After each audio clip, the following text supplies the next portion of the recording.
Hope everybody is doing well. It is Thursday, November 27th, 2025. And today is a good day. It's a little cold, you know, a little dark, kind of gloomy outside. That's okay. Sometimes it gets gloomy outside.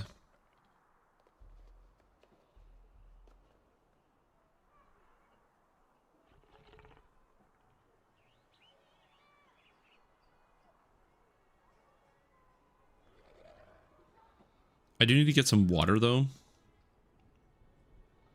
because I forgot to do that for some reason. I don't know what it is, but like, well, I do know what it is. It's my lack of attention span.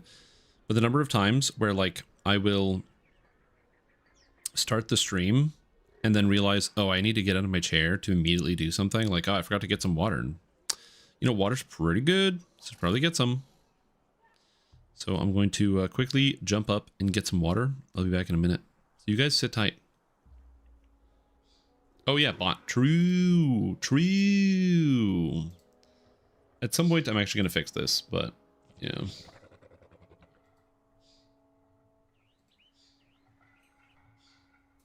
Oh yeah, I was supposed to do this.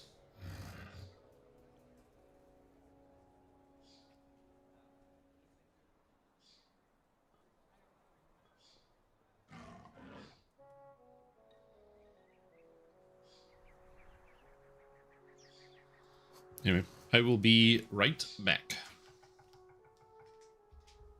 I'm gonna get some water. It's water time.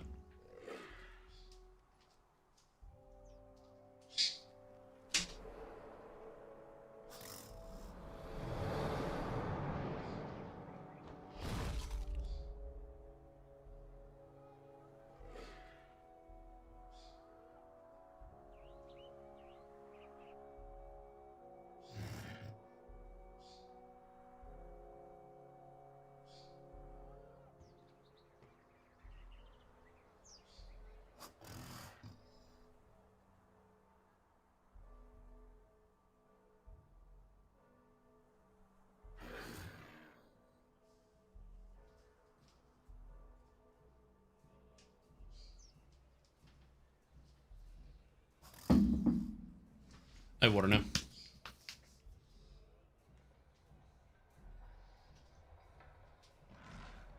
So that definitely is an option.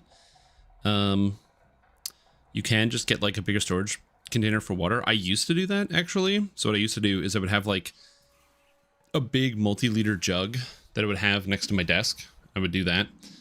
Because I don't really buy like bottled water. Because I have City of Ottawa tap. And City of Ottawa tap water is fantastic. But that's usually what I would do.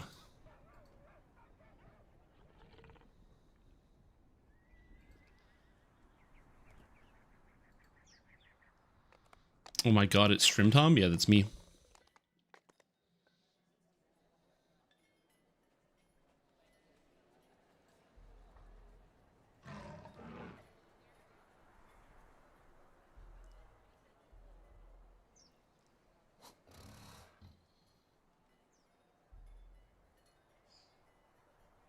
Hold on, will this work? I'm trying something.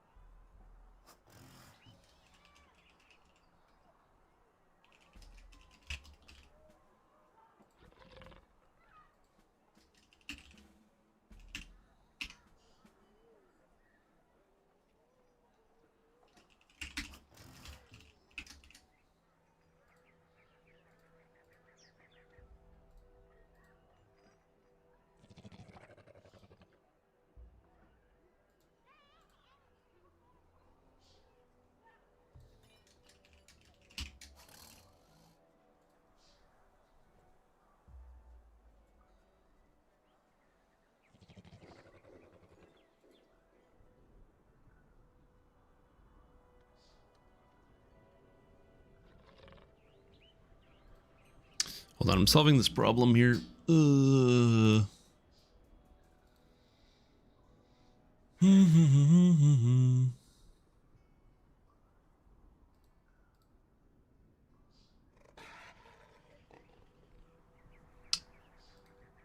Uh...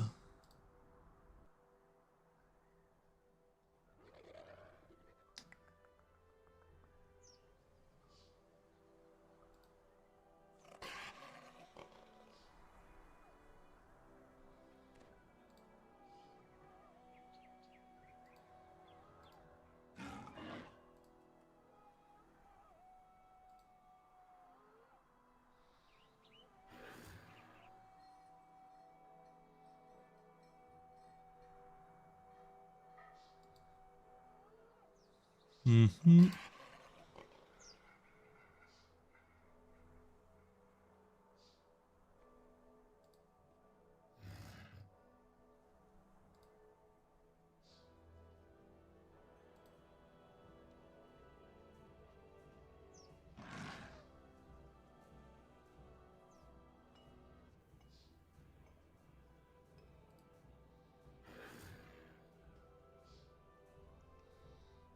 Okay.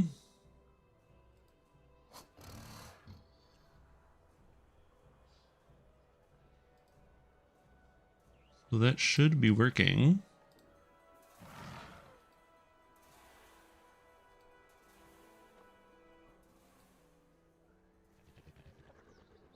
But it's not. Okay, I'm going to solve this later. I don't know why this isn't working, but I will solve it later. All right. Anyway, back to work. Hey, what's up, everybody? It's me, East from Tom. And today I was trying to get the robot to function. You know, trying to change some settings, and I couldn't do it. I got to remember to get that. Did I get my bot working again? No. I'm trying to, but I can't at the moment, so I'll have to try something else. I have some ideas. But unfortunately for me, I don't have the ability to adjust some of the stuff here easily. Because for some reason it just tells me that I can't, even though I physically can. Let me just, what if I do this? Oh, it's there. Okay, no, that's good. That's good. Yeah, no, it's give me a second here. Let me try something.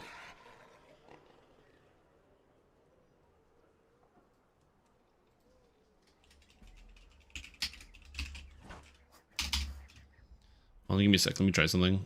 I'm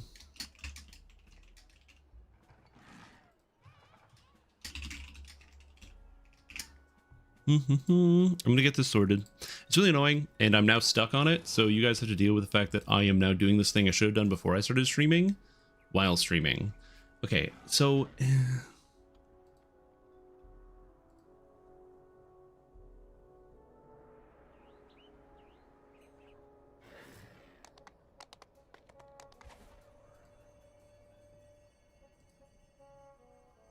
Okay, this is very annoying. I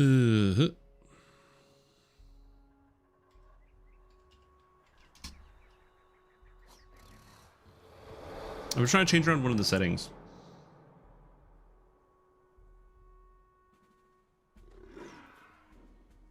That's enabled.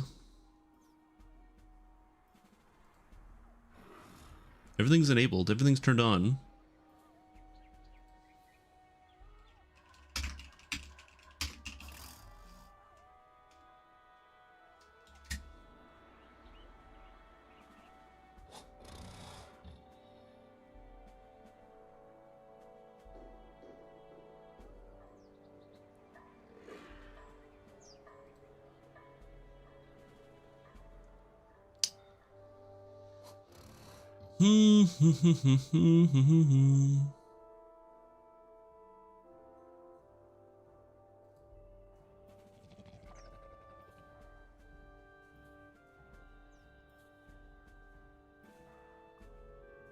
Basically, I'm trying to see if I can get it to work by making a new bot account. To make a new bot account, I have to basically create an additional account on Twitch.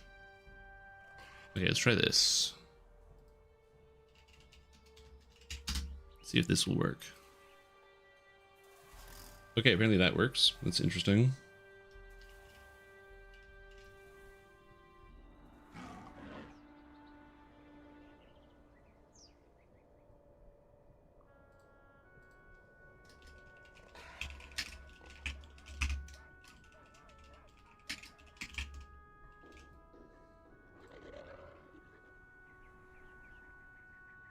Okay, that's broken. That's good.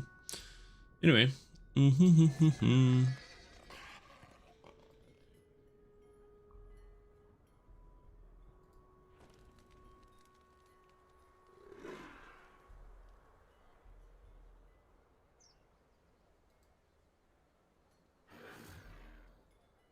right.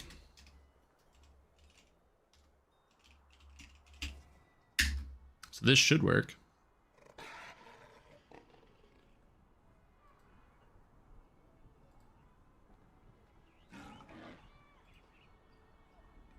All right, so somebody hit a bot command. It should work right now. If it doesn't work, I'm losing my mind, but it should work right now. I think we're good. I sat here staring at this thing, but it should function. I don't know if I can force it to spam anything. Who throws cat piss? That is the bot command, and it is not working. Okay, I'm losing my mind. Is there something I'm missing? No. I don't know. This is one of the reasons why when people are like, man, you should get like a whole bunch of bots for like your Discord that do a whole bunch of things. And I'm like, I don't know. This technology doesn't work like 99% of the time. I'm not feeling it today. So we're gonna not deal with this right now. He's on Thanksgiving holiday. Yeah.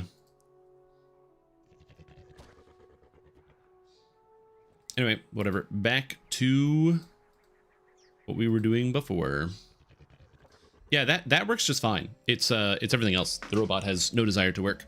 Anyways, what's up, everybody? Hope you guys are doing good.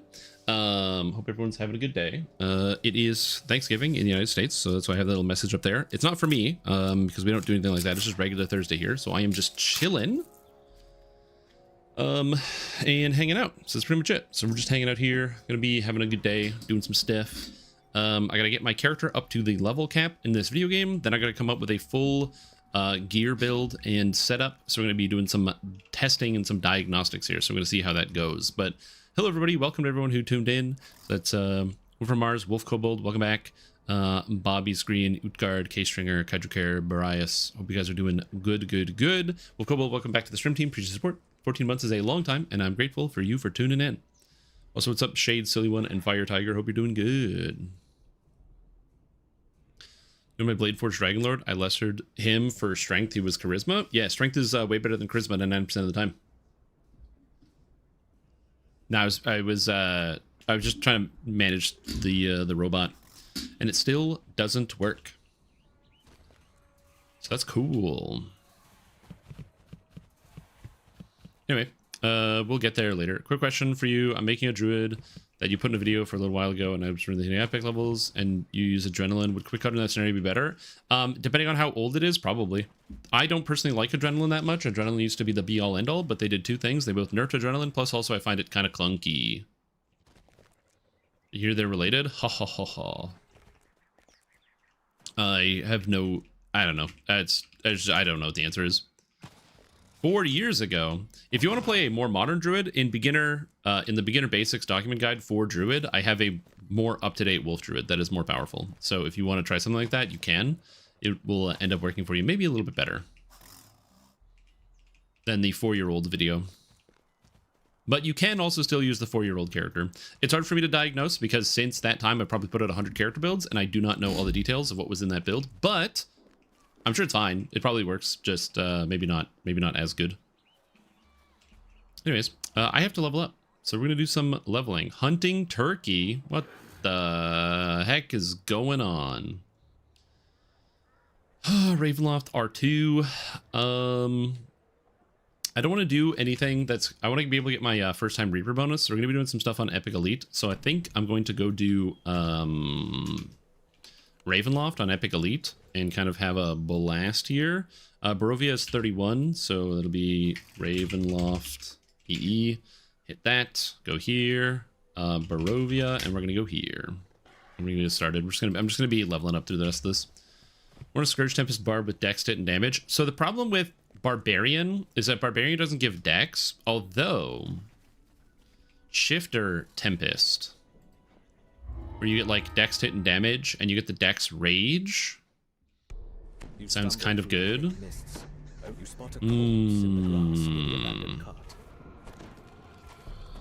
I do like the dex. Wait, is it a dex rage? No, it's a dex race, but it's a wisdom rage, right? The rage is, or is it? No, it's wisdom and dex. I haven't played Shifter in a while. I have to look it up. He's wisdom and dex versus con.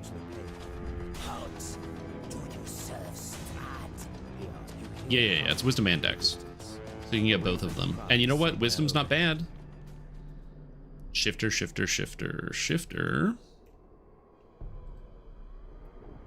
Yeah, because you get the beast, not the beast head shift, the wild hunt shift, which is +4 to wisdom and dex. And then I believe you get increased power on your shift somewhere in the tree. Tier 2, tier 3. Okay, there's no extra power in the shift, but I had high hopes. I had high hopes for some extra power in the shift. Suggest 3 builds. What are 3 good builds for playing on Shifter? I mean, Shifter's good, just generally. The amount of extra stats you get from shifting is really powerful. If you have, like, racial points especially, getting access to the top tier of the tree is also really nice. Because the top tier of Shifter allows you to cast Howl of Terror as a wisdom-based ability. And Howl of Terror is very, very good, as it's basically just a full paralyze. And you can get it really early in the game. It completely hoses Reapers, so big fan of that, if that's something you're gonna do. It's my second to last race. Oh, dude, then anything wisdom-based, getting Howl of Terror for free is sick. Alright, take care, Bobby. I'll be around later, or when you come back.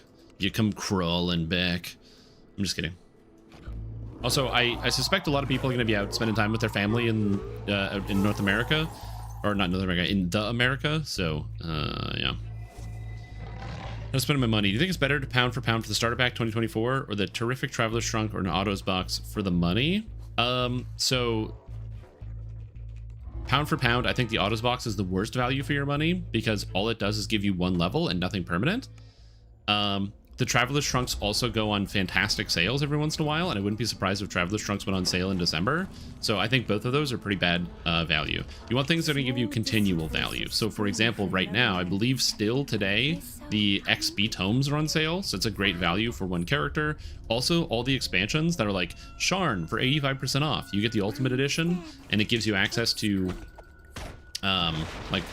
the expansion, a bunch of the expansion content, but then also the +2 or +1 tomes and things like that, the enhancement tomes that last forever on your character. Those are also good options, so I definitely recommend that. We've been here so long.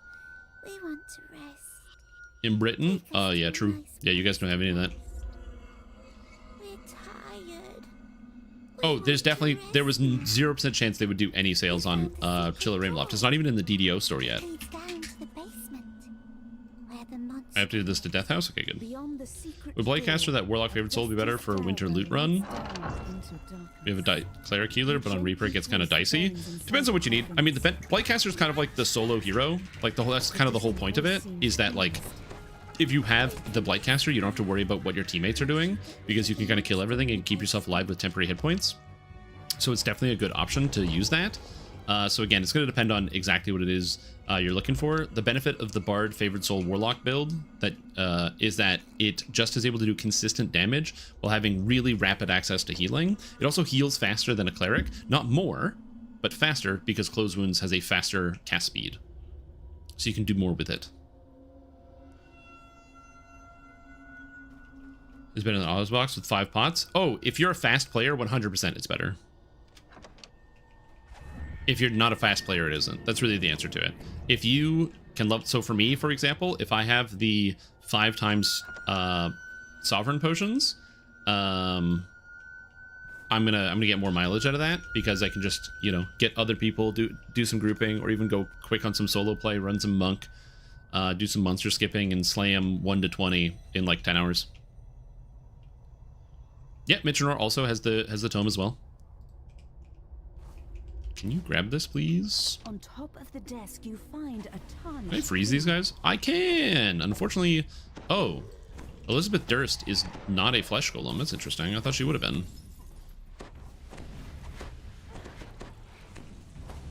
And unfortunately for me, I missed on this guy. My DCs are not high enough yet. I believe my DCs, yeah, it's only 71. because I haven't updated my gear in quite a while. So hopefully I'll be able to get some higher DCs. Yeah, a lot of people don't realize that the tome overrides everything, which is unfortunate because that is not really clearly explained in the game, which kind of sucks. There's quite a lot of people who are also running into that problem as well, where they are unaware of this. Oh man, I got annihilated. But there's a lot of people who are also unaware of this, unfortunately. So hopefully that is something that SSG is able to actually like formally put into the game. But as far as right now, that information is not there. And so a lot of people are just completely unaware that the +1 tome you get from the Ravenloft bundle that's available right now does not stack with Myth Draenor. Doesn't tell you that. So a lot of people don't realize it. So yeah, I think it was intentional. I don't think it was intentional. And the reason why I don't think it was intentional is because the other tomes that we've gotten in the past have had named bonuses to them. So for example, the Sharn tome tells you it's from Sharn. The Feywild tome tells you it's from Feywild. Like if you mouse over, it says Universal Points Sharn, Morgrave, Lamortia. Like it tells you that right away. And so I think that it was just an oversight. It's a really horrific oversight, but again, I don't personally think it's malicious. Although you could argue, you know, malicious incompetence is still malicious. Because they are profiting from it, from people who are buying something erroneously. Although you may be able to get a refund if you thought it was going to work and it didn't. You might be able to get a refund on that, so I'm not 100% sure. But if you did buy it, you could definitely think about that. Yeah, the 3-hour ones, yeah. Also, Epic's autos boxes, in my opinion, are never ever worth it. Like literally never. I can't ever recommend an Epic autos box. The heroic autos boxes are okay, but the Epic ones are just complete garbage. The reason why I say the heroic ones or the Epic ones are complete garbage is if you consider how long it takes to level up in Epics, a 3-hour 50% Sovereign pot, and some Slayers. You do Ravenloft Slayers, Saltmarsh Slayers, and what do you call it? The other Slayers.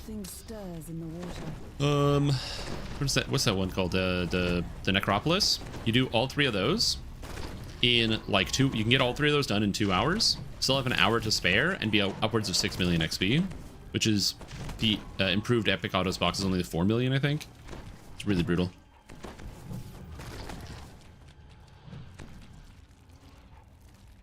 Yo, what's up, Big? How are you doing? Kind of waiting for this guy to get in here, but I can't, unfortunately. I had the aura. It was killing. It was too good. Alright, next is Fresh Baked Dreams. Good night. Oh, nice. That's good. Do you have like a lunch sort of dealy? I do like a lunch. Welcome, Fresh Baked Dreams next. If you have the previous one, no, the Chill of Ravenloft, the Lamortia tome is a separate tome. It's typed separately, so it gives you a different bonus. So for example, if you take 2 on one character, so let's say, you know, you finish, or you hand it in, and then you go get another one, it's not going to do anything for your character because you already have one. But if you haven't used a Lamortia tome, yes, it will still function. It's typed as being of Lamortia. At lunch. Oh, nice. Lunch is not a bad idea. I think we're actually doing that this year for Christmas, doing like a lunch. I think it's gonna go well, and I think it's gonna be good. But yeah. Used to doing dinner. Autospax Monk is the usual play to chug the pot, then take the XP tome at level 1. It depends on what you want to do. So some people, basically you need 400,000 XP.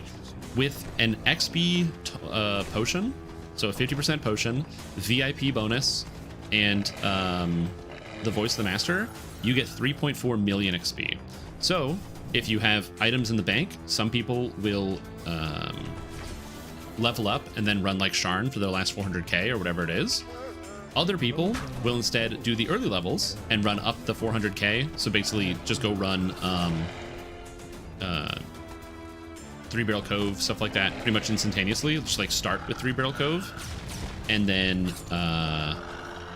get their XP. And then once they hit that 400,000 threshold, then they hit the autos box. Again, it really depends on what you prefer doing more, the later stuff or the earlier stuff. But if you have all the bonuses, it's 3.4 million. And at 3.4 million, you do have to do something.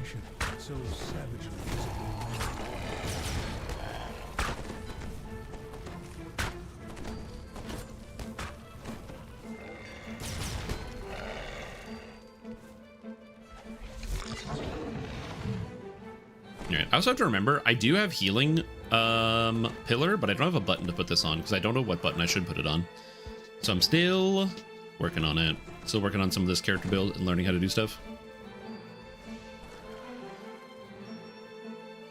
Yeah, I have a feeling I'm just gonna end up farming my loots out for the most part. So I'll probably, I don't know if I'll do it on stream, but I will probably end up just like sitting in town and AFKing and getting my loots done. I would like to try to do them actually during gameplay, but all the loots are bound to character, which means that I have to do them all on one character since I've already started. And that means that, you know, since this character is already really high level, it's going to be very difficult to get that done. So unfortunately for me, I will probably just be farming it like many of you, which is not ideal. I don't really love the fact that that's like the best solution to the problem, but it is the solution SSG envisioned with their project. If they didn't want us to farm it, they would have made it so that the moats actually spawn in quests. But unfortunately, the moats don't really spawn, so it is what it is. Well, the weekend bonus only stacks if it's VIP bonus. Because if it's heroic or epic XP, that only applies to the quest XP. It doesn't apply to other stuff. If it's a VIP bonus, then it will apply, because the VIP bonus applies to all XP. Yeah.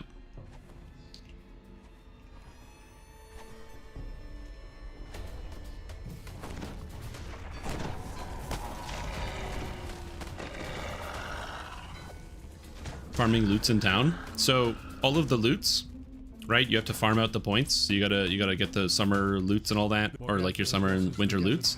The problem is they take a really, really long time to complete because you need to be in quests for 8 to 10 minutes for a loot to spawn, which most players are not going to be. Like in Ravenloft, it's borderline impossible to be in most quests for 8 to 10 minutes.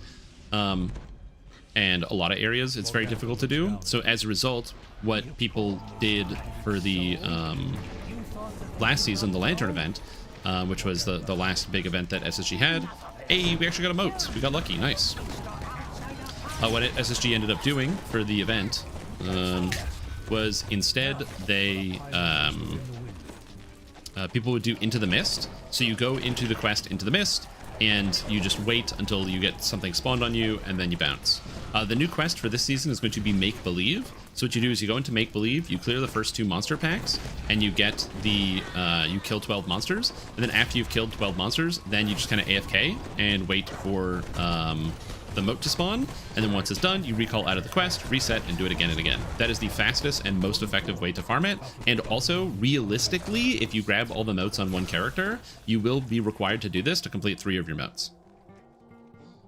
So playing the game is not just like it's not that playing the game isn't like optimal. Like I'm not even out here being like, oh, we have to play the most optimal way and we must grind and we can't have fun while playing. Not going that route, exclusively just saying that it's actually impossible to clear it the other way. I don't think that you can get all your moats cleared leveling up from level 1 all the way up to level 30, even 34, and actually finish all of your moats. I myself am trying to do this, and this is my 2nd life on this character, and I filled up 1 moat. So 3 of my moats I am going to need to probably sit at the level cap and then just do the AFK grind, because that is the only way to realistically complete it, is by AFKing in quests to get it done. Morgantha performs a prayer for aid. Yeah. And then something answers. Sharn and Vecna, if I purchase Chill at Ravenloft, it will do nothing? No, it will do something. Silly one. So maybe I'm not being clear. So in the enhancement tree, okay, under action points, you have action points remaining, right? I can see that this is a thing. If you put your mouse over it, it indicates what points you have and where they come from. So I have universal tree points. Sharn, the one from the Masterminds of Sharn expansion. Morgrave, the one from the Vecna expansion, Vecna Unleashed. And then Lemordia, the one from Chill of Ravenloft. They're separately typed, so they will all work one time.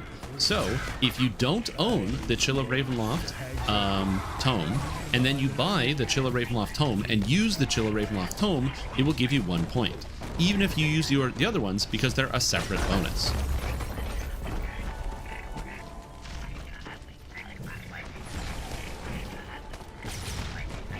Another worldly cry of anguish. That's the main issue with the Air is unsettlingly what do you call it? The racial tomes, is that the racial tomes don't, instead of having it being separate bonuses that are typed as one thing, instead they are just typed as, there's no typing on them. It's just +1, 2, 3, and it stacks up numerically for some reason with taking the highest bonus, which is not clear.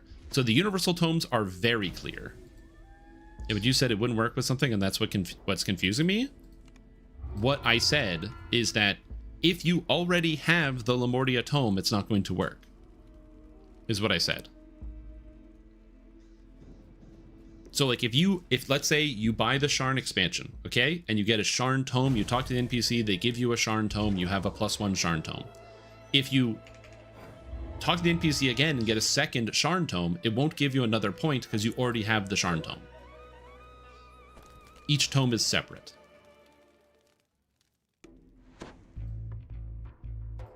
That's what I was trying to say. It's like types in DDO, right? So how if you already have an enhancement bonus, your enhancement bonus isn't going to stack up again. So there's that. Does XP from Monobox give you prompt the same one you get from XP using the daily dice? I believe it actually recalculates based on some of the XP that you have. Like it'll tell you how much XP you get based on the numbers. It should spawn a quest completion request if it hasn't already. I agree, it should. The prerequisite is 10. You need to kill at least 10 monsters for the moat to spawn. It's the same rules as Reaper mode. So you have to clear 10. I filled the cloak. I could actually go get the cloak. I did the cloak first. The pretty one, the Reaper mode cloak. So like if you just play the game, you'll complete 2 of your 3 or of your 5 loots, and then the other 3 you have to straight like farm. Defiance, determination, and despair reach your ears and fill the corridor ahead. I don't love it, the straight farming, but again, it is a thing that you are required to do if you would like to complete all of your modes or all your loots. Come in, my honored guests. Again, depending on your play patterns, some people have noted that doing the hardcore loots are actually easier because you will tend to play slower, so you'll see more of them more often, which is kind of a benefit. It's like, you know, you play slower, therefore you will see more of them. Yeah, it is kind of a benefit. Okay, merchant wine cellars.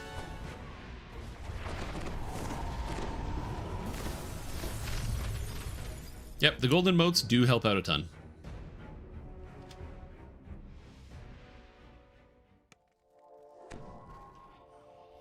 Thank you, Jack. I hope you do too. I should have probably put in the title American Thanksgiving. That would have been smarter. But alas, I did not do that. As you touch the barrel, so the loot of the novice is the kind of more basic looking cloak, the one that's like the half cloak, and it is the loot of the sky that is the really pretty one. Is there Canadian Thanksgiving? Canadian Thanksgiving is 100 years older than American Thanksgiving. Yeah.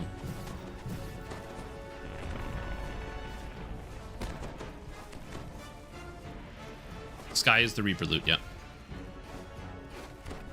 It's in October. Because it's like a harvest festival, and you can't have a harvest festival in November when there's snow and ice everywhere. So we do it in October. This thing will die eventually.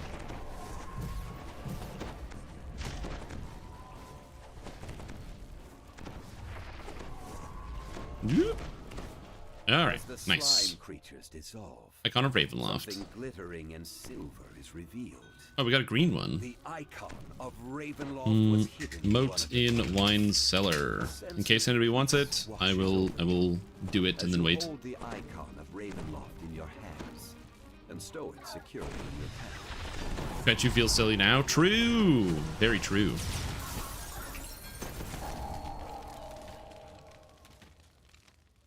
Is anyone coming to the moat in the wine cellar? The person says on my way. Oh, there's 1, 2 people coming to the moat. Nice. That guy died. I don't know to what, but we'll save him on the way back.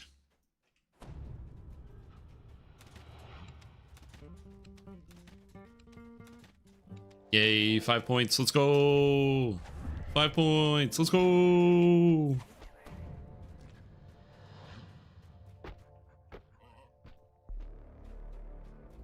Leveling's going pretty good. Wait, I thought you had to complete a significant amount of time outside of quest for most to spawn. Tried to wake me up inside reset and continue to spawns after recalling. So to get a moat to spawn, the rules are you must kill 10 monsters, and then after you've killed 10 monsters, there's a timer that starts, and then the timer, after the timer goes on long enough, it will then spawn like whatever relevant creatures. But there's like a timer that plays, so you have to deal with that first.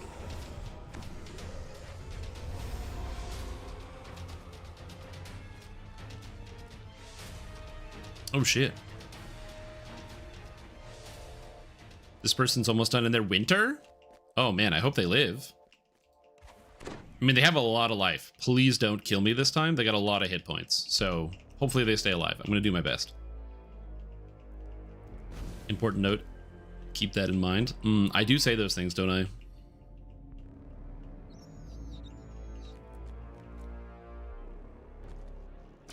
Yeah, overall, everything is going good. This one's the worst one because you have to kill the Strahd up here, which is really frustrating. Just takes a bunch of extra time. Also, if you're like, oh man, Strim, your damage is not so good. A lot of stuff I'm missing is a lot of the like more endgame oriented stuff. The damage should get a lot higher as we go, but again, we will kind of see. I have some expectations that my damage is never really going to make it to the place that I want, but we'll see. We'll see what happens. This image begins to move. No, please stop hitting it with negative damage.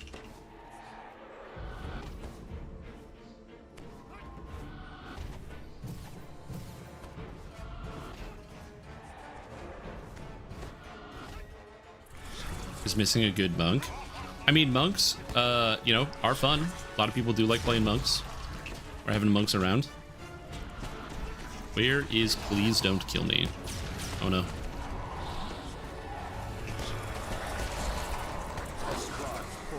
I don't want please don't kill me to die, but I don't know where they are.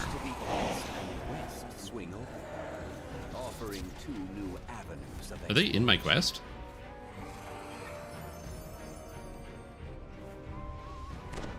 I have no idea. Yo, what's up, patient? How you doing? But yeah, this is me wanting to test out some of the new stuff here, so that's why we are going. Where is she? Where's Esmeralda? Oh, she's here. If Esmeralda they left. Told you of the Okay. ward barriers around the castle, Sick. and the keystone needed to escape them. It does. So I'm excited to do that one. That is the Winter Reaper cloak. So I want to get it done. Now we got to go down to Upper Servants. Ooh, all the way back.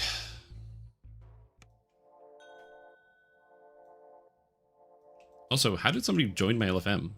Did my LFM not come down? It didn't. Interesting.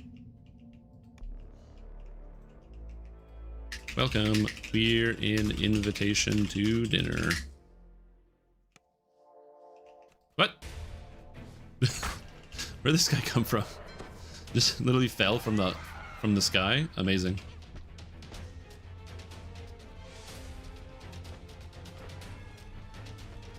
Purple modes? Yeah, do Reaper mode. If you want more purple modes, do Reaper mode.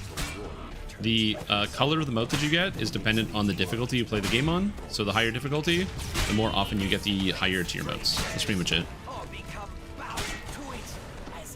He's gonna kill me. He's probably gonna kill me. I don't know. We'll see. Fell down a floor. Oh, it's possible. Yeah, maybe they fell down the floor and then they like evacuated. They like left the quest. That could have happened. If you're playing hardcore, I don't begrudge anybody who like flees at the first sign of danger and tries to escape and save themselves. Yeah, the Reaper one is for the wing. Does higher skulls equal more purples? I don't know. I haven't done any higher skull stuff.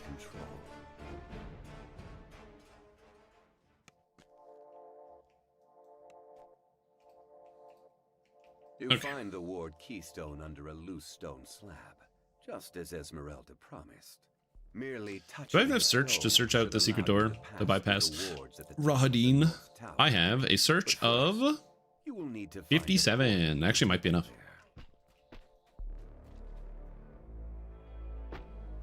Really above moats never appeared. Interesting. Has anyone farmed out the moats yet and had any experience? As well, I did a Borderlands quest on Reaper. Figured that since it was short, it'd be fine. Ended up dying to a plague. Yeah. Oh, we're not doing the Rahadin fight. You hug the wall, and then by hugging the wall, you don't aggro the Rahadin, and then you just search the door. Search. Good job. So we do that. That's the easiest way to get through it. Blightcaster? Blightcaster is pretty good. I can't say it's the best one for sure, but Blightcaster is definitely a top option. I really like Blightcaster. I really like Dragon Lord. I really like Dragon Disciple as well. Both of those seem to be like they're pretty good. So yeah, both good options. What's next? Argynvost next. Yeah, so Dragon Lord, Dragon Disciple, Blightcaster, all of those seem super powerful. Artificer, Repeating Crossbow just seems good, generally, as like a top pick. If you're like brand new, you could probably try the new Dex Rogue, although I don't think the Dex Rogue is going to be as good as the Artificer.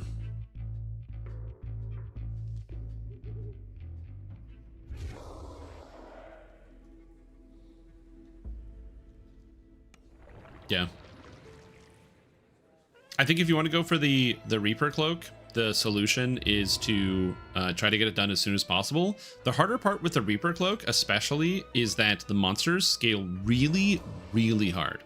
So if you're level 20 and you go into Reaper mode, the monsters that come out of the moat start to have 60,000 health each. So you need a lot of damage to be able to deal with them. So if you're not playing in a group, the Reaper is going to be extremely difficult to farm out at the higher levels. So just keep that in mind. Oath of Vengeance.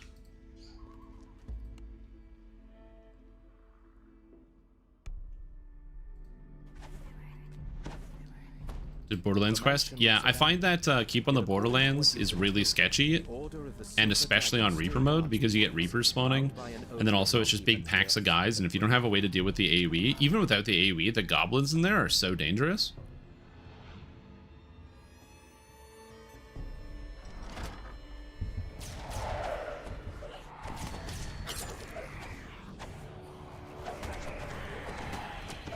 Eventually all of these guys will die.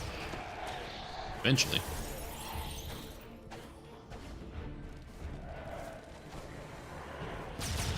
Oh, we got both sides? Okay.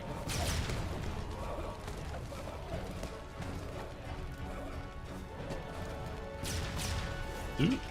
You. Heals. Oh, we got rats too? What the fuck? What is happening? Where are all these monsters coming from? Hell yeah, dude. Let's go.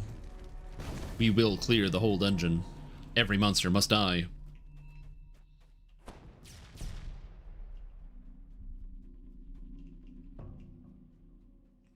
Times XP I got before the loot's gonna use it for the summer, I guess.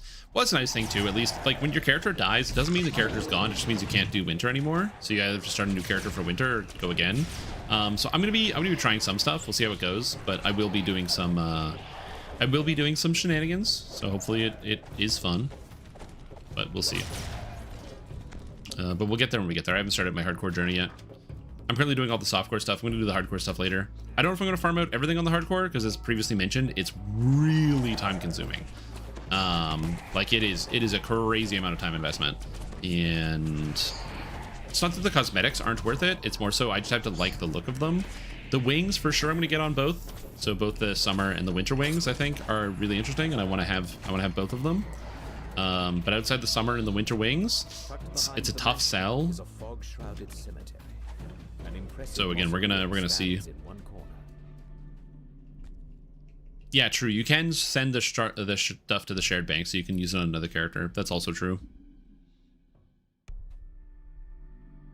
Oh, dude, the winter cloak looks amazing. The roof over this part Which one is for the winter wings? The one that is called Wings? Like you could squeeze through. Slumped in the throne is a gaunt. Like the title of the loot is the loot of wings or whatever. Or is it loot or flight? No, it's loot of flight, sorry. Not wings. It basically reads as wings, but it is flight. Yo, what's up, Matus? How you doing?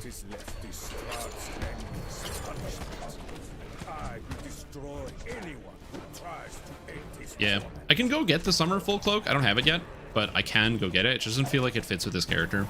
I will get the winter cloak at some point on this character, and it'll look, I think, a lot better.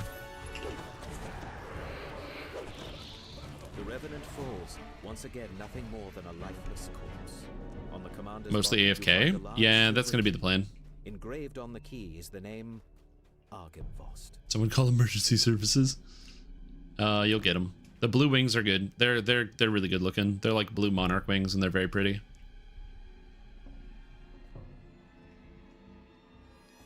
This is done. This is done. Almost everything's dead now. You use the silver key you found on the commander. Oh yeah, Heroic Borderlands is a nightmare. I never run Heroic Borderlands. I think it's extremely difficult. Especially on Reaper mode, if you're a first lifer. Like, you walk into a room, the Goblin quest is like the perfect example. You go around the corner, there's like 10 goblins, and they all hit you right away. And each one's doing 10 to 15 damage. So if you don't have any armor class, you turn the corner and vaporize. You're just gone.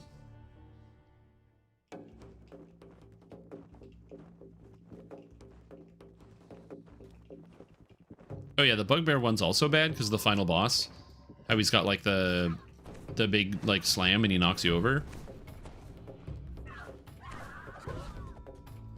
Good morning, Wrath. How you doing?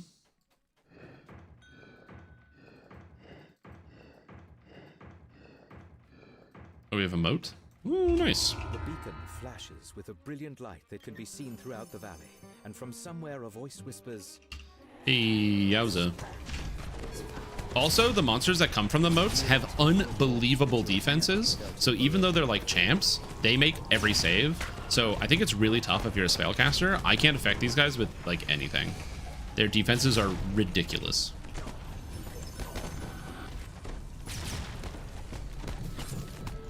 So just also keep that in mind, that the one downside is if you have spells that have saving throws on them for their damage, it's really, really difficult to keep on top of them. They make their save against every single effect that I have, which is unfortunate. Let me get started. Good, I'm glad to hear that, hardcore player. I'm glad to hear that. Almost there, though. I'm at 885 out of 2,000. I'm going to spend so fucking long in some of these quests. Ugh.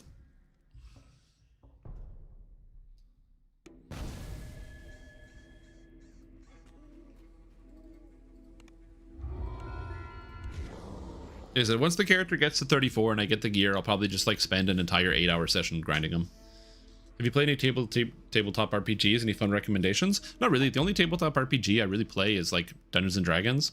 Because learning a whole, like I'm not a board game guy, so I'm not out of like all my friends, I'm not somebody who's out there to like go and actively like seek out new board games to play. Because I find the main issue with board games is unless you have like a consistent board game group, what happens is you try a new board game or tabletop thing, you spend 4 hours learning it, then you spend maybe the last hour actually playing the game kind of proficiently, and then the game gets put away and you never play it ever again. So I find I don't often, because like, you know, then in 2 years later, hey, let's have another board game night, and I just haven't haven't had the time. So I don't really do a lot of like new tabletop. I'm still running my existing tabletop campaign. We're on a bit of a break right now just because I needed a bit of a break. But I'm updating some systems behind the scenes, and we're going to be returning to it at some point in the new year. But yeah, it's so I'm still having fun with tabletop, but nah, it's just D&D for me. Still have PUE and it changed upscale option to DLS, which means the CPU is doing all the work.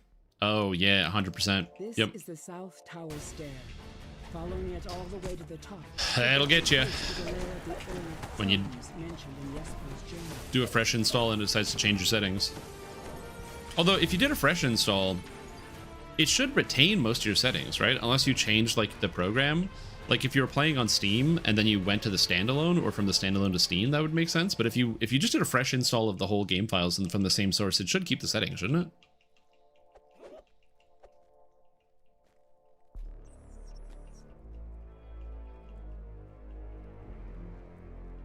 I thought as well. Yeah, I would have assumed that, but I don't know. I am not a computer guy, so watch out. Fortunately for me, I don't have to worry about it. No more Path of Exile 1. I'm done.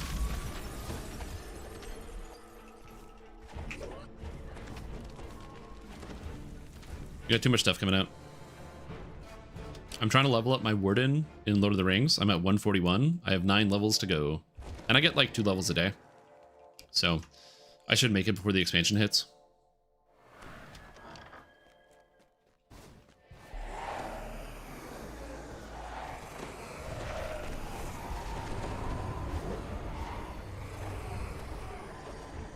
Because I want to try some stuff. I think in the future there's going to be some 3-mans that we're going to be getting with the new expansion, and with the 3-mans we're going to be getting, I think it could be fun to do like tank heal DPS, but you do Warden tank, but you do Warden tank where you wear mostly DPS gear, but you're just in the Warden tank line where you get your buffs, and then you're mostly just DPSing, and then you have a healer, so you have like 1.5 DPS basically, which could be a lot of fun. So I want to try out some of that stuff. As Lotro, I haven't played in years. It's pretty good.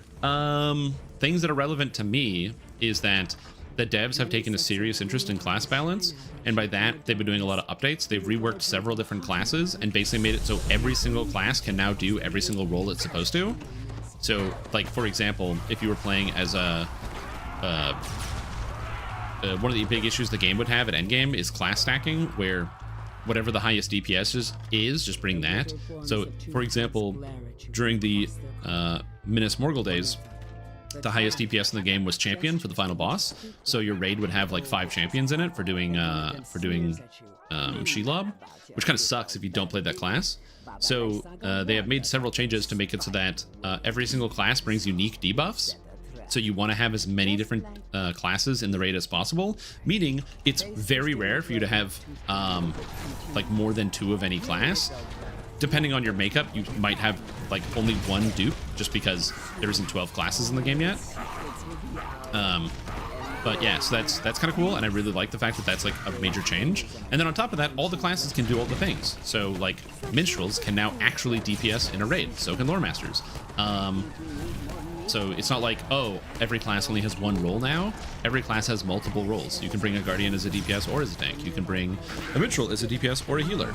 You can bring a lore master as a support buffer, a support debuffer, or as a DPS. There's a lot of cool options, which is kind of neat. So they've definitely done a lot of work. Hell, they even changed hunters, so now the trapping line is a debuffing line. So if you want, you can, lore master called in sick, don't worry, crack out the hunter and start debuffing. They will allow you entry into the magical Yo, what's up, Lefty? tower within the treasury. Moat. Moat where? Is it upstairs? I think it's upstairs. Yeah, it was that was part of the solution, and then also the other solution was to add just to like make the classes just generally better. Some people are very upset about some of the changes to some of the classes because they changed some fundamental elements of some of them to make them fit better into the modern like game design paradigm. But from my perspective, I would rather change up how classes have traditionally played in favor of making it so that you can feel good about playing those classes in all forms of content so you don't get benched. If it gets you off the bench, I think that's a good thing.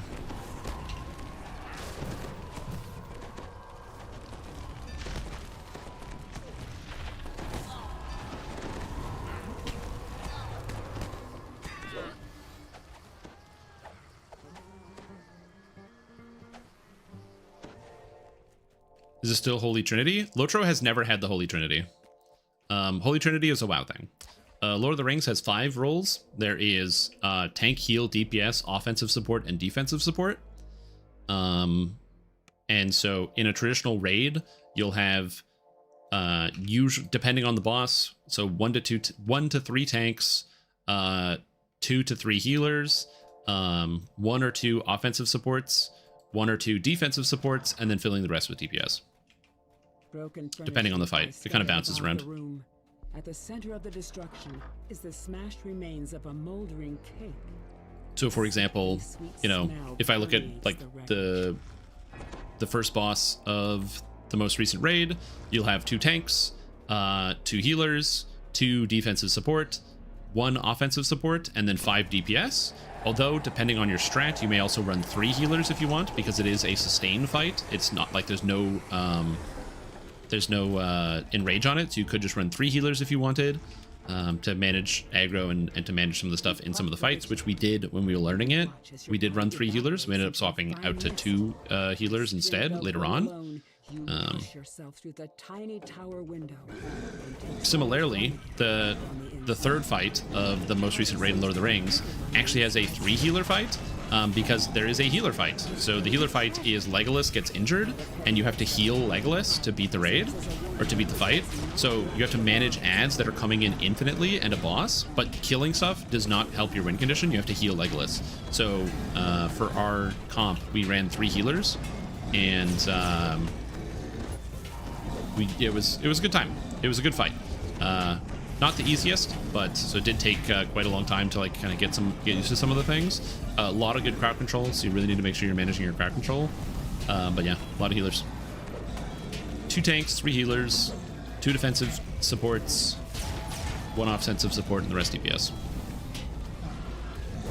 But it's cool. That's one of the things I like about Lord of the Rings is like if you want to play a support character, you can still do that in that game, which I kind of like. So it makes it feel different from a lot of the other MMOs on the market. Is it very much has the support role. Wachter House. Perhaps your allies back in town can make sense of it. Yeah, I like the most recent raid. I think that's pretty good. It has some really interesting boss fights. There's like 2... No, there's actually only 1 fight I dislike. I don't even dislike the final boss. I think the final boss is much easier than a lot of people are understanding of it. But yeah, I think that there's only like 1, or I don't think the final boss is that challenging at all. But a lot of people really struggle with it because it has movement mechanics that are not common in Lord of the Rings. So a lot of people struggle with that raid. But yeah. Playing some City of Heroes. Are you playing the what's it server called? Homebound or something? I want to say Homestar Runner, but that's wrong. Homecoming?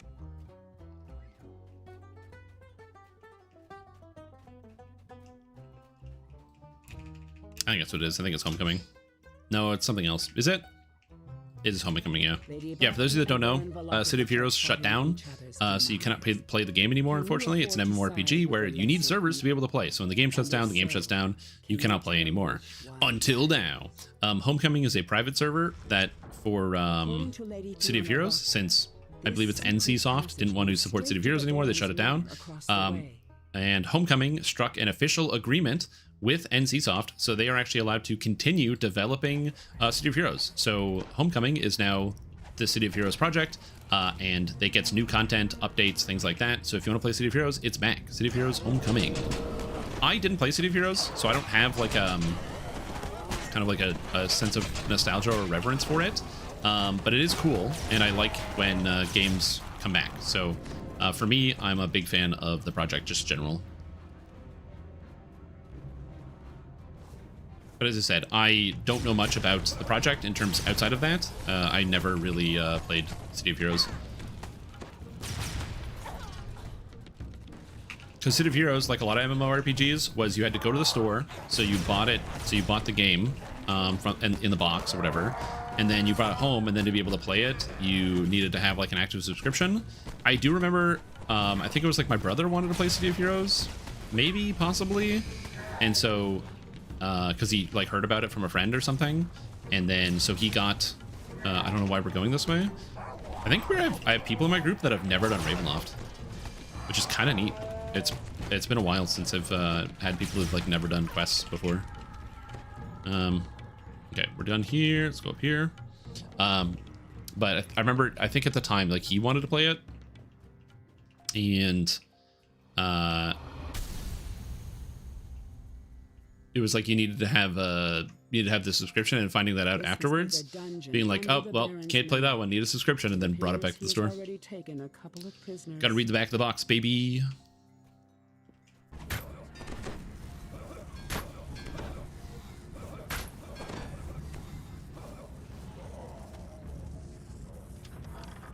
Yeah, the main issue I ran into with trying City of Heroes when I went to experience it, because yeah, it is pretty cool where you have like the hero element, which is pretty neat, where it's like you can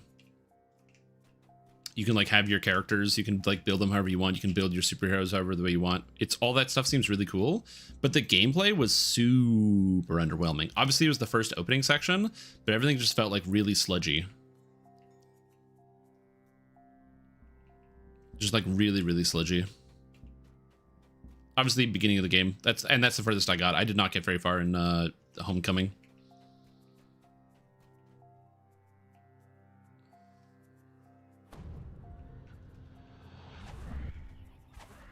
And I'm sure that gets a lot smoother as you continue to go through it, but yeah. Well, the one thing I didn't like is that, maybe I could be wrong about this, you couldn't do anything in the entire game while moving. Everything had to be done while standing still. And I just like, one, in a superhero game, that's just something that feels weird about that. So I didn't really like that much. And then, yeah, it was just, I could get it from like some like really old games. It's like the fact that like in EverQuest, you can't do anything while moving because EverQuest came out in like 91. But City of Heroes is not as old, so I figured they would have like moved past that. But no, you can't do anything unless I did something wrong. I couldn't get anything to do in my character while moving. Hey, what's up, Rachel?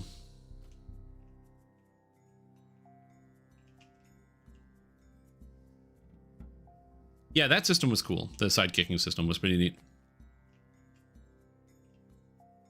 Okay, I believe this is good. I can sneak past now. We are good. Yeah, that was just a game I did not experience that much.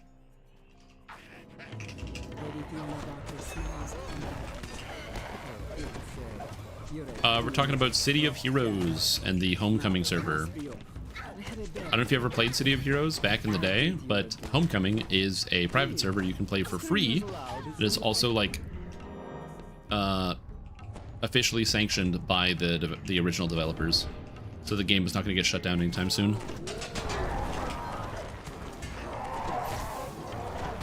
For all those City of Heroes folks out there.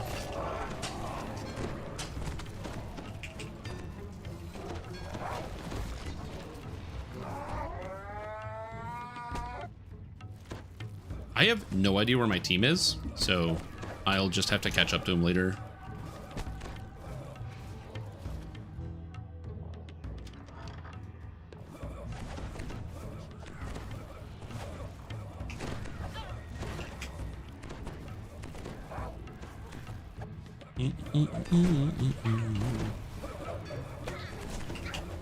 This Renegade Summoner has a lot of health.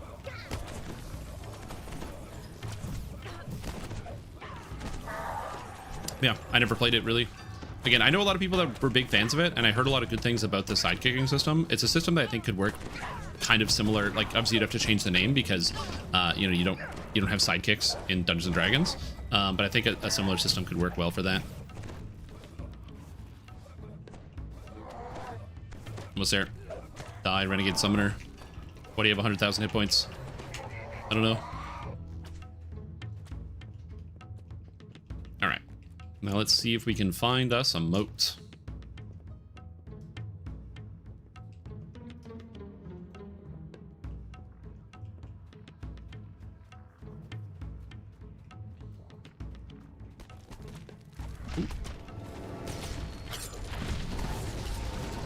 Oh, we're still fighting. Hell yeah, dude. Let's go.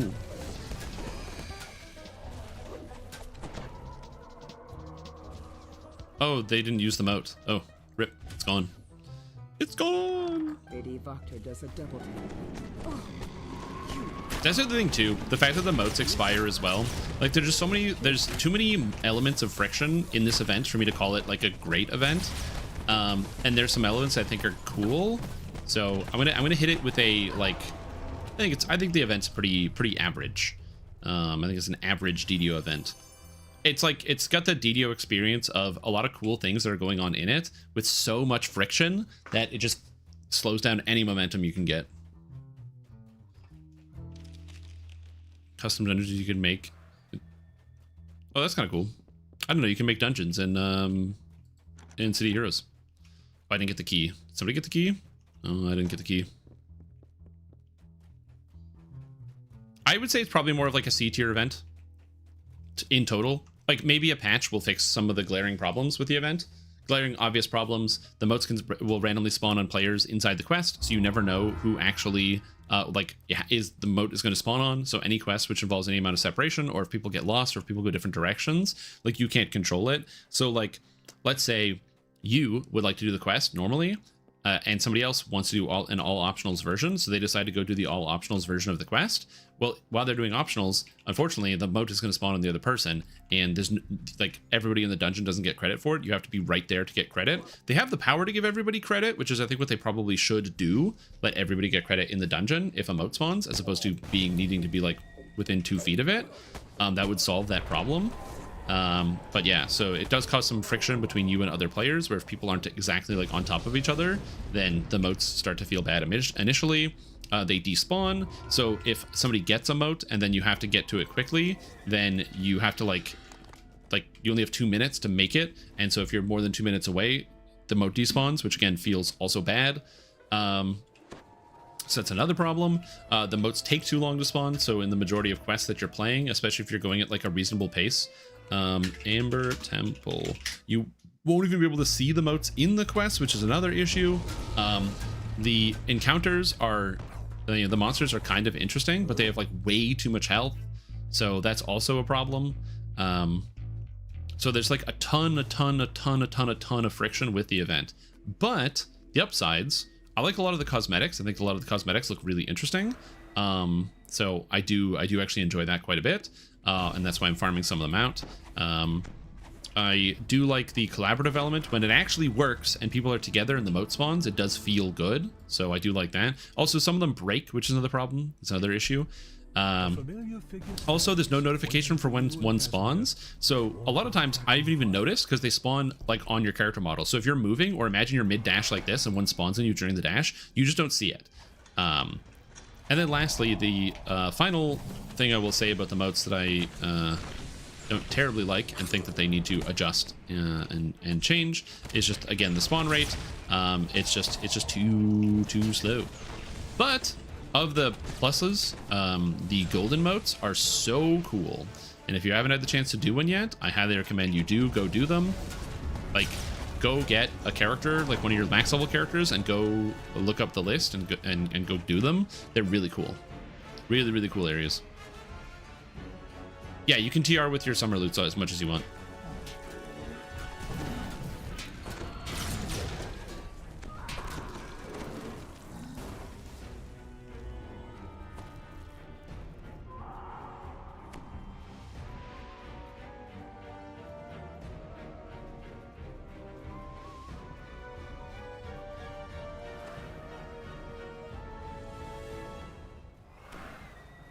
Stop filling when they reincarnated, so maybe don't. Yeah, so that's the other thing that's not clear, is that you need to be a certain level to engage with the loots. So as you increase in the amount that it's full, so for example, Summer Flight, it says musical moats 2. It now needs to be at level 10 or higher because I'm already got 895. So you need to be higher level to continue to fill some of the moats. So for example, if you have one that is almost full and it requires you to be level 20, you can reincarnate. It's not going to take it away from you, but you still need to be above level 20 to progress it.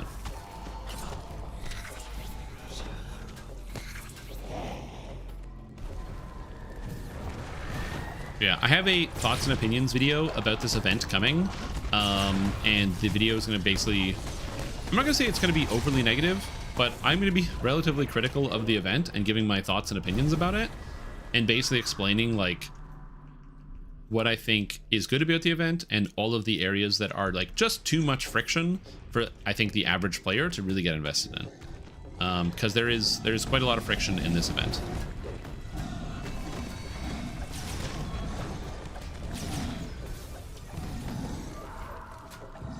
I think one of the main issues with the Fae event is that it isn't fun inherently, which is a pretty big problem.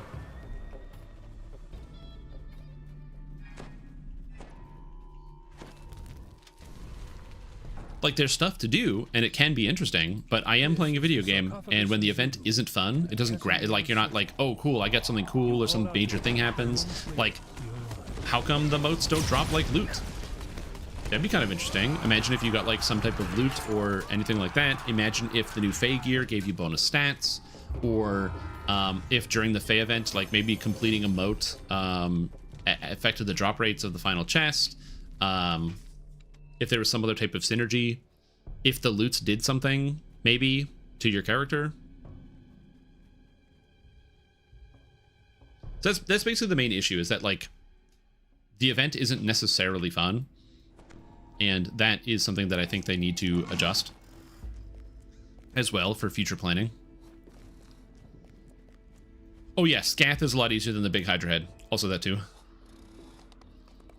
Also, happy eating turkey, Tyrbior, Wizard of the Wines. Yeah, exactly. It's all hands.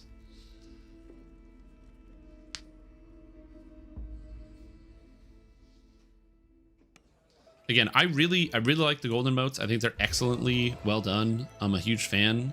So to me, that's really well done. But outside of that, yeah, I'm just I don't know, just not the biggest fan.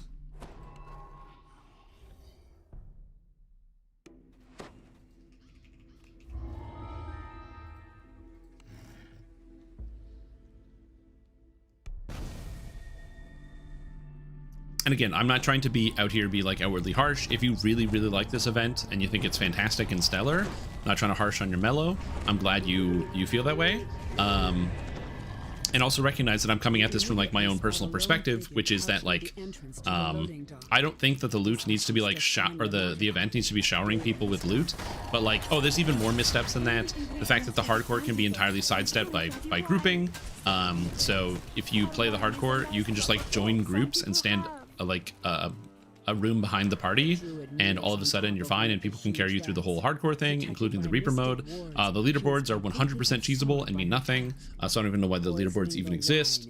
So I really hope that when the event is over, they either like post them somewhere for posterity to be like, hey, look at what people did, but they really shouldn't go up next to our regular leaderboards, considering again they are 100% cheesable, which is a bit of a problem. For those of you that don't know what I'm talking about, there's a leaderboard for all the different loots. So that is the summer the winter loots for the Reaper XP and the favor that you earn. But there's no lockouts like on a traditional hardcore. So as a result, it's very easy to just be over leveled for everything. So if you decide you're like, oh cool, I'm gonna go do, is it here? No, it's not.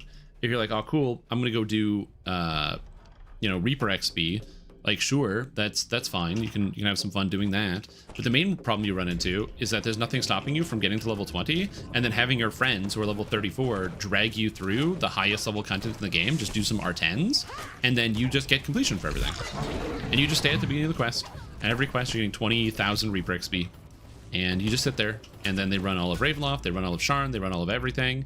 And then when you're done, you're still level 20, you just TR, get back up to the level camp, again, getting carried by other people. There's no limitation to who you can play with, and you can have millions upon millions.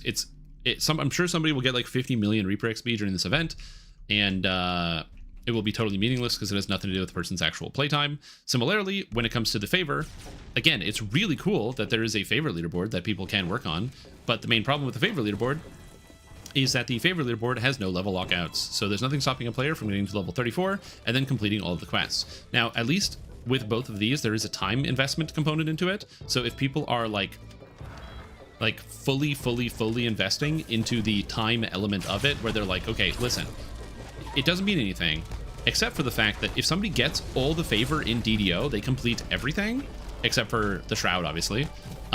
You know, that there's an accomplishment there. You did every single quest in the game in a 3-month period, and including all the raids and everything, and that's kind of cool. But outside of that, it's not really nothing more relevant than that. And then same thing with the Reaper XP. It's like if somebody gets like a gigantic number, like it's cool that they got a gigantic number, but outside of like that one circumstance, it doesn't really matter. Just use an alt account. Yeah, you can do that too. And also the leaderboard's unrelated to the event objective as well. So yeah. I think it's possible that they have the tech somewhere deep in the game code to make it so that the people who have like the glory of the Fae can only group with people who have the modifier. I'm certain that a tech probably exists somewhere in the game files, or like they're working on that, and maybe that's what they wanted to do, where like you have the items obviously that are Symphony of the Fae, and maybe they also wanted to have it so players can only play with other people that were also doing the event, but maybe it wasn't ready. I don't know. Oh, true. Yeah, other people can run the shroud. Yeah, moat in the vat room.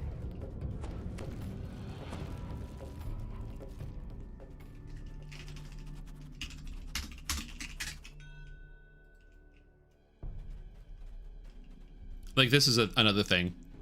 We're doing the quest, but some people in my party are just like literally running around randomly. Like they're just going into random rooms, ripping open doors because they don't know where to go. And then they got the moat to spawn on them. And so as a result of them just going random directions, 3 of the people that are doing the quest, if they clear it, either aren't going to get the ability to interact with it and get like the moat, or they're not going to use it and it's going to despawn and no one gets it.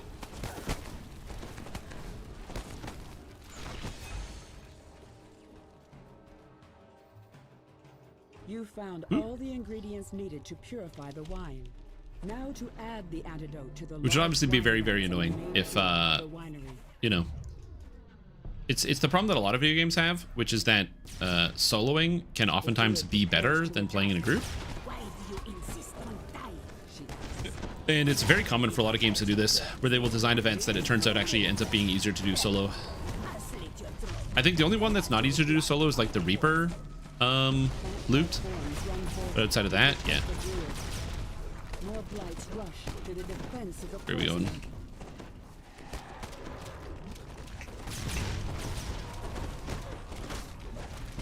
Just be for the entire instance? Because they want it to be like restrictive to like make it feel hard and challenging, I assume.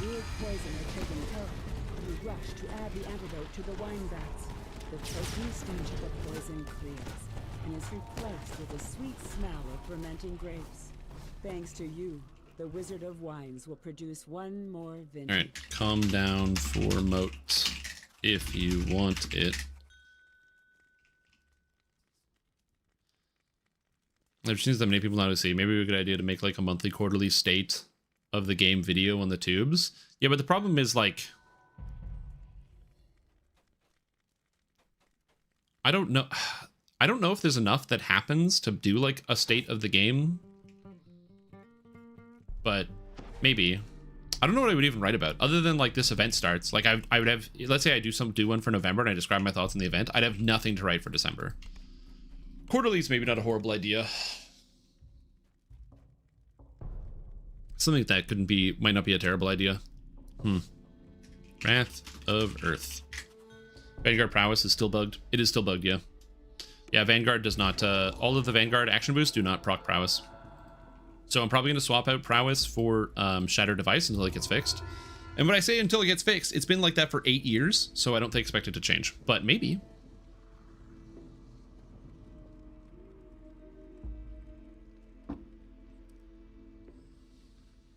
Where's the Strim newsletter? Great question.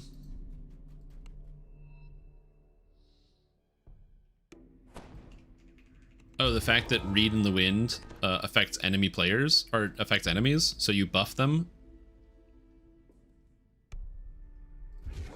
A chill wind blows down from the slope as you approach Yester Hill. Dark, ominous clouds gather high above. Yeah, but I feel like those ideas start to go outside the realm of like state of the game stuff. It's also admittedly one of the draws of the live stream is the free flow of information. I mean, sometimes like, you know, we have interesting conversations or ideas just kind of like hit the surface that are interesting enough in their own right. So stuff like that happens. It's actually one of the reasons why I enjoy the live stream element quite a bit, of just like, you know, streaming and hanging out, is that it's just fun. It's fun to talk about stuff, and you get a very improvisational and a lot of ideas come through. It's cool. That, and also if you're like worried like, oh yeah, but it's like a good through line to the developers. I'm on the Players Council, so when I'm asked for feedback, I do give my thoughts and my opinions directly to the source. It would be mostly for, like, I guess, introducing the idea to the general player base. Something that Axel does is he does, like, the DDO forum talk, where he'll, like, take a DDO forum post and kind of review the contents of it.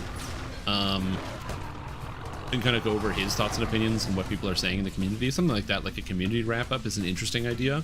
Not something I personally want to engage in, because I don't ever want to go on the DDO forums ever again. But, you know, it's an interesting concept.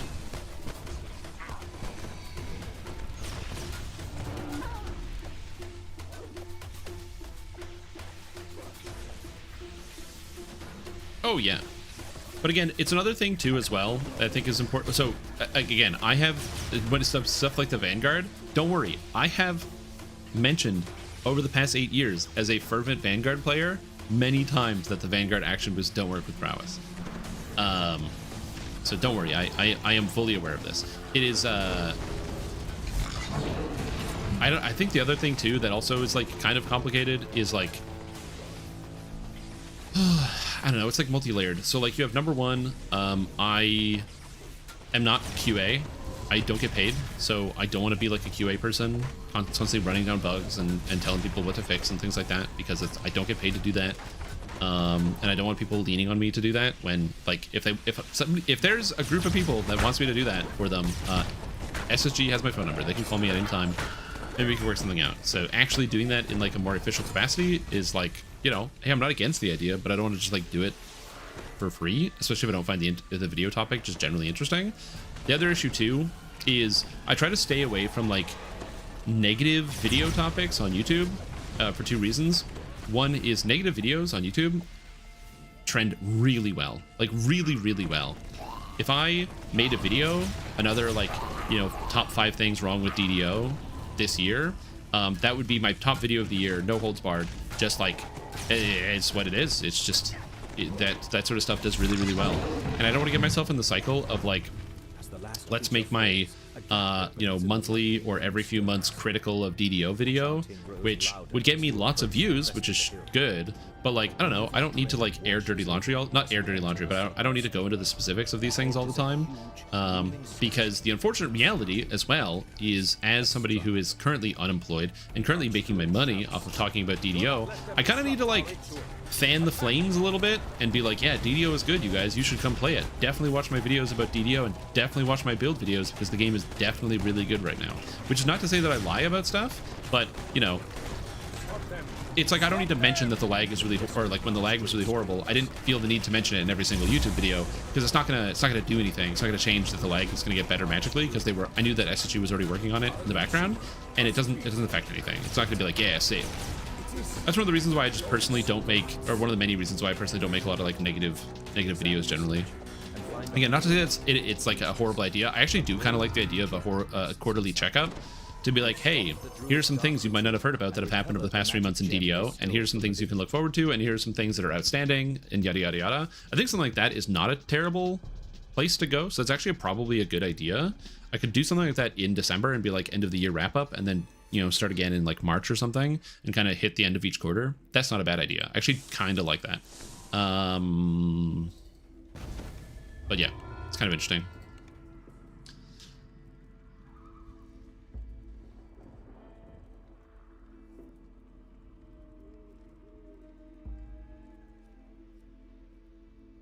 Yeah, major updates aren't really quite often enough even for bi-monthly. Well, that's just it, yeah. Ruins of Berez. Ruins of Berez. Which server is the biggest population? Shadowdale.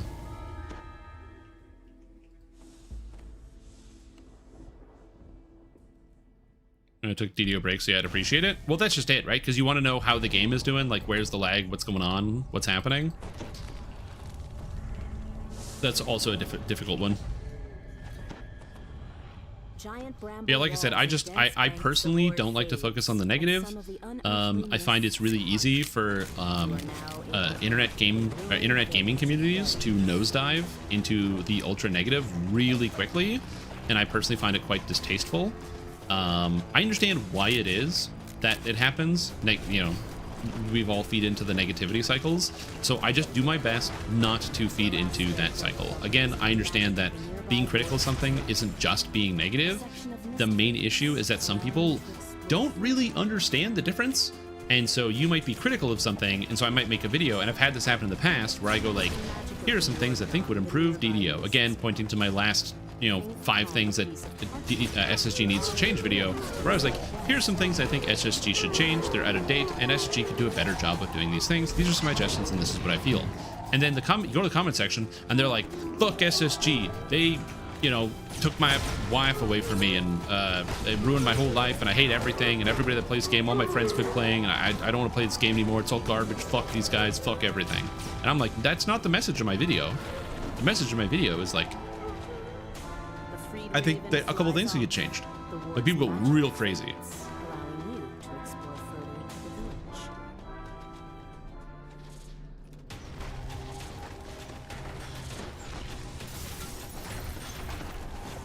Oh, sorry, the voice went the wrong way, my bad. I should have been like, SSG nerfed Inquisitive Crossbow, which made the game so unplayable that they actually also made me like cancel my subscription 50 times over because they really hate me and all of my guild. Every single one of my guild members was playing Inquisitive Crossbow, and that 15 range power nerf caused such a massive detriment that I now need psychological aid because of how devastating this nerf was to my gameplay experience. And I can't even come home from work anymore because I have to just stay at work, because going to my house and staring at my computer monitor makes me sick and vomit.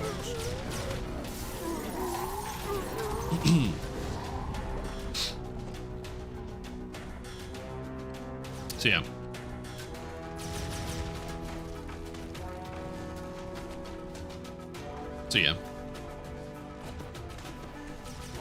Again, which is not to say that people don't have legitimate concerns and complaints, but it's just one of the reasons why I don't like to feed into the negativity, because people take things to the nth degree, and I just don't want to be the spawning ground for that type of behavior.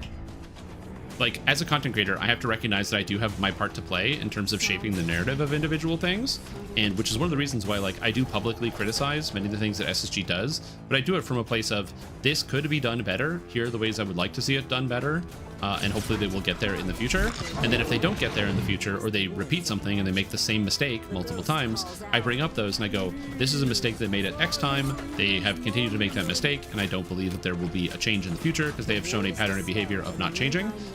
But again, that is sticking to, like, I'm trying to keep the feelings out of it, but some people can't keep the feelings out of it, and I just don't want to get people set off in their death spirals, because like a nerf will come through in a video game, and man, it, like, you see the nerds posting, the nerd rage from nerfs is crazy. It's literally crazy.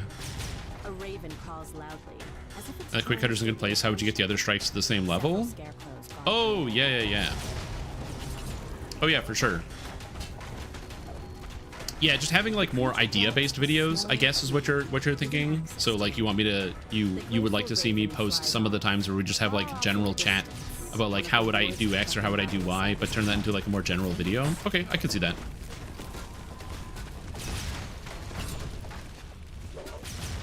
To apply to bigger companies just makes sense, because the only reason DDO and Lutcher are still going is because Dev themselves refuse to let Warner Brothers shut them down. Yeah, and also the people that are currently working there are like 100 and have been there since the dawn of time.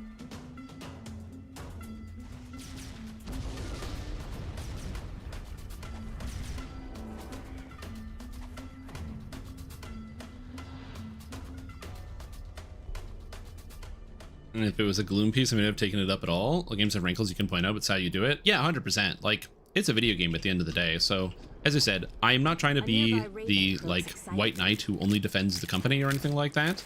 SSG does a lot of dumb stuff and doesn't perfectly, and makes a lot of mistakes. And there's so many bugs and a lot of mishandled things. But also at the same time, it's still a fun video game. I still enjoy it, and I want to focus on the parts of it that I do find fun, so I want to kind of continue that focus, if that makes sense. Like, that to me, that's the most important thing. the ensorcelled I just want to have fun playing my video game and share my fun with other people as best as I can. And again, not feed into the negativity cycle. As the raven flies toward the exit. That, and also, I don't know, man, I also get like frustrated from, I get that like third-party frustration of how stupid it sounds, hearing some people talk about like their experiences with games, where like you'll see like a patch will come through for a video game, and then there'll be like the top comments for some reason on like a YouTube video will be like, yeah, I haven't played this game since 2011, and I can still see it's bad. Obviously, it's still bad, and it's like the most like thumb or liked thing on the video. And I'm like, first of all, if you stopped playing a game 14 years ago, why are you commenting on a video about said game? Move on. Spend time with your family. Go do an activity. Go outside. It's not healthy. Don't obsess over this sort of stuff, guys. It's not good for you. It's very bad. So that's not good. And then there's the second part of it where it's like, and why are people also agreeing with this? Why is this like the top sentiment of like, I don't play the game and I don't know what I'm talking about, but I heard something bad and therefore I'm right? Oh my god, I find that so annoying. Grass and the people who should touch it. True. All right, sunrise. I'm just gonna level up. Before adding any of the sparks of memory to ascending weapons, how many do you hold? It's 7. It's 7 filigrees, and then each spark adds 1 extra filigree for each one for a total of 10. We haven't gotten a new spark in a while. Don't know when we will. Probably at some point. All right. I'm going to take Epic Spell Focus Evocation because it affects my Eldritch Blast, and we are going to take, I believe, please tell me that Scion of Celestia gives Evocation DCs. Thank goodness gracious. I really needed that. Woo.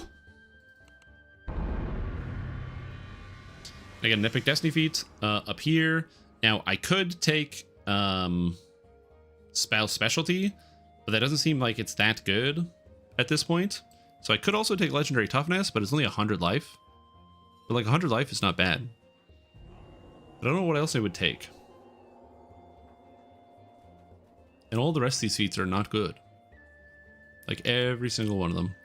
So I think I will take 100 life. I think I will grab Legendary Toughness. Again, I could take Spell Specialty Enchantment for when I need to land the Hold Monster Masses, but I think I'd rather just not take Enchantment at all and just go all into Evocation with Burst of Glacial Wrath. But then you can't freeze Reapers, so maybe you want to freeze Reapers, so maybe you take Spell Specialty Enchantment. I think I will take Enchantment just because I don't know what else I would take. Charisma, okay. And now we go back to the quest. Back to Ravenloft. I think some folks carry their feelings from other events related to work and kind of dump that frustration on something. And so that's why he does it. Oh yeah, for sure. Yeah, people kind of transferring their emotions from one thing to another is definitely something that happens.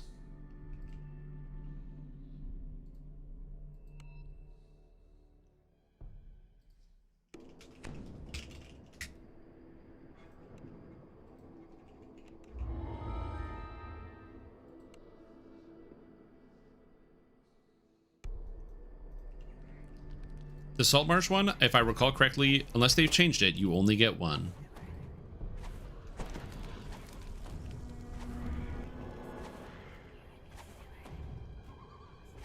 But I've mentioned this before. My goal here is never to like convince you that the sun is green.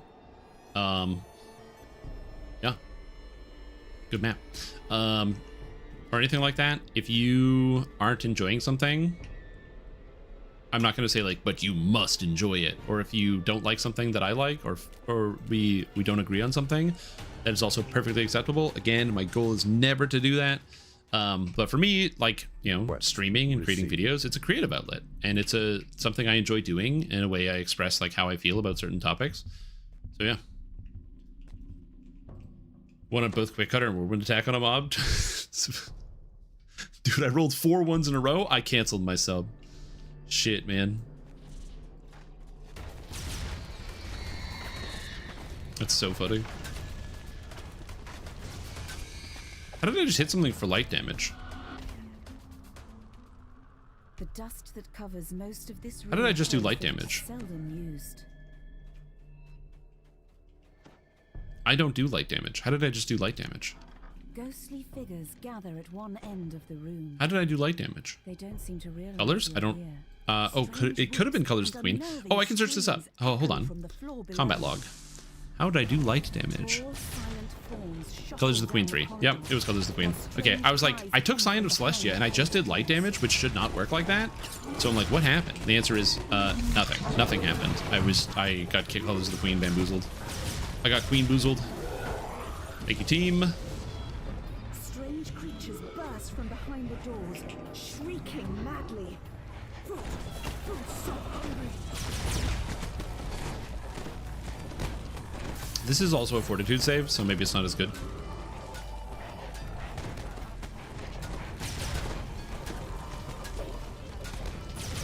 Being an option for evil casters? Yeah, true.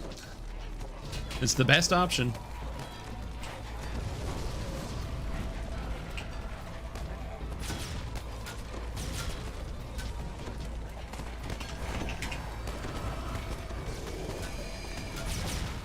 Yeah, my DC on Massable Monster went up by 3 points. Not bad. I'll take it.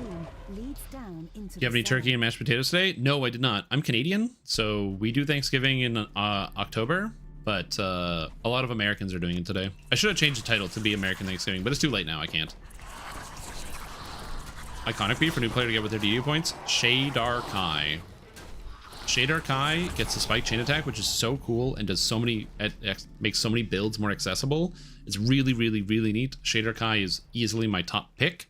However, if you are a die-hard caster player and you love being spellcaster all the time, every day, the other good option is Eladrin Chaosmancer.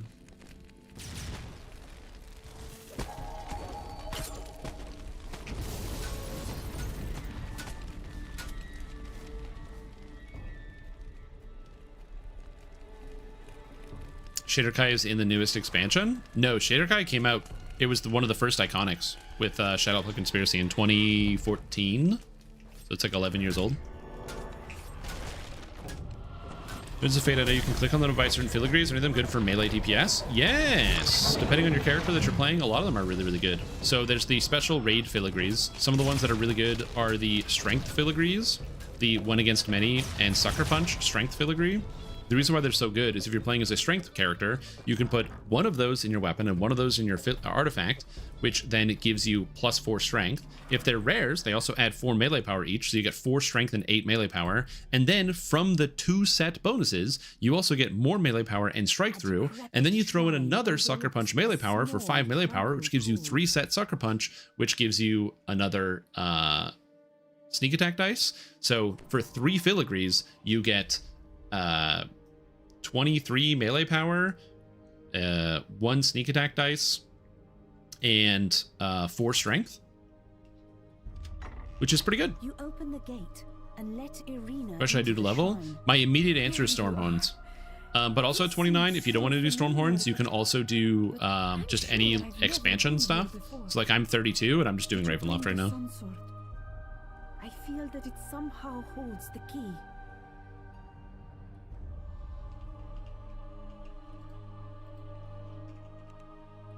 Oh, we didn't find the Sun Sword? Oh shit, I didn't even notice.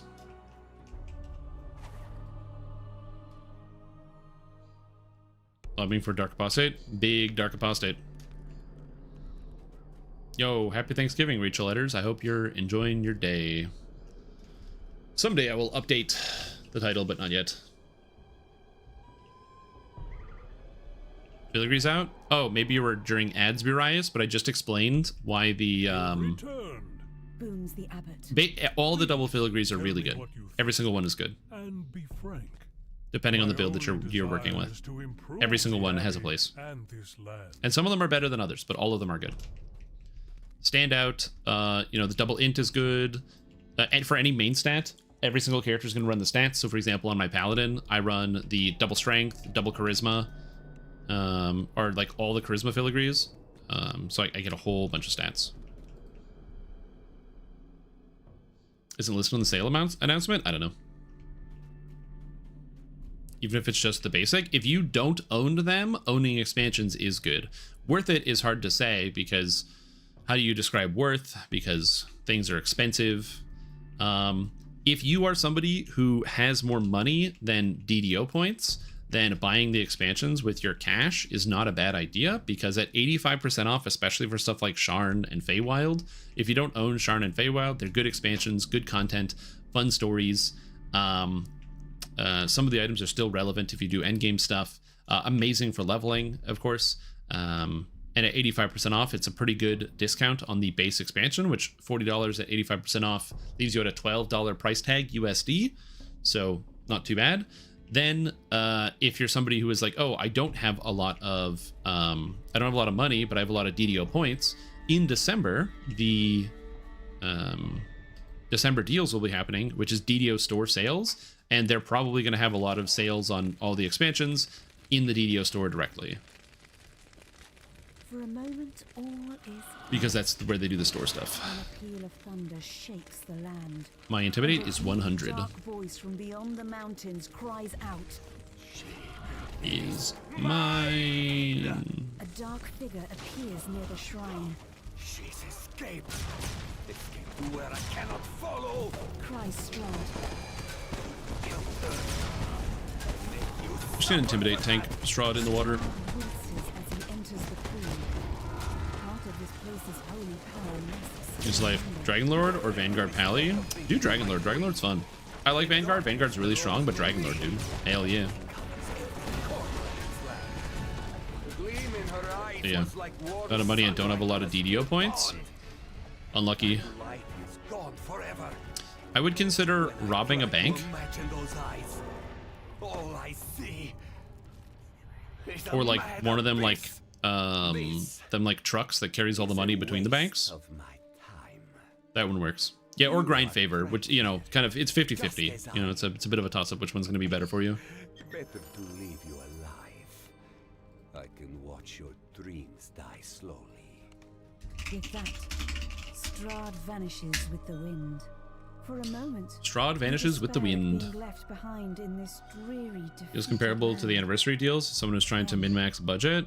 No, yeah, they're about the same. The sun sword blazes forth with a warm, bright light. You pick up the sun sword. It's sort of like if you don't have the DDO points of the cash now, you can just wait till later. I'm assuming that those sensors boxes you buy out of the DD store right now, they can't be used for XP for the minor artifacts. Yeah, they can. It gives you a token, so you get a 10,000 XP token. So let's say, for example, you get the Hydra Heart from the Threats Old and New raid. It takes 10,000 XP to max it out. So you get your Hydra Heart, you take the 10,000, because it gives you 10,000 XP tokens. You take one XP token, put it in, boom, you max out your Hydra Heart in one go.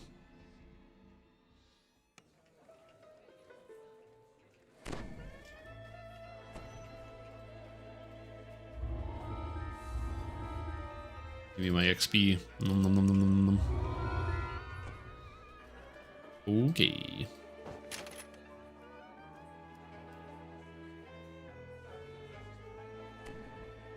Heavenly Blessing. So that's 23 and 23. I don't have enough points, do I? I don't think I get 76 points. I think I cap out. Because I'm missing 7 more points. So I have 11 plus 7 is 18 points. 18 plus 16 is 34, which allows me to get Time Stop for 1 and Total Eclipse. But then I don't get Lunar Power, which I don't care about, and I don't get 0 Degree Comet, which I don't really care about. Oh, sounds good. How does it take to level up minor artifact? How many slots do you get? It depends on the artifact, and it depends how many slots they have. So each artifact is going to have a different number of slots. You can check the artifact list on the DDO wiki, and it's 1,000, 3,000, 6,000, and 10,000, I believe.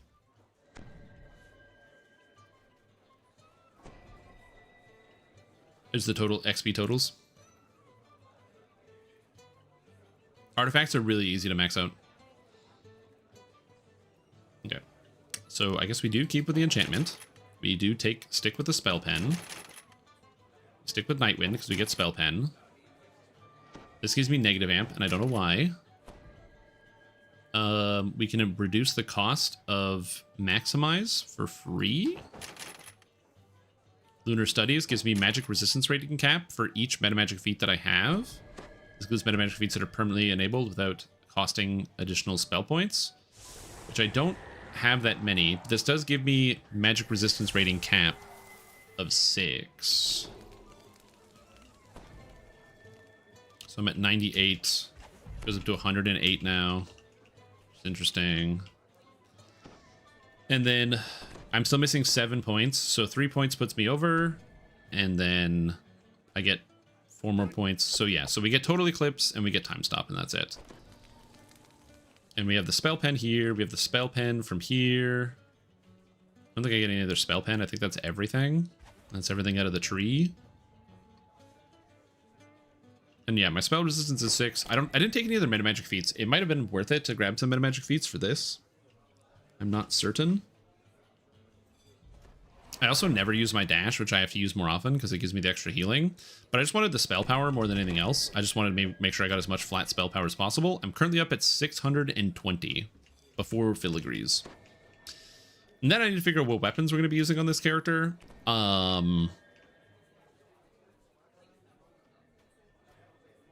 Which I think is going to be double Ravenloft. Or no, double Barovian raid weapons. Hold on. DDO Relentless.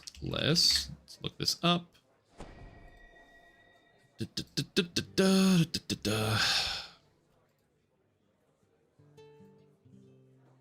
Where'd my chat go? Where'd my chat go? Huh?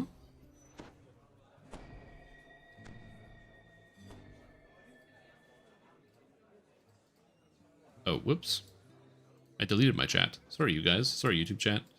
I deleted you.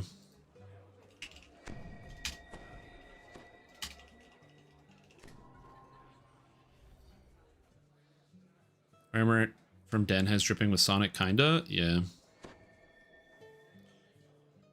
Okay, so, Relentless.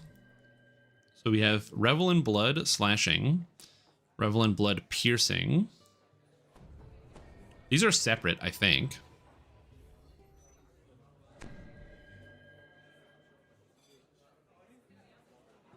Isn't there an orb? Oh, there isn't an orb. I thought there was. Isn't there a spellcasting thing? Murderous Spikes, Revel in Blood, Shield. Oh no, it's the Scepter. Slayer of the Living, Revel in Blood, Magic. So you use Slayer of the Living in the main hand. And then you use any one of these in the offhand. So you're basically dual wielding, right? Whether you want slashing or piercing or bludgeoning. So you apply both of these. So you have both the Revel in Blood effects. And then we get the Lamortia crafting, the Woeful crafting. Not Woeful weapon accessories. We want Woeful weapons. And you want, of these ones, probably Woeful Energy and maybe Woeful Fire, maybe Woeful Acid. And then as a result, you're applying 4 different dot effects every time you attack. The downside to this is it means you don't get Woeful Exceptional DC bonus, which would be really nice. Or you just get Woeful Salt. Yeah, it also means my character won't have debuffs, right? So I'll have the Warlock debuffs, but I won't have Ash. And then what are the odds somebody's going to be carrying around Ash for me? So it makes me wonder if it's better if I Ash myself.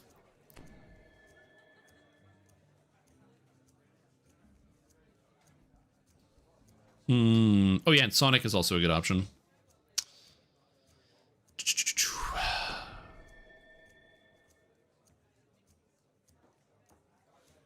Miserable Rebellion's interesting. Oh yeah, this is the Wicked Victranium crafting. Because normally there's Woeful Weapons. Yeah, Woeful Weapons, which is normally these ones. These are the normal Woeful effects. So what we do instead... Yeah, and it's got the exceptional here, so you craft the stat bonus. I don't think you need the equipment bonus, but Miserable Arcana Light is maybe good. Maiming, Undead. Yeah, there's no way. I don't think there's any way, unless I can snapshot something. But like, what type of snapshotting can I realistically do? Or I just weapon swap, which sounds really horrible. So I don't want to do that at all. And then we have, yeah, Melancholic. So Melancholic... you can get Spell Pen, Spell Construction, or all spell powers. All of these things are worthless, so I don't need any of this. Then we have the secondary effect, which would probably be Dolorous Acid. Or you go with Steam, which is really bad.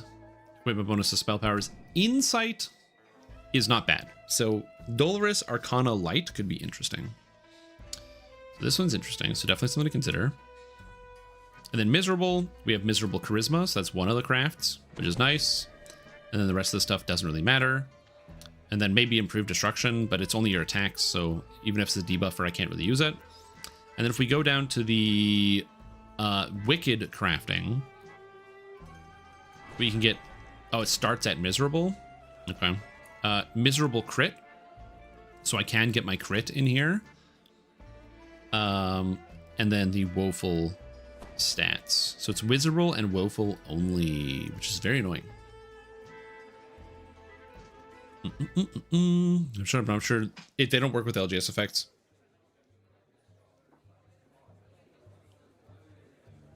I didn't know that.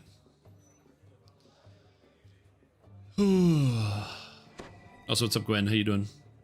Okay, interesting. Yeah, I'm gonna have to pull together a gear set for all of this, which we're gonna take some time to kind of like parse out. So it will be a lot of figuring out how to do this. This is going to be a lot of work to get this gear set to come together the way that I want it to.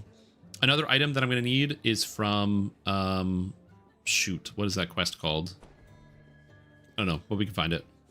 Here's how I find quests in the DDO wiki. Ravenloft, Tavern Tales, Balance the Scales, Follow the Night Brigade. Sick. Follow the Night Brigade.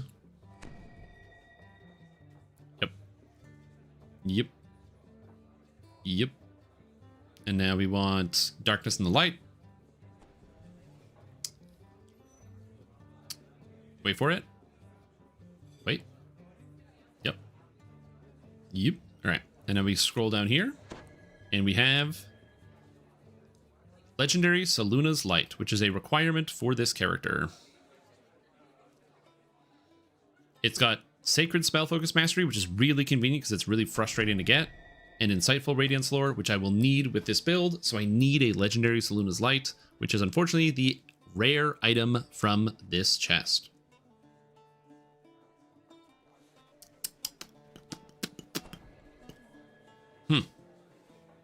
What a problem. What a problem to have. Oh, and then Ends and Means, yeah. Ends and Means is the other item I need.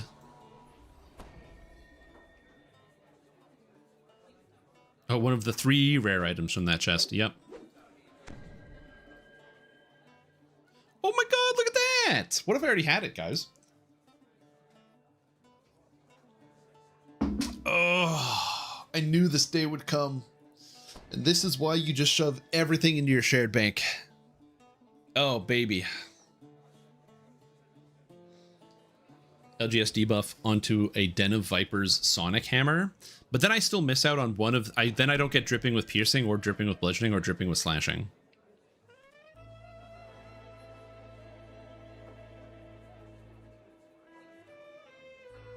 But yeah. Okay, so I already have one of these. That's good. That's good. Yep. Oh, God. All right, so I'm going to do some quick calculations here. So first, Matrim. Do I have Matrim's Builder up to date? Let's find out. No, I don't. I'm going to download it and then update it.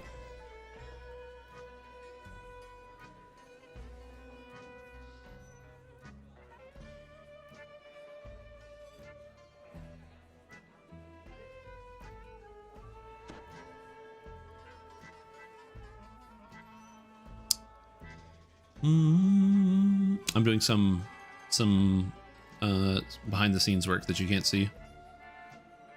Double checking, that's the right folder. That's the right folder.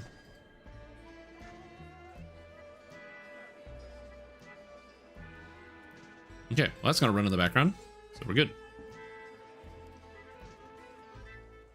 Actually, all Bane. They just have on hit, slash, and piercing bludgeoning damage. Oh, the dot is all Bane, so I can only have one of the dots then. And if I already have, oh, so then I do want the Warhammer on the offhand, because if they all have the same stats, and I want the Warhammer for sure. Which is from Threats Old and New. Threats Old and New. If you like Jack White and the White Stripes. Not familiar. Oh, Den of Vipers. Den of Vipers. That's even better, because Den of Vipers... Oh, you can't just type in Den of Vipers. You gotta type in Den of Vipers DDO. I typed in Den of Vipers, and it gave me some novel. Okay, so let's take a look at the item we're talking about here. Quarterstaff Warhammer. Audion the Shattering Way. On a Warlock, eh? Because it has Rupturing Echo, which gives me Dripping with Sonic, and then I can get Sealed in the Mists, and also put Ash on this. Oh, is there a caster version of Audion?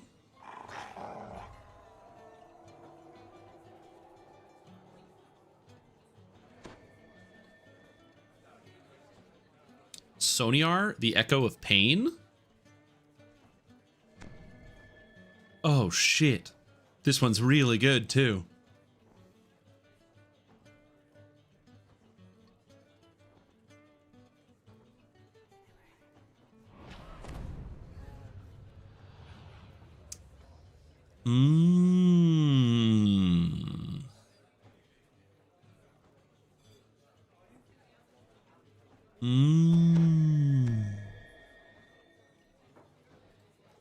Oh, there's more of them?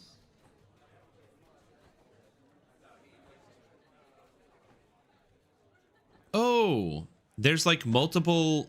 So there's like Battle Axe, which gives Rupturing Echo as well. The Blunted Edge. But then there's Clank, the Echo of Despair, that is the same thing. Oh, so there's a lot of options. So I can get Clank, or I could get... or I could get Soniar, or whatever. Okay, so that's awesome. Okay, I did not know this. I did not know this. So that makes a good offhand. And then the main hand is the, obviously, craft. Yo, what's up, Death Drummer? How are you doing? And I just needed ways to get more universal spell power, which, to be fair, my character is scaling a lot of universal spell power. If I knew I was going to need Sonic as much as I would have leveled Perform. But it's still at 75, which isn't bad. So I get 75 extra Sonic spell power because of all the charisma that I have. This will easily get over 100 when I'm done. Another reason why I am very happy that I took the feat, the Dark Gift here. Where's my Dark Gift? I took Echoing Soul for all of the extra skills because it's really good. Okay, so Soniar is very good. I also need to figure out what I'm actually doing for like my main set bonus. And I can't believe I'm going to say this, guys, but like, I actually do have a solution to some of my problems. And it's going to make some of you cringe.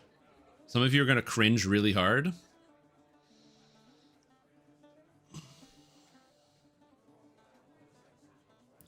But like, the Feywild Dreamer set gives me Artifact, Light, Alignment, Force, and Sonic, which is all of the spell powers that I use, possibly Acid if I use that as well, Charisma, and spell DCs. Oh man. The only downside is the gloves give literally nothing, and the cloak gives literally nothing. Sack 2 item slots for most of these, which means I don't need to have sun augments for any of these, so my sun augments and my goggles, my helmet, and my trinket can go to the specific stats that I want, which is pretty good. So I can get the yeah, I can get all the things that I'm missing. So like yeah. I guess the armor isn't terrible. The Feycraft Mail, it gives sheltering, it gives fortification, it gives healing amplification, it gives false life. It's not a bad piece of gear. But, man, that cloak and those gloves are just, you know, they're not inspiring. I'll have spell resistance, mystic diversion. I'm going to have 0% threat as well. I have minus 100% threat on this character. Because I get minus 30 from Warlock. I get minus 30 from, Magus of the Eclipse, I think. I get minus 20 here, and I get minus 20 somewhere else. Legendary Darsteel's gloves. Legendary Darsteel's gloves. The main issue is just getting all of the crit that I want. What is this? Insightful Spell Focus Mastery, Quality Potency, Spell Lore, Spell Pen 9 with a Moon Augment. Meh. Spell Focus Mastery is really easy to come by. Quality Potency is maybe harder to come by, and I don't need Spell Lore. And I don't need Spell Pen at all. So yeah, I would only want 2 of these stats, and the Spell Focus Mastery I don't think is going to be hard. The Quality Potency might be kind of annoying to figure out where to get, because it is 26 spell power, so it's not nothing. But I think that this set bonus is just too good for what I want, because again, just in terms of what you actually get from the set bonus, right? We're getting 30 spell power, 6 artifact here, and does this stacks with sun augments, right? So DDO sun augments. So we have, this should stack with artifact potency. Oh, they don't. Oh, so you would need universal then.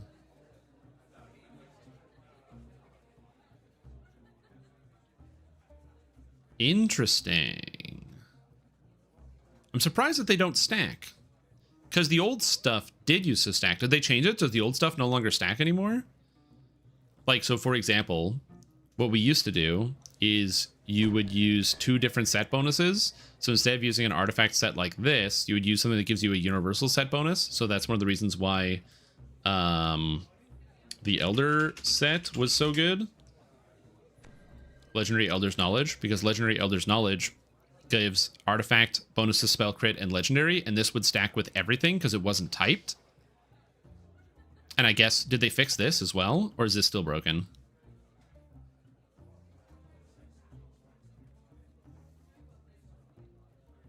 Dino set stacks with solar sets. Oh, does it? So I'm not entirely sure. Okay. Yeah, because what is the Dino set? Dino Isle of Dread sets DDO. I don't really want to use Isle of Dread. There it is, item sets.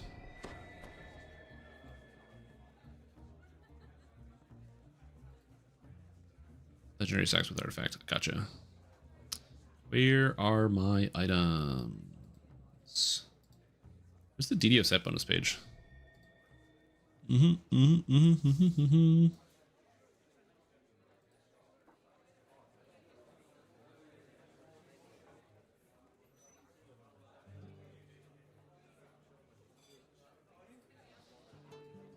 we go. Okay.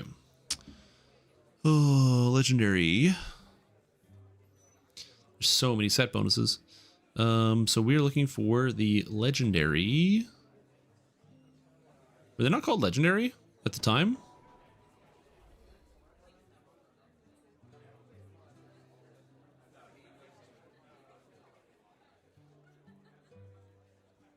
Yeah, there's also Frozen Frenzy, which is a set as well. There's a better page than this, isn't there? There's like item set page. It's got all the item sets in a list, but I can't seem to find it. Item set. I'm pretty sure there's this item sets page. Named item sets? That's the one I want. Oh no, it is not. What the fuck is this page? Somewhere in this website, there's a named item sets page. Nope, this is a template. There's a template for sets. Named item sets. Named item sets. There we go. Okay. So we want Isle of Dread. And we are talking about this one, the Defender of Tangaroa, because this one stacks, presumably, which gives you the Tangaroa sneaking suit, the Defender's mask, and the Defender's cloak. And at least this one's like not as bad, or the Auricular Sacrarium. But then you get the Sun Cloak and the Sun Catcher. And this cloak gives you intelligence, potency, and insightful potency. It's not horrible. The Sun Catcher gives you insightful intelligence, profane life force, profane spell focus, which again, not terrible. But the profane spell focus doesn't matter, to be honest with you. I only use 1 spell power. And then versus the Defender set, which gives you wisdom and death block, which again doesn't really matter for this type of build. Interesting. I don't hate it. It's not terrible. Yeah, you can craft the stats obviously, but I'm just thinking about this. And then you can even craft the armor as well to get exactly what you want. So you could just do full crafted. Ooh, interesting. Yeah, we're gonna take, by the way, a good chunk of today's stream is going to be considering and going through and making all the relevant stats. So we'll be figuring stuff like that out. There weren't heroic versions of the sets. They gave the names without legendary. Oh, right. I forgot about that. Pondering stream? Oh, yes. Big pondering. Making item sets can take a very, very long time. It is very complicated. So it is not something that just like will happen lickety-split. So just keep that in mind. If you're ever wondering how to make an item set and how these things come up, it can be very, very time consuming, and it is a collaborative effort as well. But yeah, you said check the other sets, the Vecna sets. Because Vecna's got, these are the heroics. Where's my legendary? No. So you do have this set, the Vol's Influence, which is an option, Cloak, Helm, and whatever, which is all the universals. The main issue is my Sun Augment slots. I'm really running out here because I need 1 Sun Augment slot. Basically, if I did the Vol's Influence, I would get the spell crit, the spell power, and the spell damage, and it would leave me with 2 Sun Augments. And then 2 Sun Augments means that I would have 1 for pack damage and 1 for base damage, and then nothing else to use it with. So I wouldn't get artifact charisma in this setup, and I wouldn't be able to get the other artifact stuff. Artifact spell DCs either. And then for my moon slots, I still have all 5 of them, but realistically for moon slots, all I need is profane evocation bonus, profane base damage, profane pact damage, and then whatever extra damage I can get on top of that for profane bonuses, which would probably be just, I don't know if there's a profane crit. Sun augments. Is there a moon augment list? Maybe. Augments by type. Oh. Hog. Hold. Sun. Moon.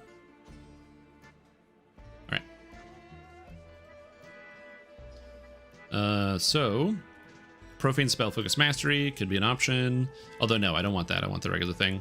Profane potency. So there's 1. That's an easy hit. Profane charisma. Another good one. I get 4 profane slots. So profane charisma, obviously a good option unless I get that from somewhere else. Profane power and pact, mandatory. Profane power and pact, snowfall, and sunlight. All right, I think I have one of those already, but I'll double check. Oh, that's all of it. Isn't there a base damage I'm missing? Oh yeah, bonus dice, light in the attic, secret area chest. Ew, this one's not even from the main chest. Interesting. And then evocation focus. And then charisma.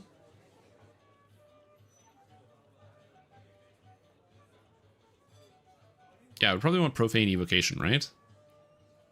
And profane enchantment, profane concentration, profane evocation, proper authorities. Effect Eldritch Blast? No, not necessarily. DDO Gear Planner website? No, I have not. The conveniency of this.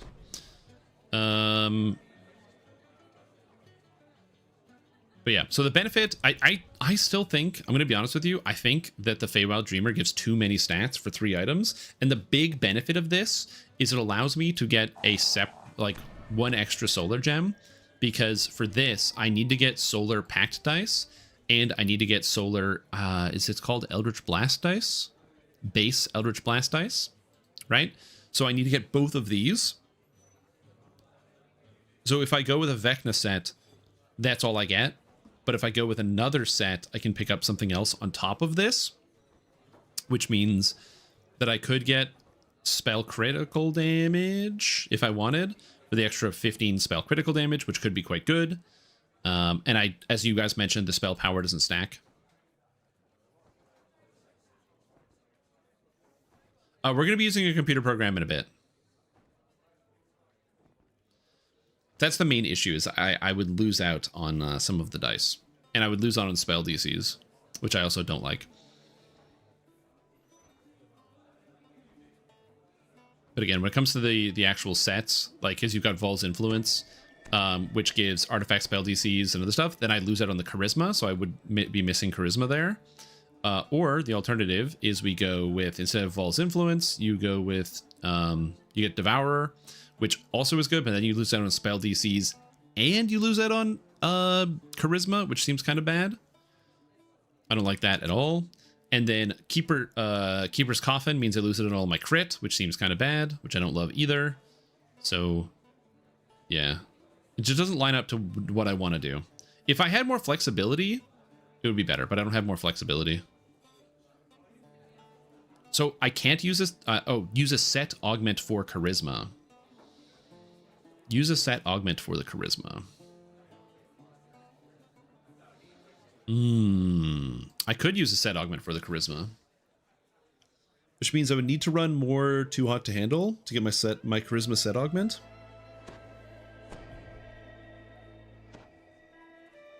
Which is doable.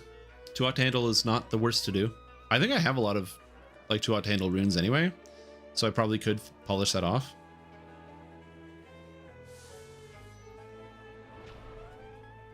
Because I could just set the other things to like have the bonus, so I'd have the more stats.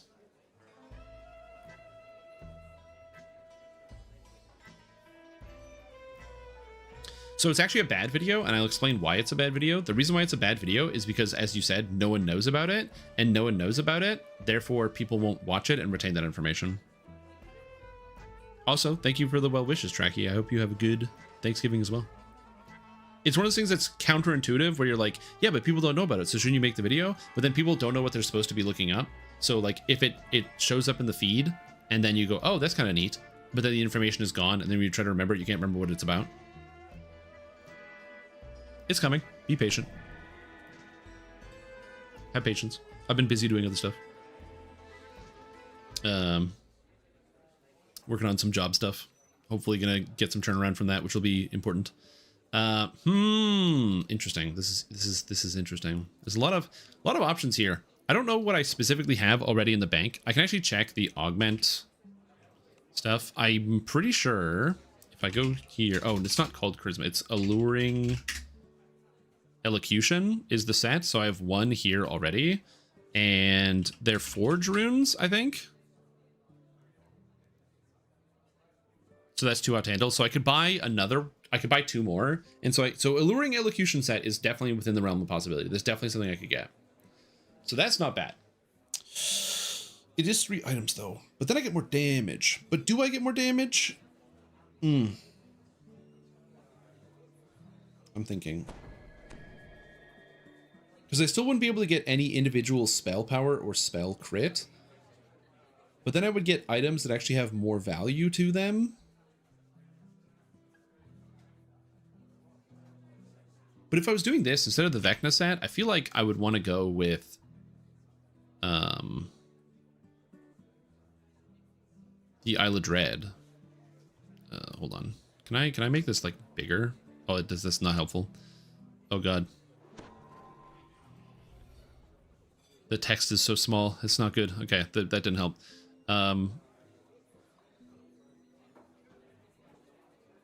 Auricular Sacrarium, but then I get neither the spell DCs and the other stuff if I wanted to go this way. Then I would get better items.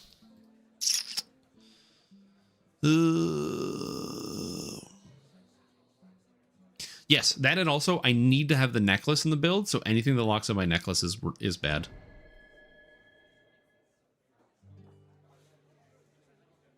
Yes, because I need the necklace from Lemortia.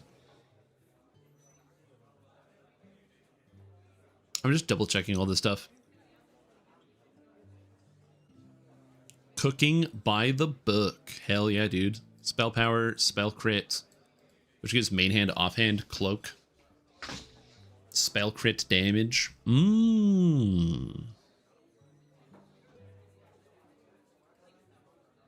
Yeah, I'm not sure. Anyway, I'm going to think about it and mull it over. And we're going to come up with something. I don't know what. But in the meantime, I have to take a quick step away here because it's everyone's favorite time. Please tell me I have the mark up on the screen. Hold on. That's right. It's sous vide time. So I will be right back. I got to get some delicious sous vide. And then, because it's been cooking in a bath of water all day. And I will be back shortly. Gamba? No Gamba. Not right now. I don't know what you would want a Gamba on. But yeah, this is my character as it's currently set up. I'm not sold on what I have here. I'm still working out what I want to do. And we're going to spend some time in the DDO builder kind of looking up some stuff. Wet meat? Yeah, wet meat, exactly. We're going to spend some time in the DDO builder making some improvements and adjustments. But for now, that's what we're going to do. Anyways, I will be right back. Oh, that didn't work.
Get me out of this hellhole.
Yatsu's Vides time.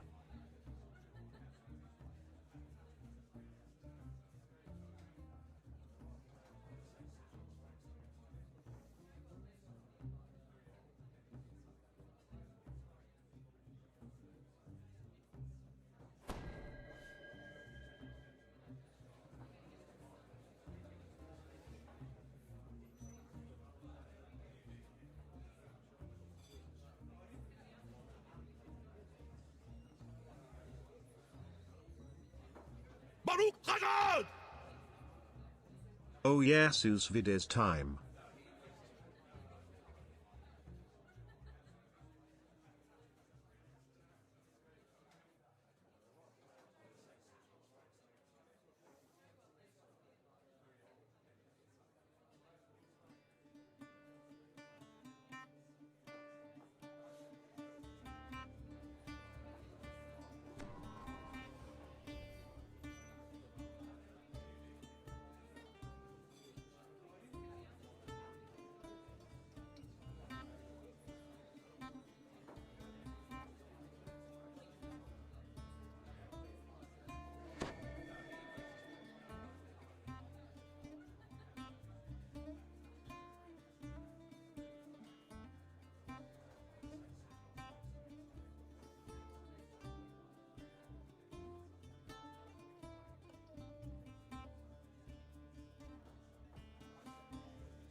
Mashed potatoes and moose steaks. Oh my god. Also, thanks for the raid, Nubaholic. Sorry that I was missing in action. Oh, thank you. What?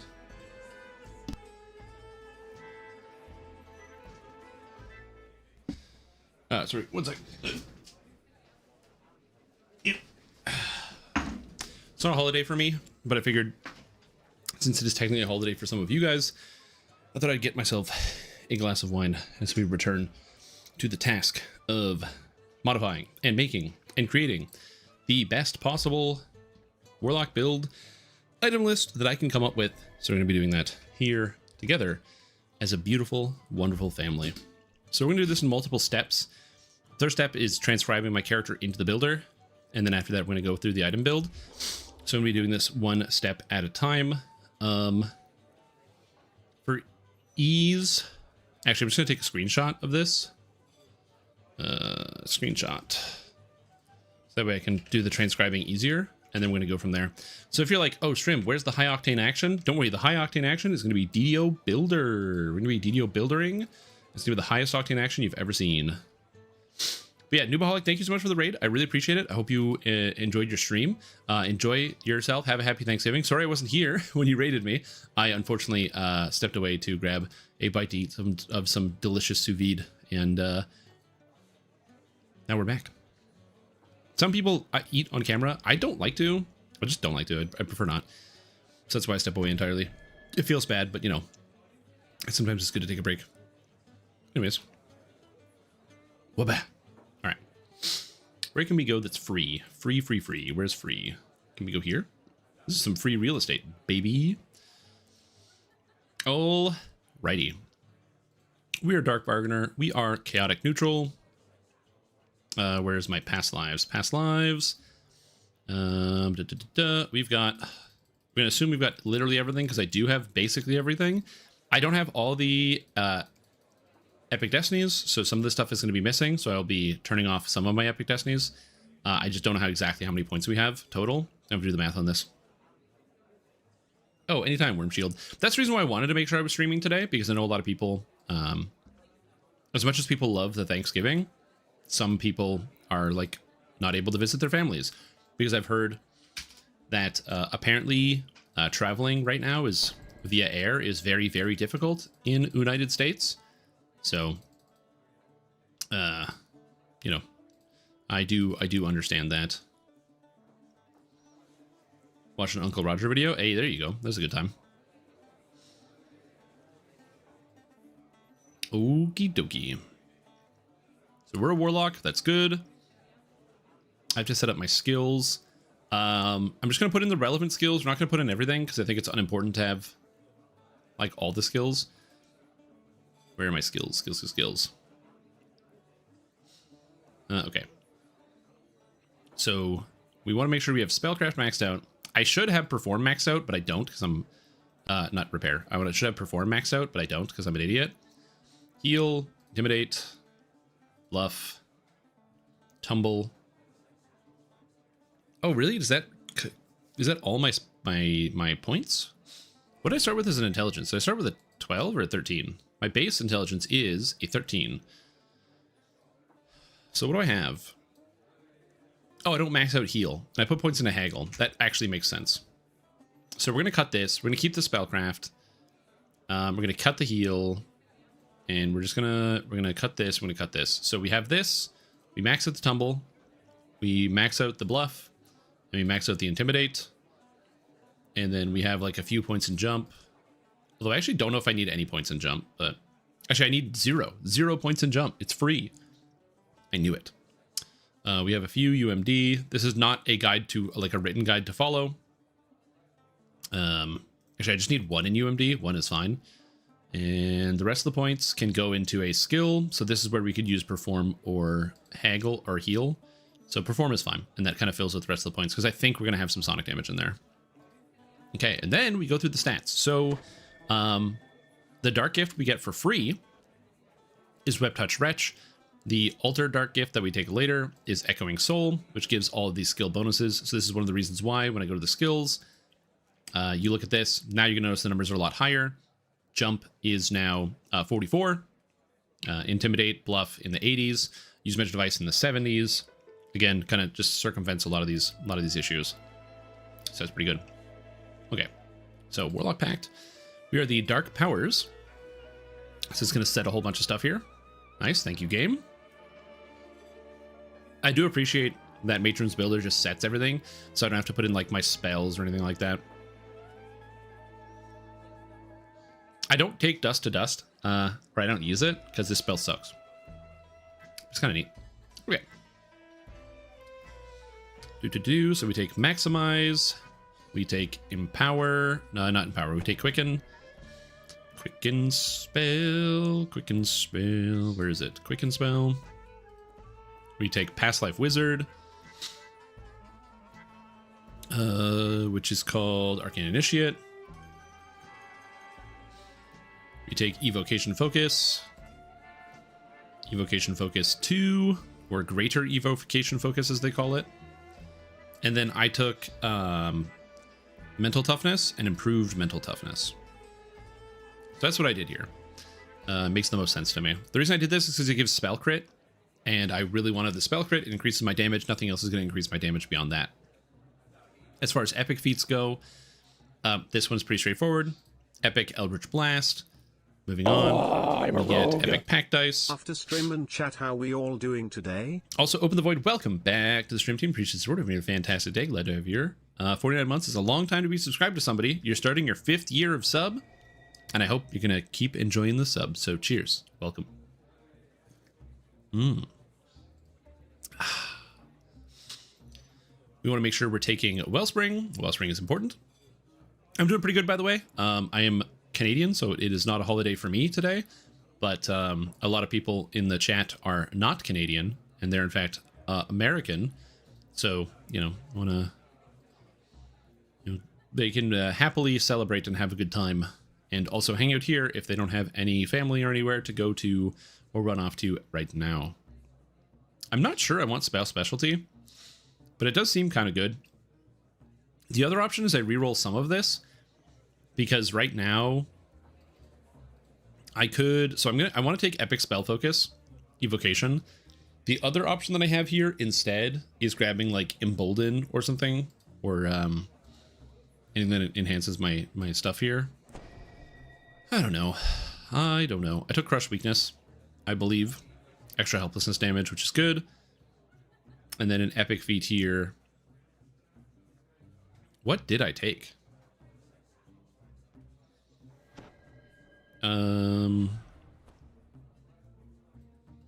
What did I take? I like just did this. Epic feats. Oh, Burst of Glacial Wrath. Bogwa. I forgot Bogwa, dude. Of course. Bogwa. All right. Then we took Wellspring. Then we took Greater Evocation Focus. Or Epic. Meant to say afternoon. Yeah, isn't that crazy? What Epic Mantle? So right now I have the Magus of the Eclipse Epic Mantle.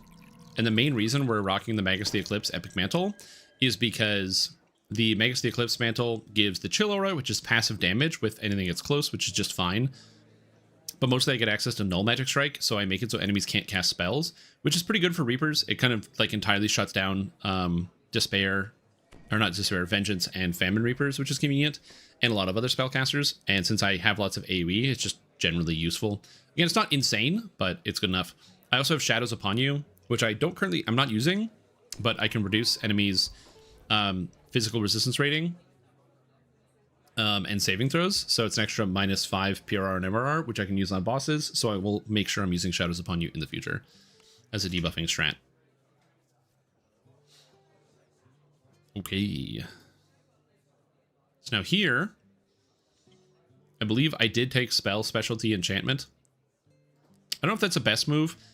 The alternative is taking Epic Spell Power Sonic or Epic Spell Power Force, both of which I think are good.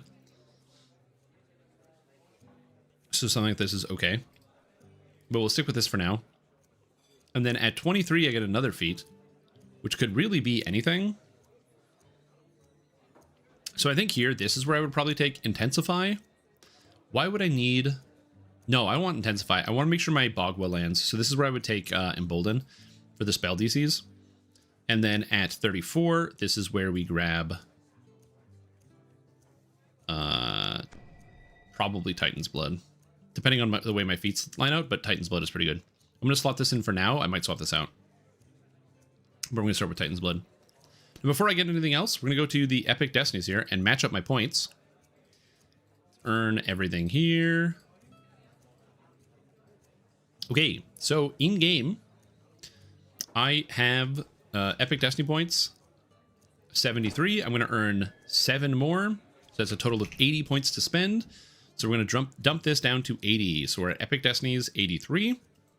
So we're going to go to Past Lives. Past Lives. Because I didn't do the math on this. So I'm going to get rid of Fast Healing. We're down to 82. Let's get rid of Trap Damage Absorption. We're still at 82.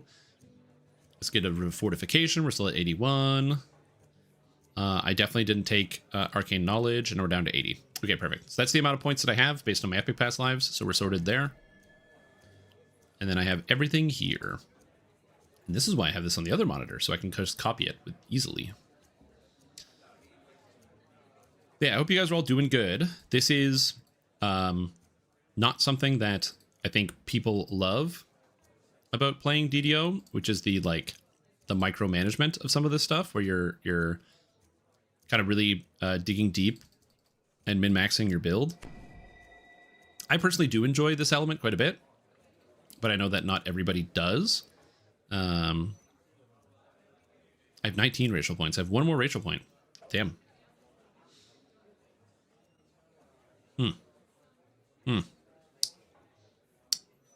Huh.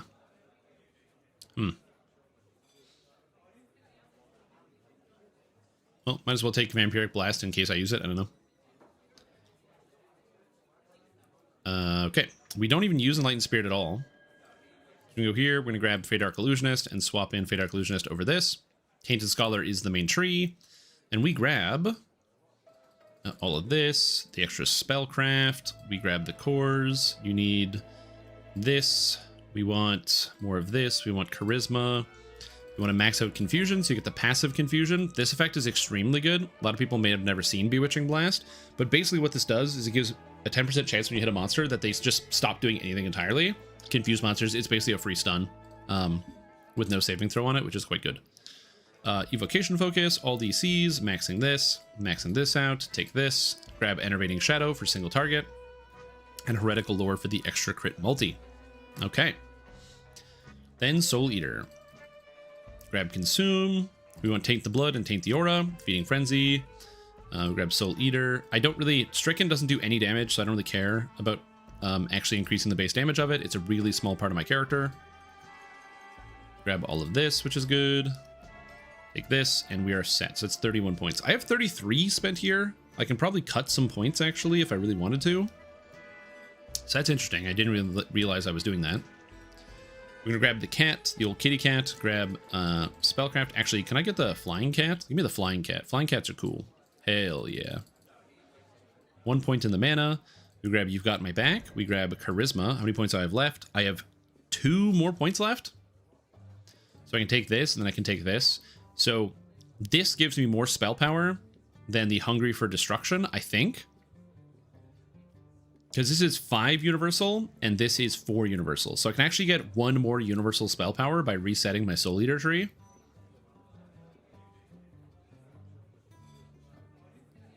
Is that worth it? 1 more universal spell power.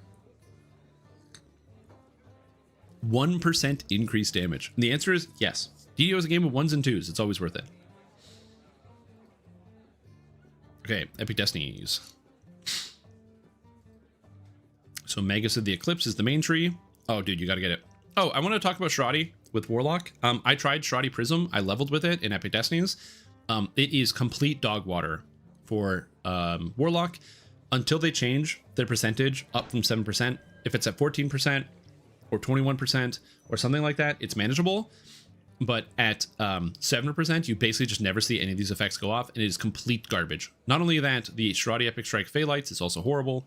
And it only scales off of illusion, and you don't get any illusion.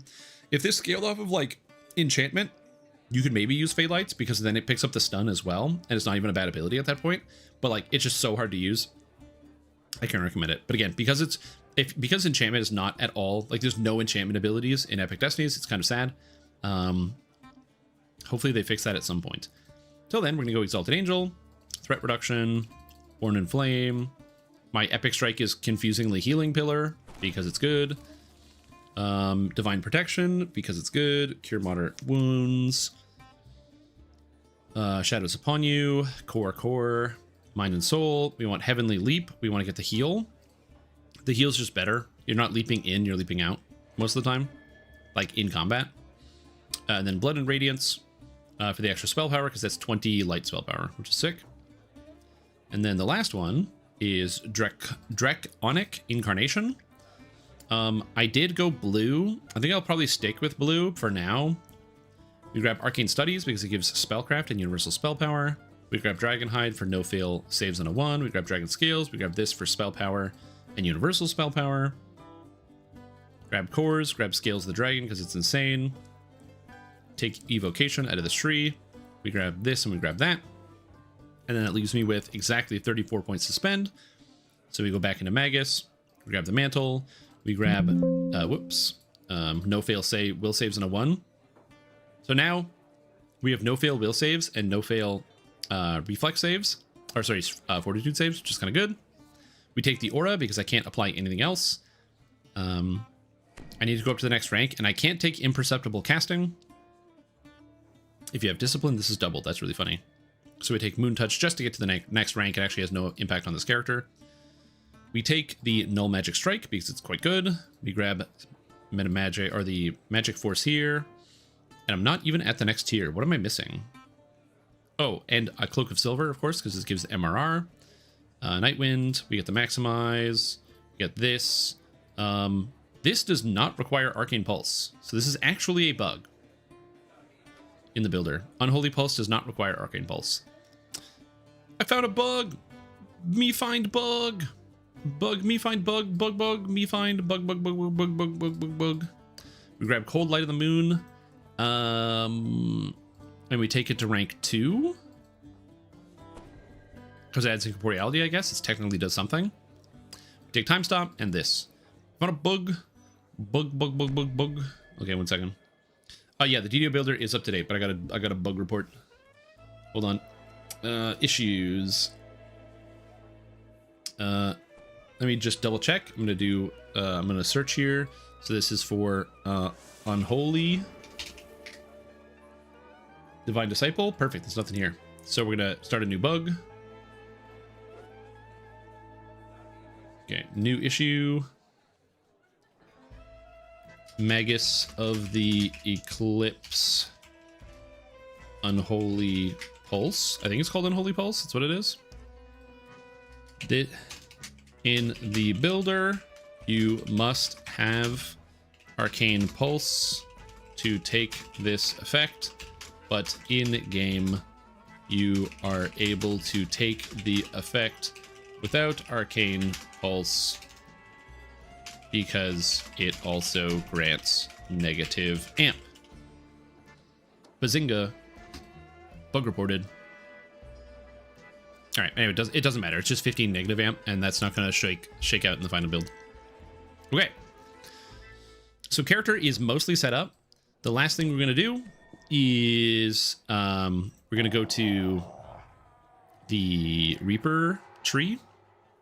Reaper enhancements. And we're going to... Why is this out of order? Wild. Anyway. I'm going to spend all my Reaper points that I actually have on my character. And then just that way it's in-game, because I want to look at my stats when I'm actually like in quest, because I will be playing pretty much exclusively on Reaper mode. So it's fair for me to have these stats in. When I'm doing like First Life builds, I don't actually include the Reaper stats. Just because, again, I don't have an expectation that people will have these numbers. But I do. Grim Barricade. Reflex saves. And grab this. So reflex save. Reflex save, PRR. Oh, and I like that I don't need anything, which is nice. PRR. So this should give me max saves, basically, in all content, so I don't ever have to worry about my saving throws at all, which is good. Extra PRR, max this. Having almost all the Reaper points is really wild stuff. And then I have... it's 102, so I'm missing 7. because I have 109 right now. So I'm going to grab Dex, grab this. Reaper Tactics, I don't know, grab more Dex. Get to 109. There we go. 109 points spent. That's me. All right. And now, lastly, we want to go into the stances. I'm going to make sure we have all the appropriate stances on. So we have, I'm currently using Arcane Alacrity. I might use Energy Critical because it does give Sonic crit. But right now I have Arcane Alacrity, which does work with Burst of Glacial Wrath. We grab Ancient Blessing because it's good. We grab Skill Mastery, Colors of the Queen. We grab the, where are you? Morning Lord, Past Life. Blast Shape, Cone 99% of the time. All my meta magics are active. Embrace Death is active. Utter Dark Blast is active. Frostlight is active. Okay. So just naked, standing around. We got a 58 charisma right now. And we got 1400 life, which about makes sense. Then we go into the equipment. And here we go. This is it. We have 10 filigrees in our Sentient Jewel. I believe my Sentient Jewel is of the Whelm. I believe that is my Sentient Jewel. And then we'll need an artifact. Okay, so there we go. So before factoring in anything, in terms of skills, we're cooking with 92 Intimidate, 91 Bluff, Spellcraft also kicking it at 92. Not bad. UMD 85. This is why I've only put 1 point into UMD. Usually you need a lot of it, but Racial Completionist Warlocks don't. I have 65 magic resistance rating with no items equipped, which is really funny. And then if I go to my magical breakdowns, specifically, we want to go to spell powers. I am at light alignment 666. Cool. Okay, so when you're designing a gear set, it is very important to have an idea of what you want in mind. So one of the reasons why I started by designing this gear set, by inputting my character into the builder, I set it up exactly as it normally is. So I have everything set up. I have the feats, the enhancement trees, the epic destinies. Everything is properly set up the way it's supposed to be. The reason why I have all of that set is because I want to be able to get a good, accurate representation of what my numbers are going to be. And this is important because I need to know what numbers I'm actually chasing down. So whenever you're designing a gear set, there's a couple things you want to consider. Number one is what item sets are you actually chasing down? What are some of the key features that you can't budge on?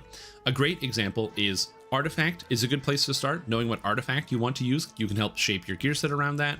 What your weapons are, because weapons are a really integral part of pretty much every single character build, so that's really, really relevant. Full set bonuses. Are you using set bonuses? Nowadays, most sets or most items are actually better off as their like broken down counterparts where you have sun and moon augments. However, some set bonuses can come in handy. So if you want to use a set bonus, start with the set first and kind of build from there. And then also, you want to make sure you consider all the stats you want in your solar and lunar augment set. So basically, whenever you're trying to make a gear set, you want to consider all the stats that you want. So in my case, I want as much charisma as possible. I want as many evocation DCs as possible. For spell powers, I want light and sonic and maybe force. So I want those 3 spell powers in as high quantity as possible. On top of that, I also want to make sure I have enough solar and lunar augments for my Eldritch Blast. So that's really important there.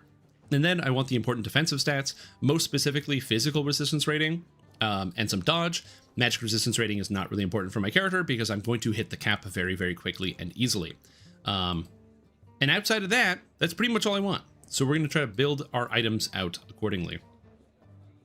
So yeah, there's a lot of things you can do here. So with this character, one of the ways that I have been looking at gear, and one of the things I was personally planning was with the Feywild Dreamer set. Now, I don't know if Feywild Dreamer is the right option, but Feywild Dreamer, this set does give Sonic, Force, and Light spell power, which I want, Charisma, and spell DCs. I want to start with this set and then kind of break out from this to see how it's going to feel. So we're just going to equip all 3 of these items right away and see where we get done. Now, some people pointed out that instead of using this set, I could use another set that I can actually get Charisma on through some augments, which we will look at. But let's take a look at the limitations. So the first limitation I can see right here is each of these items only has one extra augment slot on it. There's no colorless slot. That really limits what I can add into my gear set. So that is a big limiter. So I'm thinking about that already. So as much as I like this, I don't like that element of it. I think that's kind of disappointing. Also, I don't really care about it taking up the glove slot, but Gossamer Weave gives me no stats that I actually want, and Delicate Thimble Tips gives me no stats that I actually want. So it's not really lower stat scaling because the only lower stat is Charisma, and there's no, like, I'm missing 1 point, which I would want to get somewhere else. The stats are basically the same though, and most of these stats don't matter. So I'm gonna get rid of this. I'm gonna get rid of this, and we're gonna get rid of this. The other stat I was potentially looking at was one of the dinosaur bone sets. So if I go to dinosaur bone male, is that the light? Which one's the light? Max Dex 20. That sounds right. You get a set bonus. One of the set bonuses is the Deacon of the Auricular Sacrarium, which gives me all of the spell crits, but it doesn't give me the spell DCs. And then there's also Defender of Tanaroa. Is it Defender? No, Devotion of the Firemouth. Yeah, Defender of Tanaroa, which also does something similar, which is interesting. Gives me some of the stats that I want, but Auricular Sacrarium is interesting. The downside to Auricular Sacrarium is it means I don't get these spell DCs, and I don't get the bonus Charisma, but we can use augments to kind of supplement this. And another benefit is that the dinosaur bone stuff gets 2 augment slots, so it's actually easier to fill out everything that I want. So definitely something to consider.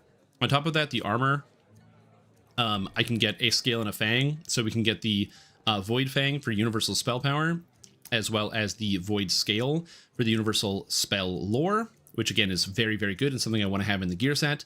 So Dinosaur Bone is an excellent option, although alternatively, we could just go for the new stuff from Lamortia, but Dinosaur Bone is looking better and better.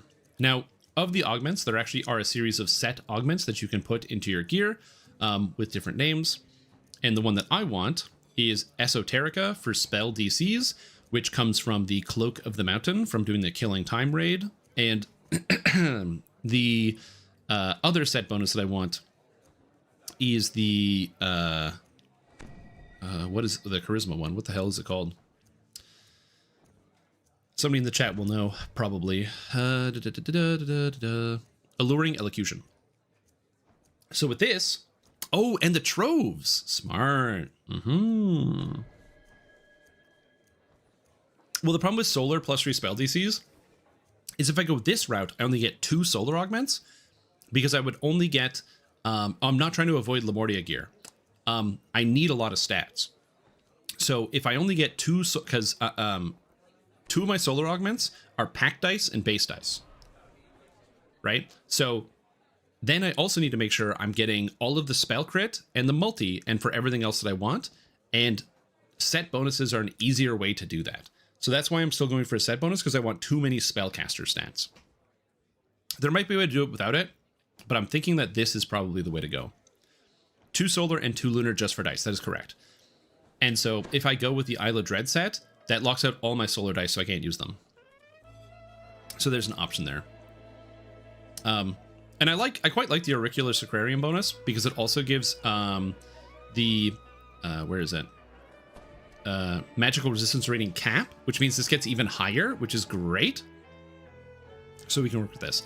So the Gem of Many Facets with Elders doesn't work either, because if I was to do that, then I would just be trading out one problem for another, where now I have to use Lamortia chest piece, Lamortia cloak, and Lamortia helmet to be able to have access to all the solar augments that I want.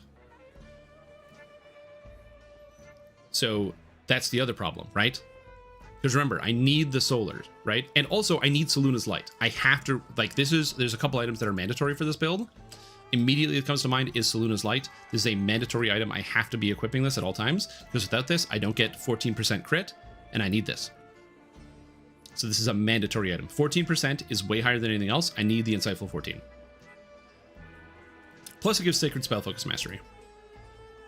So this is an item that is mandatory for the build to function, so we need this.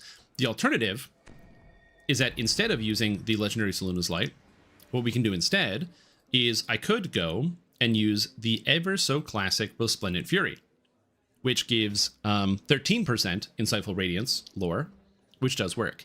The problem with the Resplendent Fury is not only does it give lower numbers, but also I want to use some of the cool new raid gear with a specific goal of 2 items in mind.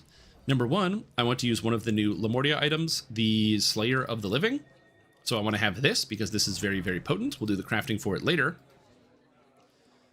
And then the other item I would like to have here is one of these ones. Soniar, Echo of Pain. So these are the 2 items I want to have equipped, which means that if I want to get the Insightful Crit, I have to have this. Right? But with Soniar, I'm able to pick up not only the sonic damage on hit, but I also get Legendary Ash, which is good for me. And then we have Slayer of the Living, which gets the Revlin magic, which adds not only force damage to every blast, but also gives me the Bane damage on hit. And then also on Slayer of the Living, we can get a Woeful, and we can add which one of these? Not Echoes for sonic damage. One of these, probably like Acid, if I had to guess, something like that for the acid damage over time. And we do that instead. So we're gonna blast stuff. Yeah, I want the dripping effect. Because remember, this applies on every single Eldritch Blast, which is really impactful because I cast much faster than a regular caster. The benefit of a regular caster is they do like Giga Burst, right? They drop an iceberg for 180 million. I don't do that. I go pew, pew, pew. So every time I add to that pew, pew, and it goes like pew, pew, pew, it's much more powerful. That is more important. So we're gonna see that. Oh, it doesn't function with alchemical acid. I don't know if I'm going to use alchemical acid, because I might use just the Dolorous Arcana for the insightful bonus to spell power, which might be better than the acid. So we'll see. I might use Dolorous Arcana for that instead. So again, we have a lot of flexibility here, but this is kind of what we're working with. And so I'm thinking Isle of Dread may in fact be the right play. So I think that's what we're gonna sub in here. So I'm gonna grab the Dino Bone Mail, the Dino Bone Helmet, which using Dino Bone again just makes me feel really weird, but it's just the best option. So yeah. Deacon of the Auricular Sacrarium, which sounds good here. And Deacon of the Auricular Sacrarium. And then Deacon of the Auricular Sacrarium. So this gives me this set bonus. I then have a set of goggles, which needs to have a Sun Augment slot. So I don't know what Sun Augment slot I'm going to use. Ooh, Scientist specs. That's always fun. Ooh, also, I could just use one of these bad boys, which gives me all the slots that I want. And still has the Sun Augment slot, and it's an artifact, which is not terrible. I don't need Sacred DCs. There's also Profane DCs. Is there Quality DCs? Oh, there's Quality as well. But I think I get Quality. Because we get Quality and Sacred already.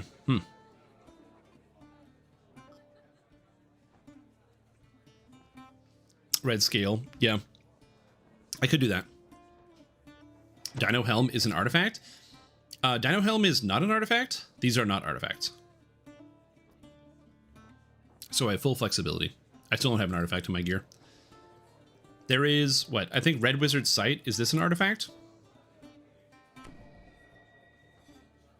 It's not an artifact. It does give kinetic lore, which is fun. Sign Way of the Melody gives sounding, which is interesting. And is this an artifact? It is an artifact. Interesting. The problem with, so you could use Thayan Pack Mage's Bangle, but this item sucks. Alternatively, we can use the, it's in here, the legendary Baron von Aubricher's Family Amulet, which gives me crafting instead, which is also an option. But yeah, so we got some flexibility. It's going to be a lot of crafting with this gear set and figuring out exactly what's going to go where. Actually, now that I think about it, the Pact Mage's Bangle isn't horrible because I can use the Impulse and Kinetic Spell Power because I will need both of those things. So this is like not a horrible option to get started right here. And then that means that for my goggles, I don't need the Red Wizard's Sight, which gives the kinetic stuff, although I would like Quality Potency. Sign is interesting because it is an artifact. The problem is I don't need the melody, and I don't need the anthem melody, because I don't have effective bard levels. That's not good. But I like the sounding. That's kind of cool. The issue is getting an actual artifact on here. Could Agony's Eyes work? Oh, with Sound and Silence? Sound and Silence is kind of... It's fine. I'm not a huge fan. I immediately liked the Scientist specs because it gives me quality potency, which is just sick. And then, yeah, also just crafting something could also be fine. That's kind of what I've got here as like a starter, and this seems okay. Again, not amazing, but okay. Additionally, I don't really have any stats yet, so I have Radiance, Insightful Radiance lore, but I don't have actual Radiance lore, which is annoying, and I need to figure out where I'm going to get that. I also don't have Sonic or Sonic... I have Sonic lore, but I don't have Sonic spell power, so we need Sonic spell power. We need Radiance lore. And Slayer of the Living, I believe I can get the lore. I can get the crit right here on this. So we could get light spell crit on the miserable slot, and then the Dolorous slot can give me the insightful, so I can get the insightful for a light as well. And then for the melancholic slot, unfortunate reality is the melancholic slot is just really bad, and I don't need any of the stats on it whatsoever, which is disappointing. I could take the spell pen, could take the shadows, whatever, just something like this. And now we have our kind of weapon sorted. And then this is also sorted as well. That's good. Yeah, I need an artifact. Is there a list of minor artifacts on here? Because I think this setup feels pretty good. Minor artifact. Okay, we got Band of Binding, which gives paralysis on weapon hit only. Wow. Whereas cast level when casting all 9th level spells are lower by 2. I don't think that functions. Life of the Lifeless. No. Mask of the Killer doesn't work. You have a gift for me? Yeah, I'm in game, but I'm doing this. The Theurgy of Autumn. Ah, yes, Theurgy of Autumn. Why don't I just go get one of these? Do these have 5 slots on Theurgy of Autumn?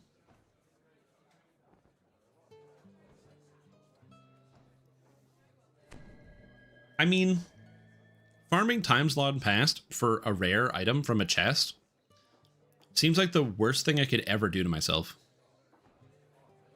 It's a really good item. It's a really, really good item. But how much do I hate myself, you guys? Like, that's the real question I gotta ask here. Like, how much do I hate myself? I mean, maybe it's a lot. Maybe I hate myself quite a bit.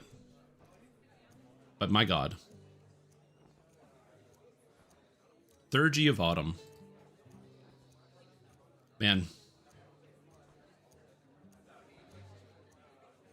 That's just the physical pain is so brutal. Why is this a thing? It's really good. They should call this like the horrible pain of autumn. Time's long past, eh? It's gonna be a lot of farming. It's gonna be a lot of farming. Fortunately, I have quite a lot of ults I can farm with, so that's not horrible. I have my Saloon's Light, so that's good. Okay.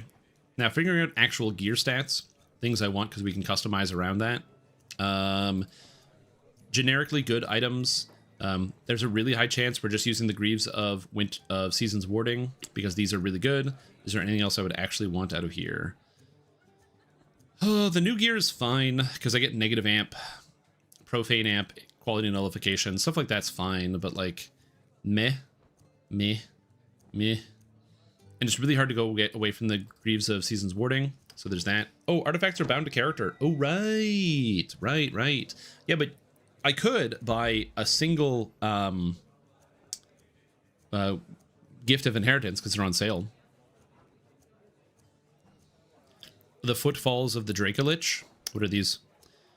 These are another artifact that give freedom of movement, sheltering 39, elusive target, and sealed in undeath so you can get a craft.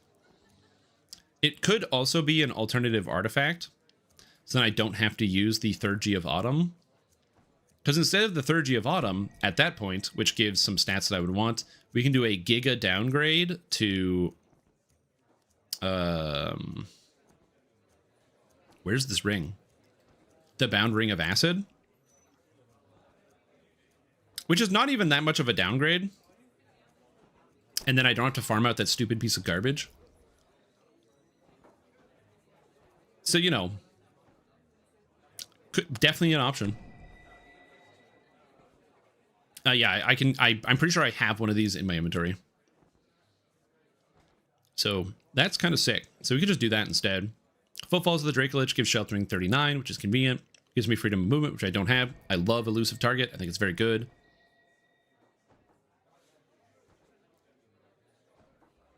Yep. Yep, one of my favorite items in the entire game. My beloved Bright Gaze. You guys remember when Bright Gaze was amazing? Quality potency, charisma, quality spell focus mastery, radiant glory. Oh, Bright Gaze. I miss using Bright Gaze all the time. Okay, well, I still got 4 items to take care of. Spell power check. We have spell power and insightful spell power of my main spell power. We have spell power and crit for the Force, spell power and crit for Sonic, spell power and crit for Acid. All relevant spell powers are now accounted for. So that's good. So all relevant spell powers are accounted for, which is beautiful. Which means, at this point, I just need to focus on getting spell DCs. And we already have Sacred here. And we already have Quality here. Which means we need Profane. But we can Lunar Augment this bad boy with a Moon Gem. Because we can get Lunar Gem of Evocation, which is the only one that I want. Beautiful. So now we've got Profane as well. Amazing. So I'm having a pretty good time with this. We do, in fact, need a Sun and Moon or Sun Augment pair of goggles. So where are we options here? Meditative Mind, Garbage, Night Brigade. Charisma, Quality Charisma, Magical Sheltering, Insightful Will Saves. Quality Charisma. That'll be a stat. But don't I have Foots of the Dracolich, which I can craft Sealed and Undeath, and Thayan Pact Mage's Bangle? So I have 2 really flexible Sealed and Undeath effects, which is really nice. The Pact Mage's Bangle gives Sealed and Undeath 15, and the Footfalls of the Dracolich gives Sealed and Death 15. The Dinobone Helmet is 14, so I will probably want a 15 on a Charisma item. Again, Glasses of the Night Brigade giving 15-3 is nice, but I don't need the Magical Sheltering. I don't use Conjuration, so I don't need that. Insightful Potency 54 is not terrible, and it gives Magic Diversion, so Studious Mage is interesting. Archer is bad. Berserker is bad because it's got Life Sealed. Warrior's bad. Carissa's Goggles are bad. Love at First Sight gives Healing Amp. Okay. And Sewer Sight.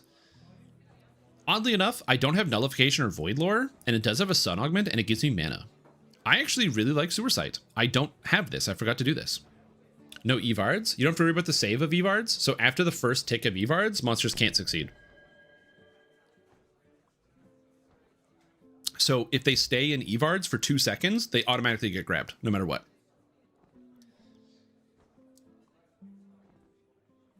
So yeah, interesting. It's just at Agony's Eyes because it's a rare non-raid 5-slot artifact. Well, the problem with Agony's Eyes is I don't really love the Sound and Silence effect, and I don't need that many crafted slots either. I really like Sewer Sight. Sewer Sight's kind of sick. I am pogging over Sewer Sight. The Scientist Sights and Scientist Specs. How are these different? And then Victra's Experiment, garbage. All right, Sewer Sight is good. We are in fact pogging here. So we're gonna get Solar Gem of Blast Dice on this one, and we're gonna get Solar Gem of Pact Dice. Pact Dice. Beautiful. Covered off.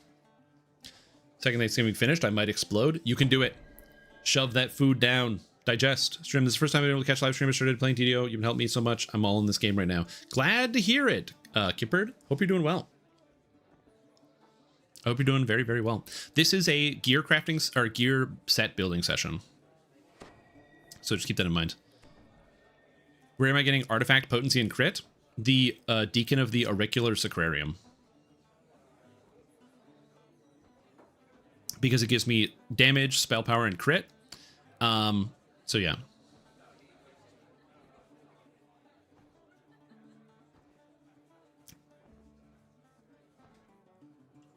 Are you getting artifact? Oh, you want artifact potency? I can't slam it on this build with what I want to do.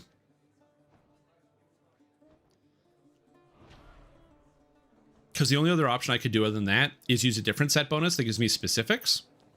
So the original set bonus I wanted to use was actually the Feycraft mail, because it gives charisma spell DCs and the sonic and force and light and all that.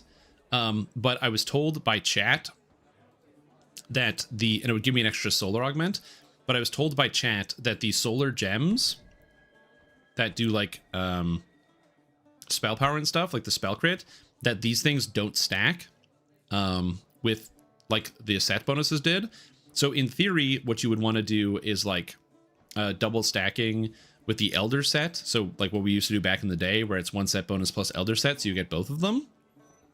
But the problem is you can't do that, because if you run the elder set, then you don't get Selûne's Light, so you don't get Insightful Radiance lore.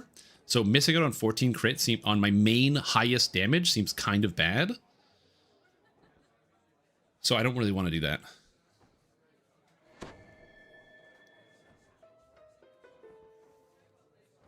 The solar spell crit stacks with Dino spell crit?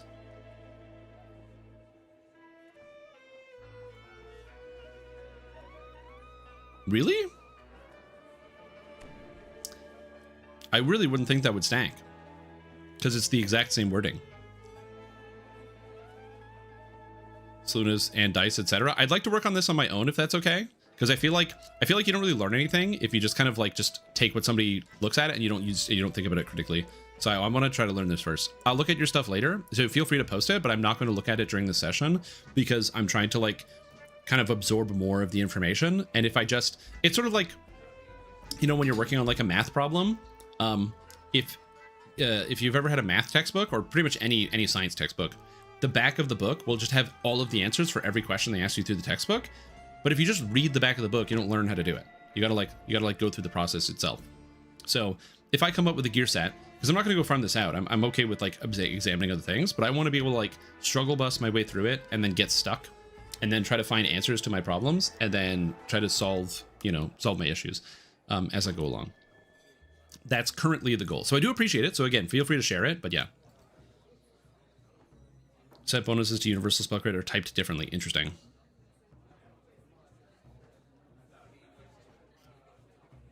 Oh, true. You can use the helmet and the necklace and have 2 dead items. But one of the benefits of the Isle of Dread is I just get so many stats. Like, I'm going to be able to fill up every single stat I could ever need, which is nice. Now, maybe I will fill up here, because right now I'm like, oh shit, I don't want any of these horns. I mean, Relentless Fury is melee damage. Ooh, I don't need any of the horns. That's fun. I need no horns.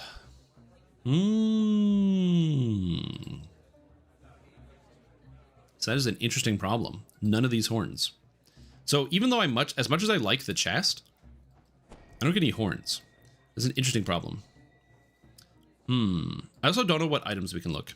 Do we redeem the code in game? Yes. So when you log into DDO, that's when you want to use the code, the GATHERYOURPARTY2025. So that is a big downside for the dinosaur bone outfit, is as much as I like it, I can't use any of the horns. Getting one of these, so I have like the full claw set or whatever, is fine, but yeah, that's interesting.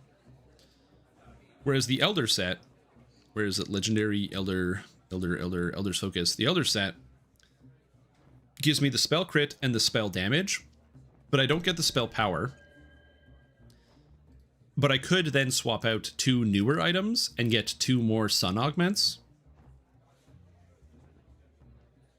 So I could use like a modern piece of equipment. So we could use like the Downcast Vest, Gravekeeper's Vest, or the Lemordian Vest. Oh man, these are all kind of nice. Technically, you could also use one of these armor pieces, but I ain't going out and farming this nonsense.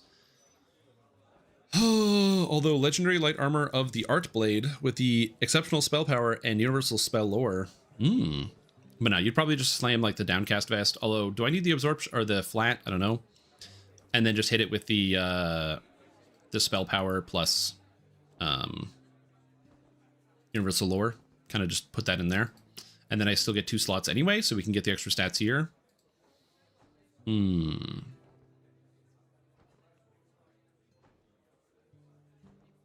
touch a power for spell power.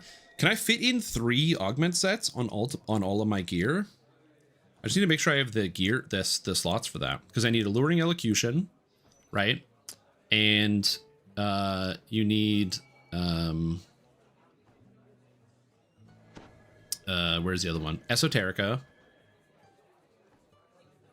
So it's kind of a lot. You need a lot of them. So it'd be difficult to kind of put together. Again, the main issue is I'm just like, man, throwing on the Elder set in current year just feels like, it just feels so bad, especially considering how awful this item is. Where is this? Hold on, can I copy this? Copy and paste, and this is going to be called Elder Keck W. Okay, so we get rid of this, we get rid of this, and we get rid of this, and instead we type in Elder, and we get Elder's Focus, and we go here, and we get the Elder's Cap. Both items do literally nothing. I can't use any of the stats. I guess technically this one gives Wizardry, which is already overridden. I get nothing. Literally nothing. Outstanding. But you get the Elder's Knowledge set, and you can replace a lot of this. Well, you can at least get some augment slots, so it's not all horrible. True, I get int for spellcraft. Not too bad. But then instead, we can run the light armor, so you can grab either the Downcast vest, the Gravekeeper's vest, or the Lemordian vest. +5 good luck is not bad. So I think I would take that over anything else. Grab the spell lore, grab the void wheel, and then here we can get crit. So I can take light spell crit. It's 6% quality light spell crit. That is such a small number. And then you get an extra sun augment slot. So then of the sun augments, you can take crit again. So you want solar gem of spell critical chance, which gives me an extra 6 crit, because apparently that stacks with this. So that's 12% universal crit. And we get to keep Saluna's Light, which is interesting. And we still have all of the extra exceptional crit here as well. And then as far as the cloak goes, I have a lot of flexibility when it comes to cloaks. And I believe, isn't it the cloaks that get the insightful stats as well? Insightful potency, profane life force, quality spell focus. No, it's magical resistance rating, right? Yeah, it's all magical sheltering. Absorption. Down the noob DDO builder and accidentally place my character's builds folder. Now everything's gone. That's can you control Z? Control Z. Control Z. Save yourself. Quality double strike. Am I gonna get anything that's gonna be all the stats that I want? Cloak of Moonlight. No. No. No. Okay, this is all garbage. Deathly Shroud. Is that the artifact? Ugh. Alright. Ram's Might. Double shot. Fire. Force Absorb. That's kind of neat. It's not good. It's kind of neat. Eversight. Quality spell focus don't need. Profane life force is interesting. I kind of like insightful potency because I don't have that anywhere. So I kind of like this. And then we get a melancholic and a dolorous slot, which means we can grab light spell crit and then dolorous light spell crit, or quality charisma, which is also interesting. But you can do something like this, and then for sun augment, you can grab solar spell power because we can use the set bonuses. So with this, I want to have 3 different sets, right? 3 different augment sets. I want Alluring Elocution, I want Touch of Power, and I want the other ones. So that's 9 items I need to make sure I have augments in, because this will stack and give me even more spell power. So just to make sure I have 2 set items. So I have 1, 2, 3, 4, 5, 6, 7, 8, 9, 10, 11 items left. So I can get all 3. So it is possible. because we can grab Sewer Sight, which has one of these, and go Alluring Elocution. Go here and grab Alluring Elocution, and go here, which has a colorless, and go Alluring Elocution because there's no stat bonus. 1, 2, 3. And then we go here because it's also got a colorless slot, and we slam a Esoterica. And then we go here, doesn't have a colorless slot. We want to use as many colorless as possible. No colorless slot, no colorless slots. So we're going to have to use something. So we'll probably just eat a yellow because yellows are not as good. So we want to go Esoterica, throw that in there. And then we can go here, take another yellow and slam Esoterica. Although actually I don't need as many blue slots. So I will probably use blue slots for that on this character. Melees want more blue slots, casters don't. And then we want Spell Power, which I just need more items for. You still need Spell Crit Damage. No, Spell Crit Damage is on the Elder's Knowledge. Unless Legendary bonus to Spell Crit Damage stacks with the Sun Augments, which would be amazing.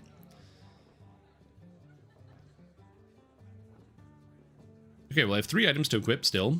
And of the stats that we're missing, just double checking, I have all of the spell powers. I have no main stats. So we have no charisma and we have no constitution yet. At all. Which is really funny. I have no skill bonuses.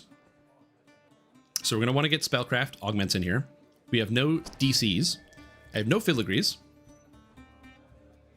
Oh, sorry. I got distracted. I'm in the tavern. I'm here. I'm in this tavern here.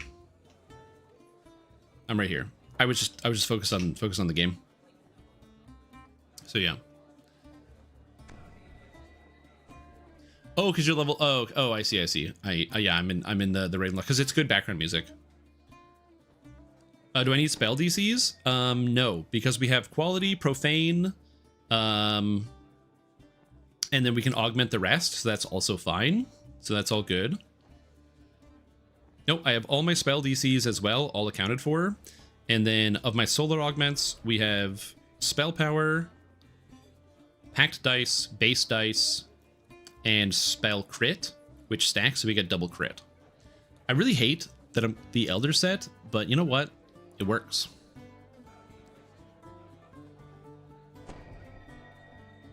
Oh yeah, right. Because you can do,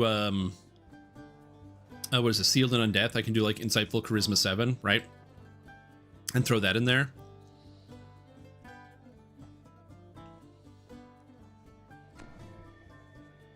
Oh, and then you're saying, oh, and craft the Lamortia items. Oh, get a Lamortia item, get a Lamortia belt and throw that on there. So get like a tangle of wires. There's got to be one of these belts that does something for like negative users, right? I need negative amp. I was kind of hoping there would be like a negative amp item. I'm getting the feeling that there isn't a negative amp item anywhere in this entire expansion, but I don't know where, because there's the belt here. Where do I get negative amp? Maybe the gloves? Oddbreakers, claws, Elise's grasp, grave robber, thick skin gauntlets. It's boots? Damn. I don't have Insightful Spell Focus Mastery yet. That's another thing I need to get as well. So I'm looking up stuff. But I have a ring slot, so getting Insightful Spell Focus Mastery is not terrible. Hands of Waste. Use Insightful Spell Focus Mastery. It's kind of neat. Yeah, I have a ring slot, so Insightful Spell Focus Mastery is really easy.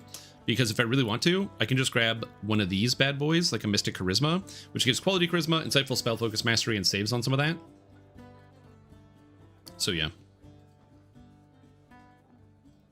Man, you guys really got a hard on for the Darsteel's gloves. It does have quality spell potency, or quality potency, which I don't think I have in the build yet. So like, it's not horrible. It's not a horrible item. You know, it doesn't piss in my cornflakes. It's not horrible. There's some more horrible items out there.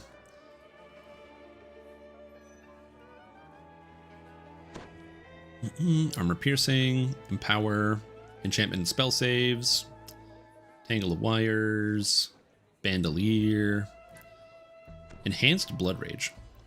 Take damage or kill an enemy, you can get constitution. It's kind of neat.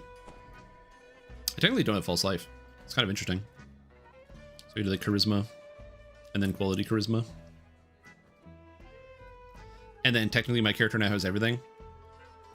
Well, I don't have everything, because I would need to go Moon Slot and get Lunar Charisma. So now we got everything. We got Insightful, Quality, Profane, everything. Yeah, I have no con yet on the build either. We don't have any Constitution in the game yet. Con is relatively easily solvable because we can just augment those bad boys, but yeah. The old files aren't compatible because they have a different root element? Oh. Well, no, they can be. So you have to go into the folder, you have to go File, and then import v1 file specifically.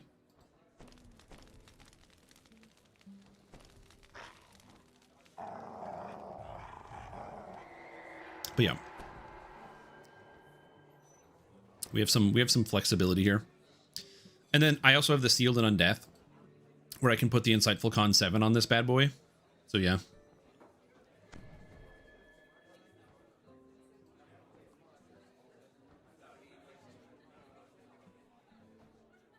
Oh, the Mythic Constitution. Yeah, Mythic Constitution could be an option as well. What are some of these newer ones? Magical Efficiency, Mystic Diversion. Oh shit, these ones are kind of good. I mean, I'm gonna be honest. Like, this solves like a lot of these problems, dude.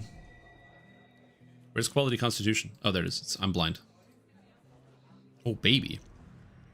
It gives me the magical efficiency. With the Mystic Diversion, I'm at officially minus 100% spell threat, so I generate 0 aggro, which is sick. It's not too bad. Solves my Constitution problem. Time taken, Band of Binding, Minor Artifact. Ugh. And then again, Ring of Mystic Constitution. That would let me replace the gloves, but the gloves are also giving me quality potency, which is fine. And I don't have Spell Pen on my build either, so it actually is giving me the Spell Pen, which is also good. So it's not horrible. And I have Freedom of Movement. I got the Elusive Target. I love Elusive Target. You guys might not know this about me, but I'm a big Elusive Target guy. I love Elusive Target. Big fan. Big Elusive Target guy. I think it's extremely good. And also Wind Through the Trees. Wind Through the Trees is also really good. I've had many a people give me the bully for saying that I like Wind Through the Trees. But you know what? I'm not going to feel bad for who I am. I like it. Helen Back, Embraced by Light. Raid Filigrees, Helen Brack, Embraced by Light. We just double up on the Filigrees here. So we have Charisma, Charisma, Charisma, Charisma. So it turns out 8 Charisma is pretty good. Now we need to actually put in the real Filigrees that we want. So I have 8 plus 3. So I have 13, or 8, no, 8 plus 3 is 11 slots. So right away, we need to make sure we have Sinister Secret of Saltmarsh. We need to get the access to the Keeper of the Curse. And Keeper of the Curse, we're going to grab Charisma. Keeper of the Curse, Charisma here. And Keeper of the Curse, 5-piece set, gives 3 pack dice. We require this effect. It also gives negative amp, which is really bizarre, but it is actually useful here. So Sinister, Keeper of the Curse, Keeper of the Curse. So we grab Light Spell Power, Keeper of the Curse. I don't need negative spell power, so probably negative amp. And then Keeper of the Curse, PRR probably. This seems right. And then lastly, I have 6 slots left. So I'm feeling the autos because I want more spell DCs. But I could also go with Dragon Soul, because Dragon Soul does give me spell critical damage, which is an option.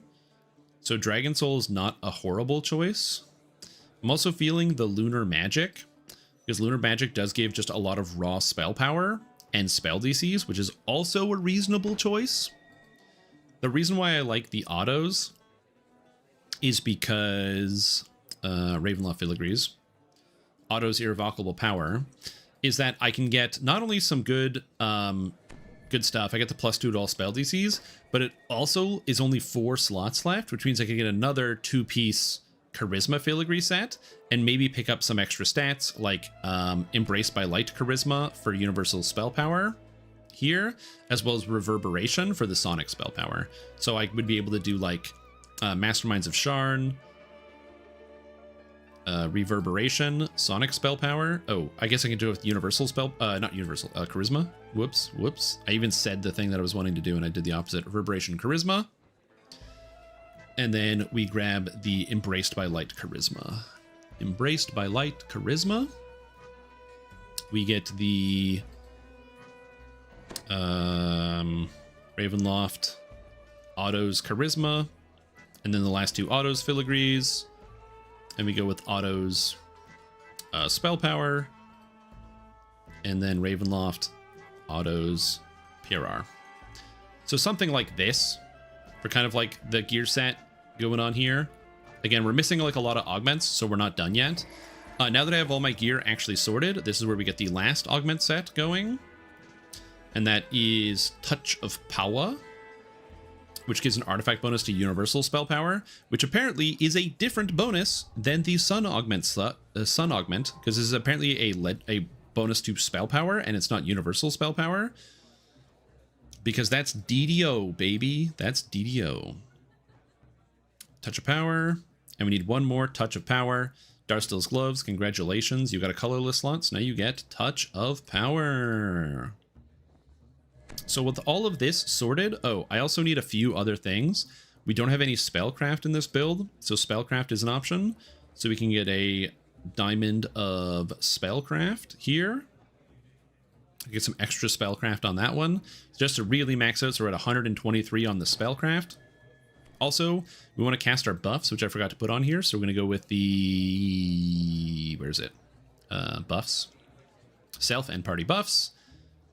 Which I don't know where it went. Is it here? That's breakdowns.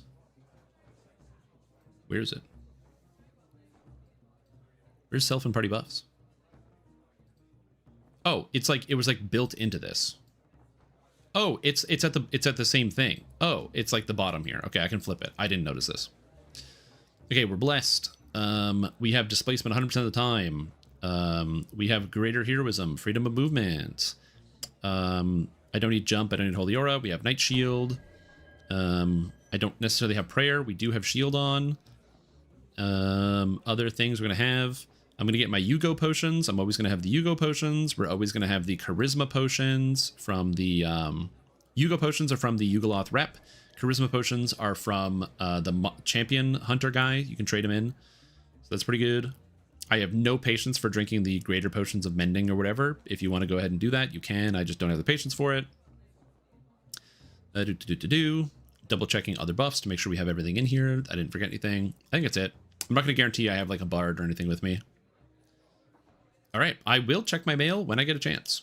Okay, so with all of this set up, I'm still missing some stats, I think. But, you know, 108 charisma is not horrible. Constitution 60, we do have all 3 constitutions in there. And then, yeah, the charisma. There's a lot of things to keep track of, but it's a lot of stats. So in general right now, we have... I'm at the MRR cap is actually higher than this. So I'm at higher than 115. My PRR is kind of low. I don't have insightful PRR on this build, which is interesting. Yeah, I don't have the enhancement bonus. I actually don't have evocation bonus at all on any of my items. So I will actually have to double augment that. So I will have to both grab a yellow augment and put on the topaz of evocation power because I don't have any.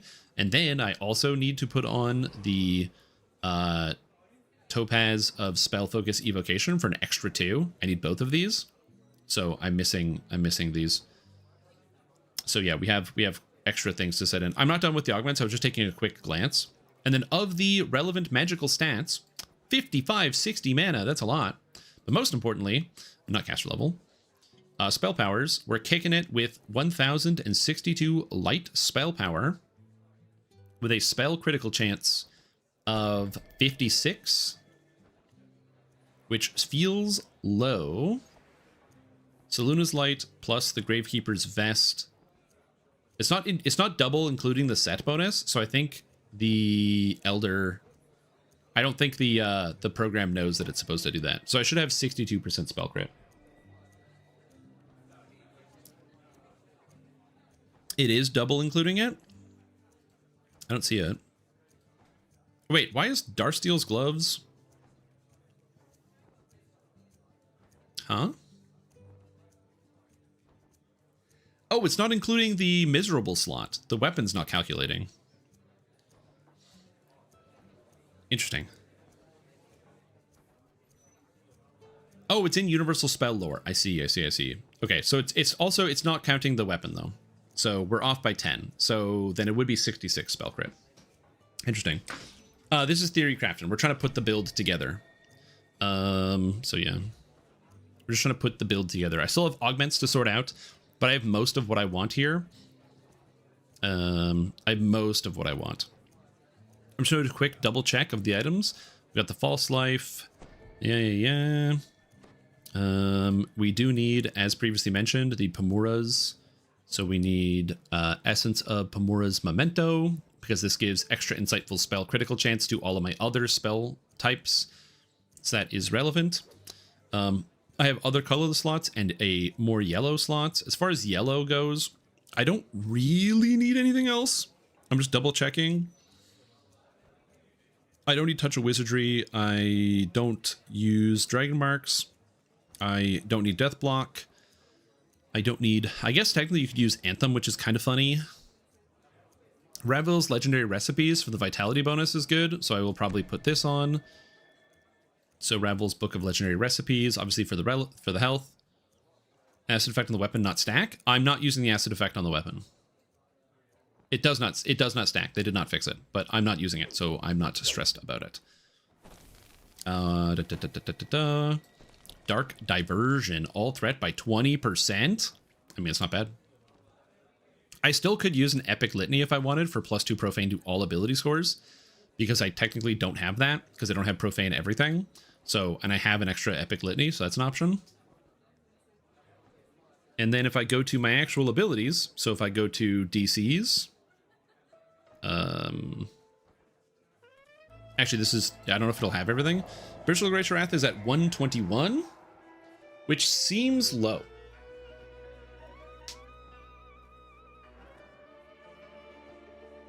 I feel like that should be higher. I'm also missing, I'm missing a few other things in here. This character is also a debuffer, so I'll have a lot of debuffs to apply to enemies. By the way, if you're like, oh wow, look, a lot of this gear seems like pretty interesting. It took you a while to put this together. Yeah, on top of that, it's also going to take forever to farm. Fortunately for me, I already have most of this stuff, like the filigrees, and I have a lot of the... So like all these filigrees, I already have all the rare copies because I've been playing this game for 100 generations, which is pretty sweet. 100%, yeah. Well, that was the problem with taking an 8-month break from DDO and then coming back. I missed like all of Myth Draenor, so and then the fact that I don't really do a whole lot of endgame really kind of limits my memory of a lot of these things, which is unfortunate. But yeah, so evil spell power at 1071, force spell power at 1000, and sonic spell power at 944. So we're doing okay. We're doing okay with a lot of this stuff. And we still have quite a few augment slots left over. 1, 2, 3, 4, 5, 6, 7 augment slots, plus my weapons. Weapon augment slots, not super relevant. Oh, I don't have any of the festive augments in here, so I got to make sure I throw the festive augments in before I forget. Because we definitely do have these. So we're going to want to make sure we have festive...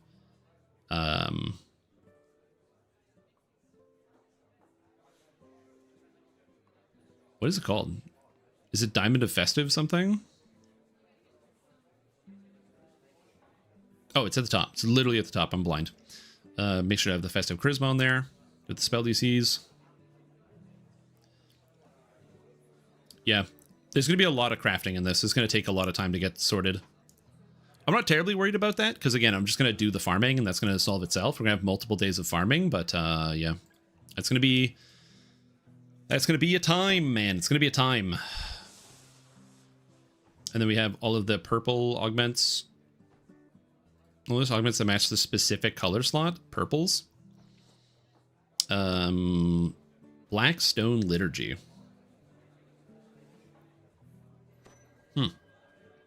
That's pretty crazy. Meridian Fragment. You know what? The Meridian Fragment's not bad. It's pretty good. Just Magicka. And I do have Meridian Fragments. That's an option. But other than that, I don't really have a lot of things I need here.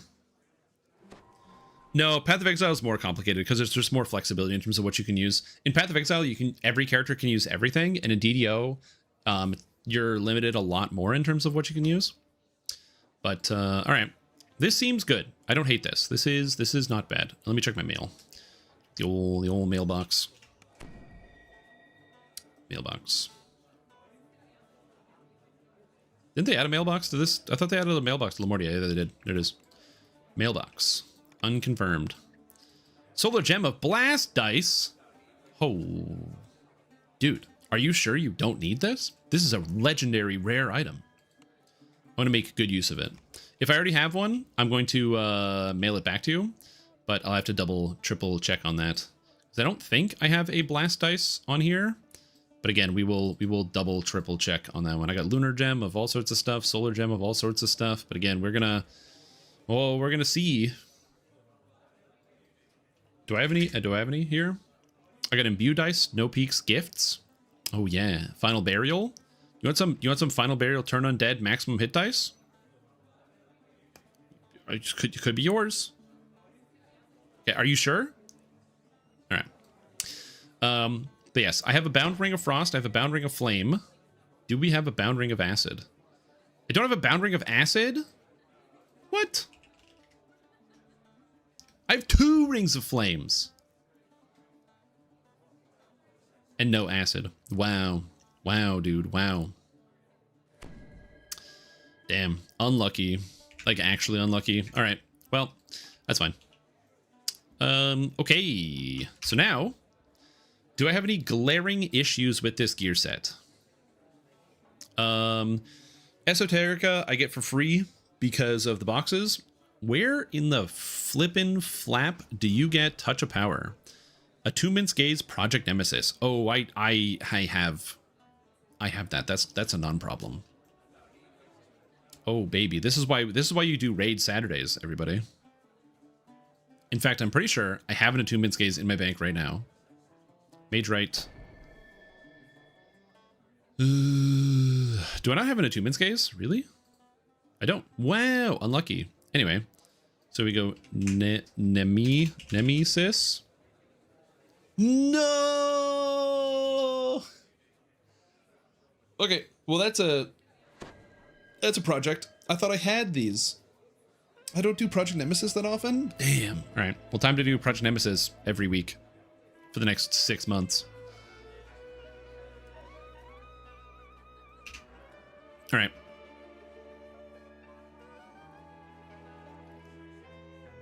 That's fine. Touch of Power is a small bonus anyway.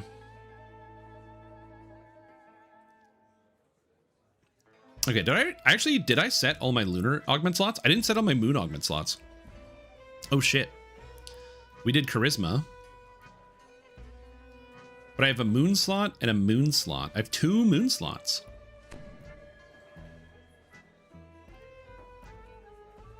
Just double checking I didn't fuck anything up. Lunar charisma. Oh, I did. I didn't put the pack dice in. Yep.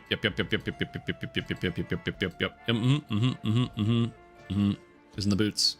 We have evocation. Yep. Blast dice.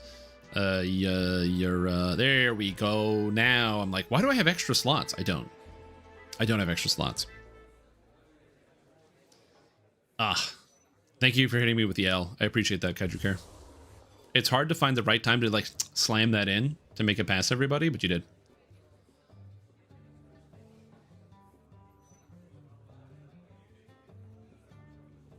Okay. All right. So of all of these items, I have 0. So I'll have to go farm them. But it's not horrible. This is pretty farmable. So there we go. This is all done, I think. Now, Chris said that it posted in the Discord, I assume under Warlock?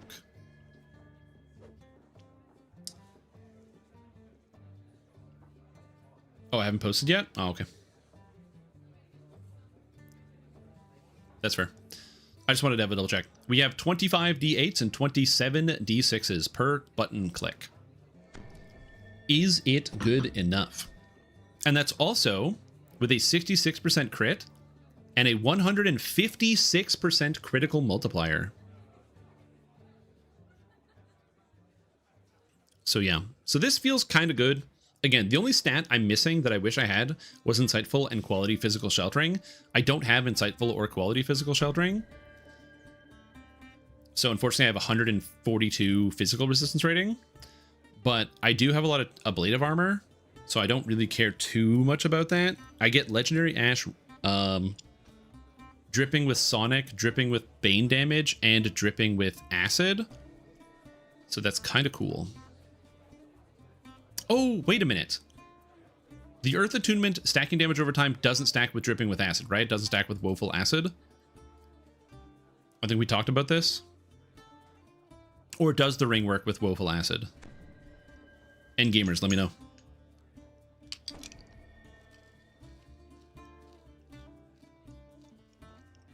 Wiki says no. All right.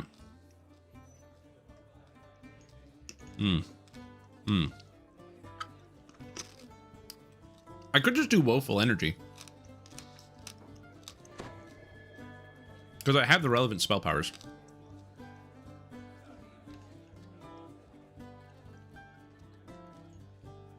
Surprisingly, there is no dripping with light. It's very sad. That's in Reaper.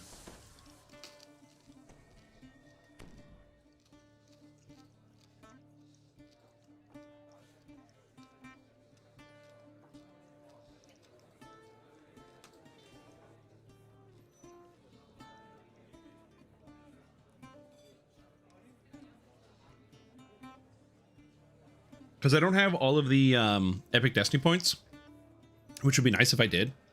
But alas, I do not. No Epic Destiny points for me. No Wellspring. I think I do have the metas turned on, but Hello, no Wellspring. Stream. Let me... It's me, Giglent Game Player of Hell. You should pick the stats that deal more damage. Oh, guys, why didn't I think about that? Take the things that do more damage. Duh. You're welcome. Thanks, dude. I really needed that. Yeah, so without that, we're at 921 in inventory in the book. So again, this is non-burst. This is just that. So it's 921 standing in town. I only have Maximize. So with Maximize, we go up to an extra 150, but we can just turn that off. Because this is only going to affect Eldritch Ball, basically. Again, the goal is to be a blasty boy.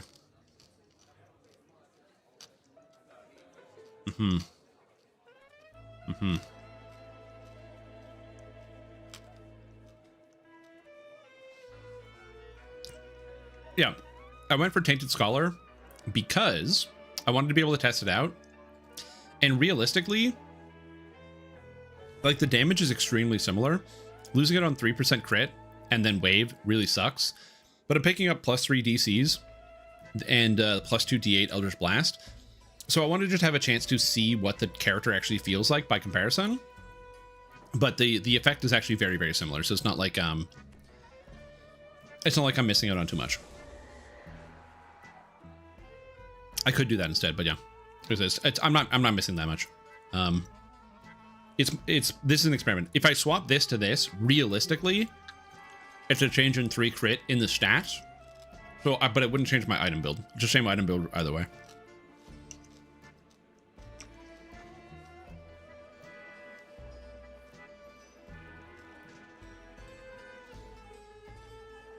And I wouldn't be able to do this without you guys. So thank you to everybody who's been hanging around and giving me good advice about what to put together. This is going to take me a long time to farm. But fortunately, the worst part, the Saloon is Light, I already have. And I can just buy a Bound Elemental Ring of Acid immediately from Master Artificer. So some of this stuff is going to happen right away.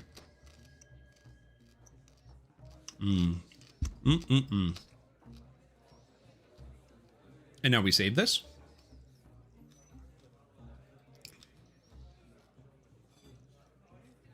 And I'm going to do what I always do, which is I'm going to save it. And then I'm going to share it with you guys. What is this? This is Giga Warlock Blaster only. Final Destination Eldritch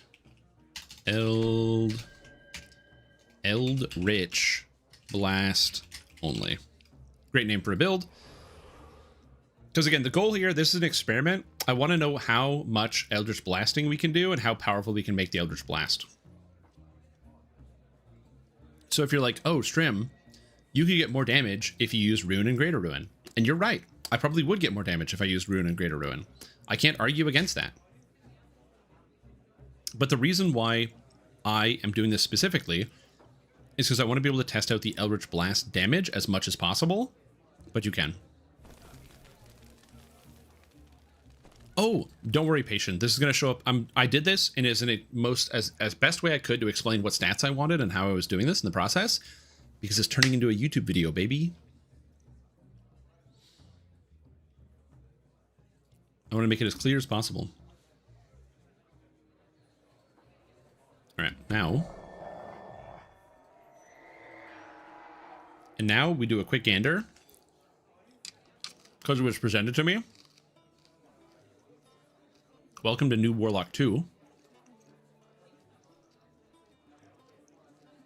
So we have similar spell power, more PRR, 1,000 more health. What the fuck?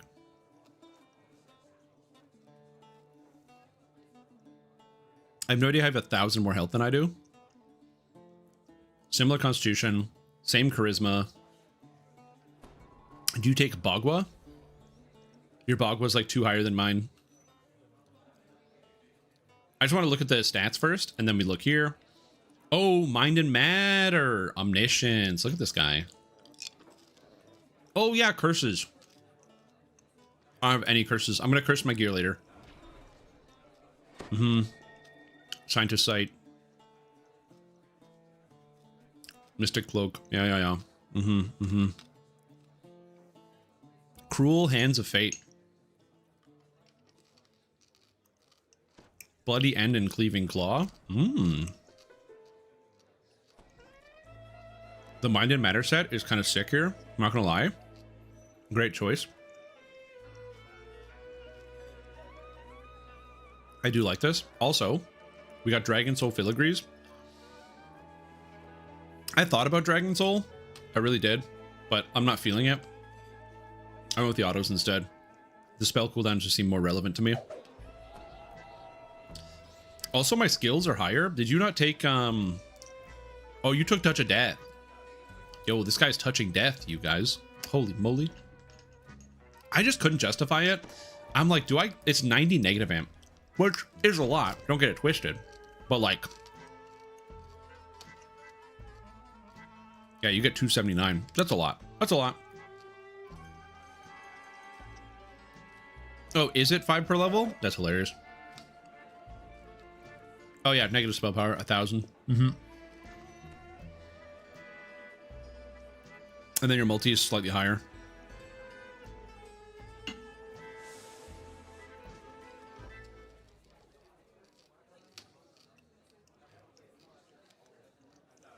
Yeah, because of the weapons. It was just not calculating in there. I had the same problem with this one, where the weapons aren't tracking yet. Yeah, same stats. Still, looks good. I don't know if I'm going to go with Mind and Matter, because I want the proc. I want the other effect. You went with Woeful Shadows and Woeful Flames. I went for Ash. Fuck that. Oh yeah, no, this is Ash. Okay, yeah. Yeah, I went for the dripping effects. I really wanted to be nice and drippy. I wanted my character to have lots of drip. But cool. Thank you for sharing, boss. Appreciate it. Now people have 2 to compare. All right. And now what do we do? I have to keep leveling, and I do have to start farming this gear, but I only have 1357 life. So I'm probably going to make a few adjustments to some like legendary gear, and then we're going to keep going.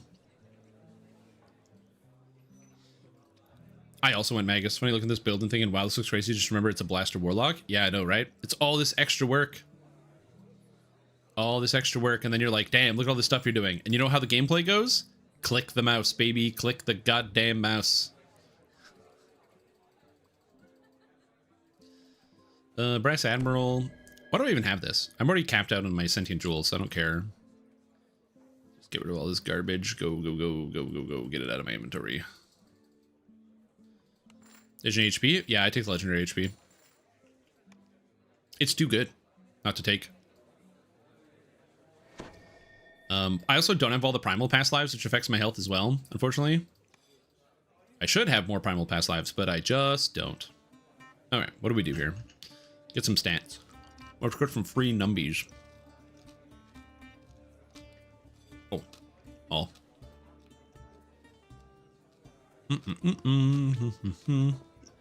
Gilded Gloves of Sanctity. There it is. Dino Bone Longsword with the Whelm 210. Alright. We're doing something I've been meaning to do for a while. Alright. Jeweler's Toolkits. Alright. Come here, old artifacts. You're going down. Radiant Ring of Tear Velastus. Goodbye. Gilded Gloves of Sanctity. You're gone.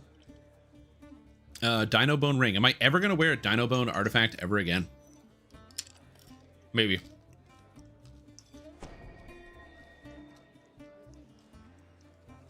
Bound Signet. You're dead.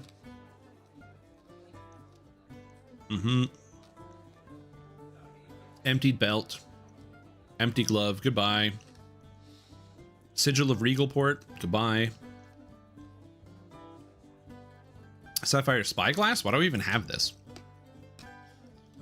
Shrouded Steps from Beyond. More like Shrouded Steps of getting deleted from the game. Traveling Flow. Never use this. I can't delete the Lindals, man. I can't do it. I can't do it. It's too good. Alright. I'm gonna go here. Boom. Look at my augments. Deletable. Deletable. Festive Intelligence? Oh, yeah. Where's my Jeweler's Toolkits? We got 24 here. Alright. Festive Intelligence, come on out. And now, everyone, goodbye, Zerish Ack-Ward. Hate to see you go, but love to watch you leave. Goodbye. Radiant Ring of Tear Velastus. We got the melee power augment and the Festive Wisdom. I mean, we gotta keep both of these. Goodbye, Radiant Ring of Tear Velastus. You've served me well, but no more. Gilded Gloves of Sanctity. This one just sucks. What do we got in here? A festive and exceptional charisma augment. All right, let's get both of these out of here. Goodbye, Stolen Signet of Ear Wynarn. Guess what? You're gone. Dead Belt, Dead Belt. Sigil of Regalport with nothing. Goodbye, goodbye. Get rid of artifacts. Ugh. Not feeding to a sentient gem? My gem's full. I can't.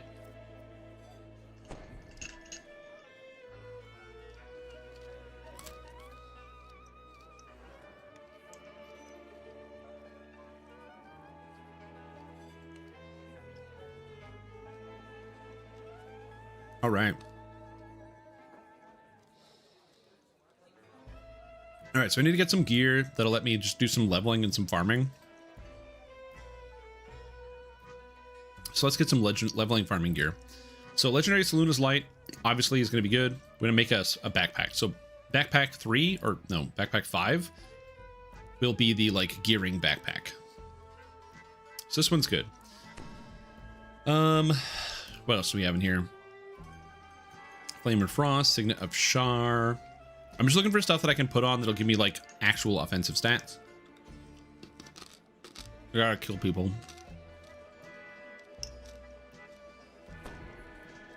Cry more.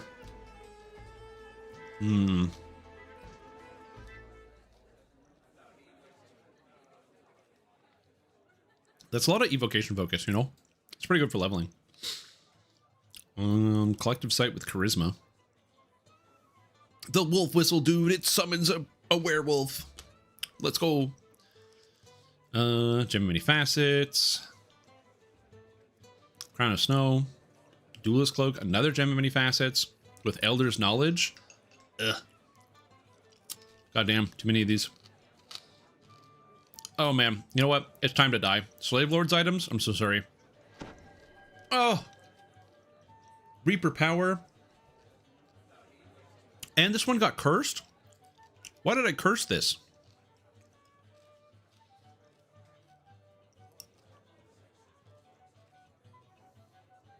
Nope.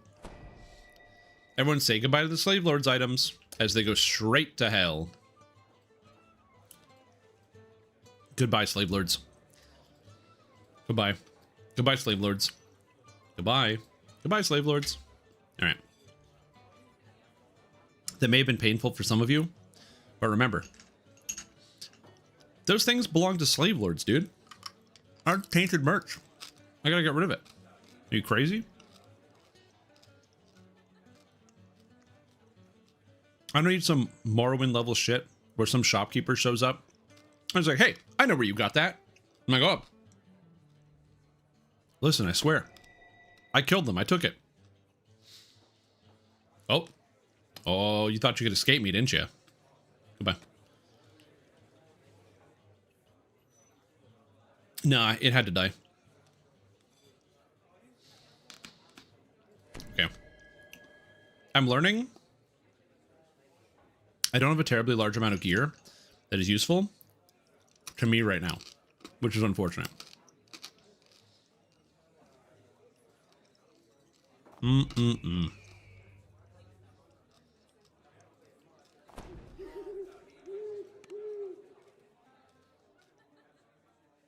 Legendary Downcast Gambison. There's also not even the chess piece that I want.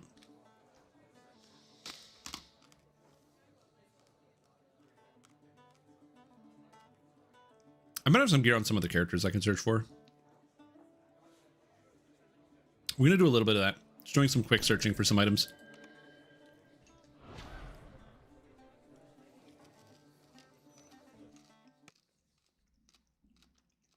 All right. Gear.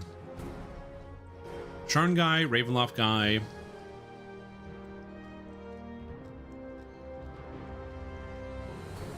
Feywild guy. I really don't have a lot. We're checking the Charn guy to see if there's anything useful on here. I think I might have like the cloak. The legendary cloak. That's a lot of collective sights, Bodhi. Holy moly.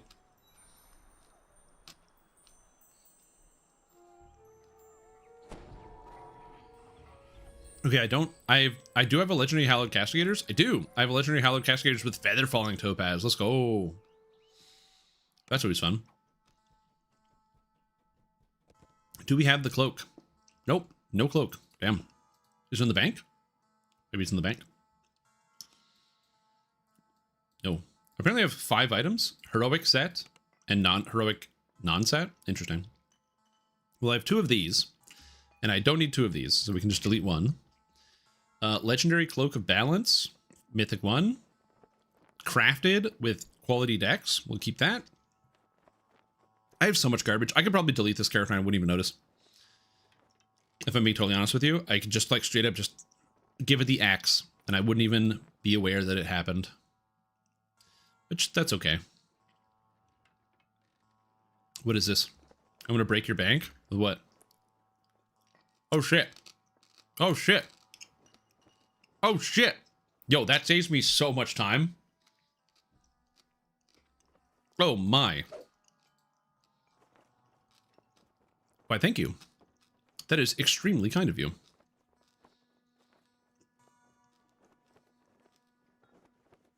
The hell is the globe of incandescence? You gave me the heroic heroic gem of blast ice. Do you want it? Lunar blast. Do you want the heroic lunar blast ice back? You can have it. I have no need of the heroic Lunar Blast Ice.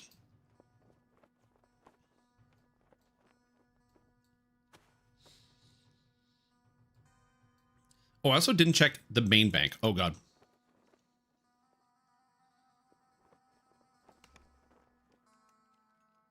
I'm going to be honest.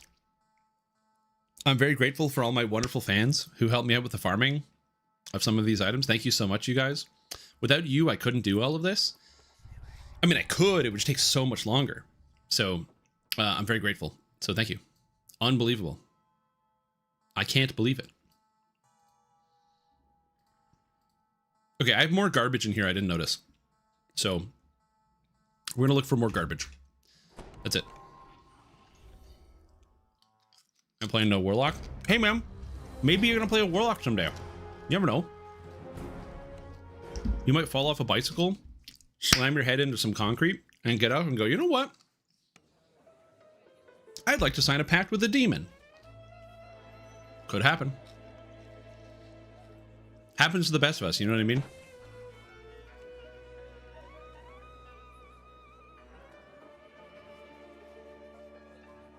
Yeah, you climb a grain bin, slip and fall off, hit the ground. They get, so you know, somebody rushes over. Oh my God, are you okay? And you're like, yeah, I'm feeling fine. I just, you know, there's eldritch entities out there that could use our devotion. Maybe I should talk to them on the phone. It happens so fast. Okay, we got the pact, we got the blast. The other one go. Got the blast. Okay, we're good. I have all of them. Lunar, solar, pact, oh God, that was, oh my God. Would the bolts break from the ladder break? Yeah, that'd be kind of terrifying. Like, one of the important things, ladder safety, 3 points of contact at all times, very important. If you don't know much about ladder safety, I'm going to give you everything you need to know about ladder safety. Hold on to the ladder. Don't let go of the ladder. Letting go of the ladder is bad. Keep your hands inside the ladder at all times. Very, very important. Important part of ladder safety. Keep yourself safe. Don't let go of the ladder. But then you're like, what if the ladder breaks? And man, you know what? That's just the universe that's out to get you. Ooh, charisma, insightful charisma. That's kind of sick. I didn't realize I had this. Cool. I have a bunch of garbage. Look at all the garbage I have in here. I just don't even look at it. And Trifle Spell Focus Mastery. Reaper Ring of the Sea. Signet of Dawnvi. I mean, come on. That's got to be good. Legendary Resplendent Fury. I'm pogging.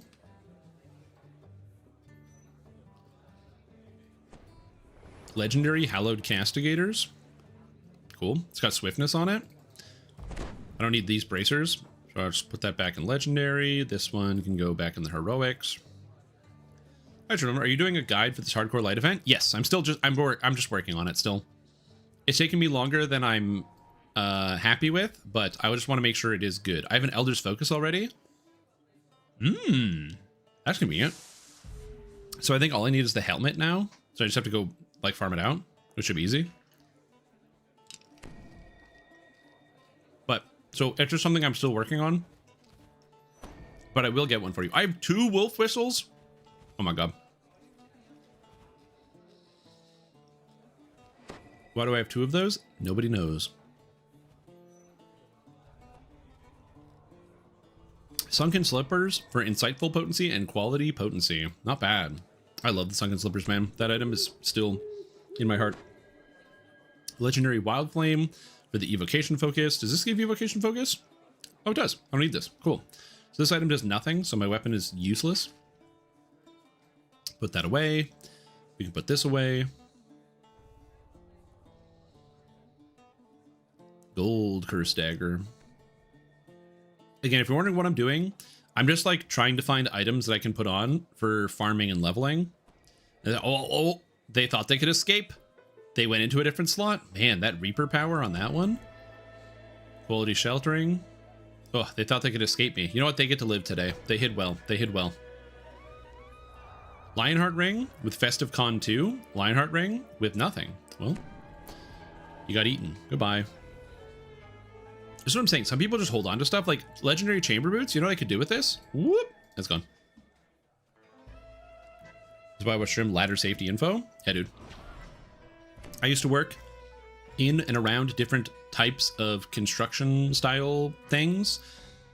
And I used to work in a warehouse, and you get a lot of lessons from working in these places. And some of those lessons is stuff like, if you don't follow the rules and you're not safe while you're working, sometimes you instantly die.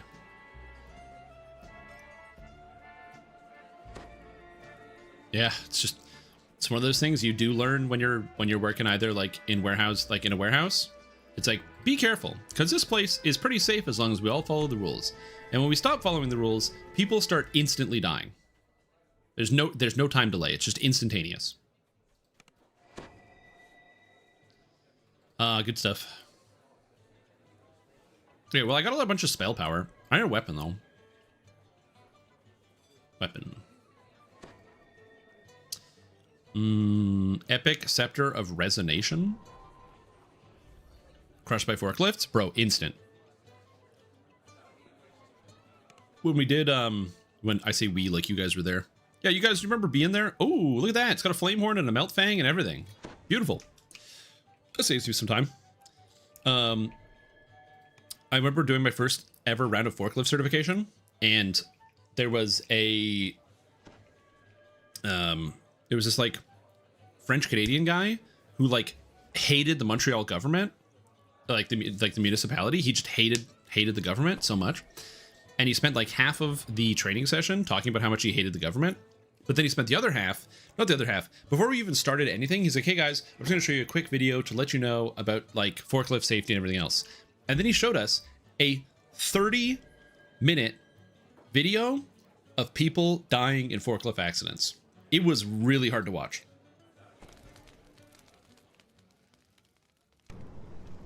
It just keeps going over and over. Whew. I don't even know where you got the video.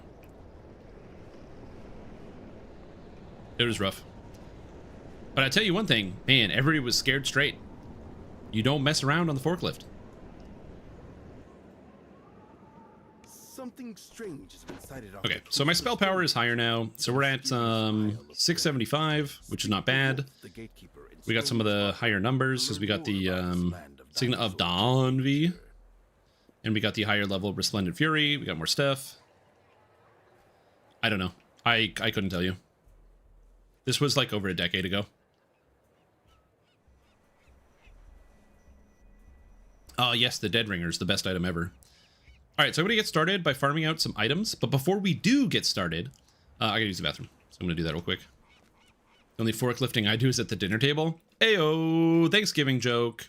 Hell yeah, dude. I love those Thanksgiving jokes. All right. I'm going to use the washroom, then we're going to get to item farming, and I'll level up during the item farming process. So it's going to be a good time. I'll be right back. Let's go do some raids. So we're going to be some raiding. I did raided yesterday, so I'm on timer. I have timers, though. We'll see. I'm just going to be more attentive to raids.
one more thing.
Forgot to get more wine. A level 31 died? No. R.I.P. dude. That sucks. Also, I forgot to actually leave my build open so I knew what quest to farm because I'm an idiot. Okay. So, let me just open it up and then we'll take a look.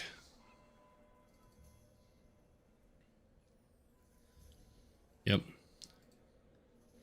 If only there was some way they could stay alive. Too bad there isn't. Okay, so items that I have are the necklace and the trinket. Items I don't have are the everything else. So how do we solve this problem?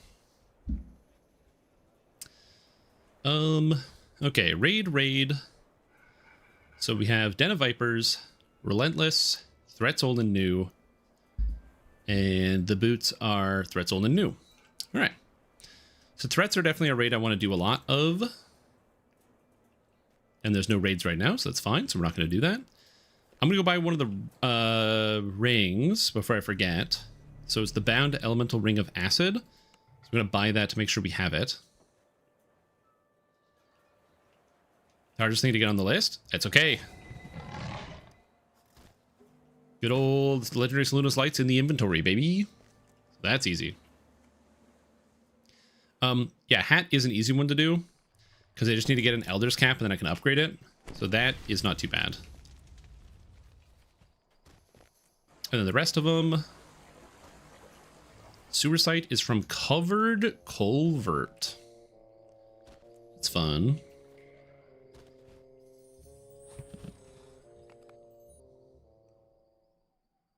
A Minor Sacrifice.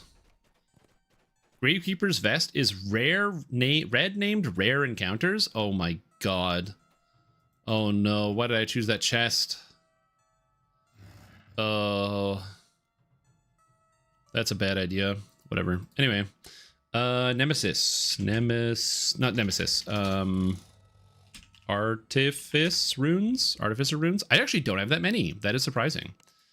I guess I don't really run Master Artificer that often, so it's not that surprising that I don't have that many, but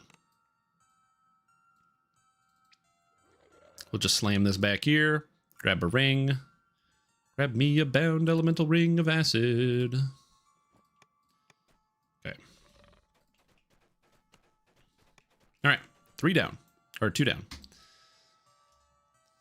Let's start with something easy, so I'm going to start with Sewer Site. This just drops like prom dresses. Does it? Do they drop like candy? All right. 34. Item farm goggles. And anybody can join in. I have no idea how hard this quest is because I have only done it like once. Covered Culvert. This might be really difficult for me to do on R1, but we'll see. All the quests are going to be farming on R1 for the chance of getting higher Mythic chance and Reaper chance, because I can.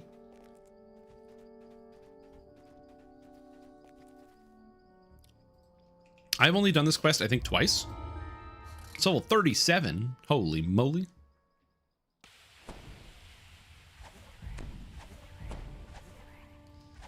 All right. See how we can do this on a warlock. Yo, what's up, buddy? The Arcanist opens the way to a previously unexplored But section loots of it the instead? city. Yeah, I've had that happen. Whoa! Swarms These of things hit hard. insects have been attacking anyone who tries to enter.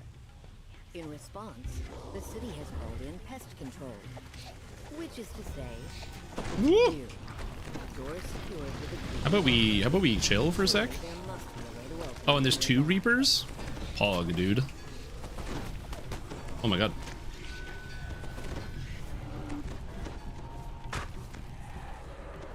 Anyway. Doesn't need it instead. Yeah. I've definitely had that experience. Where you like specifically have a party going and then somebody jumps into your party and you're like, oh cool, I got help. And then they're like, nope, it's all for me, thanks. Thanks for asking. Woo! Alright. Those are some big HP bugs, man. Welcome.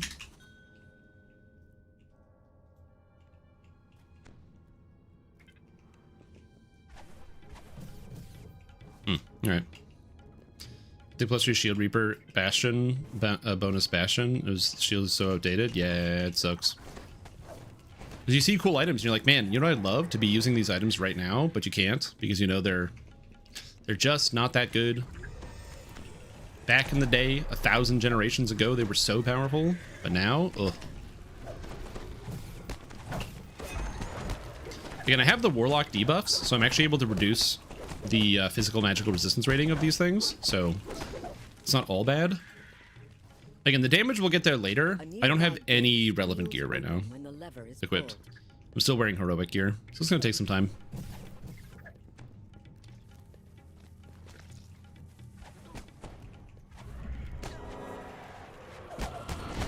And I have no idea what the spell DCs I need for these things are. Hopefully it's not too bad, but we'll see.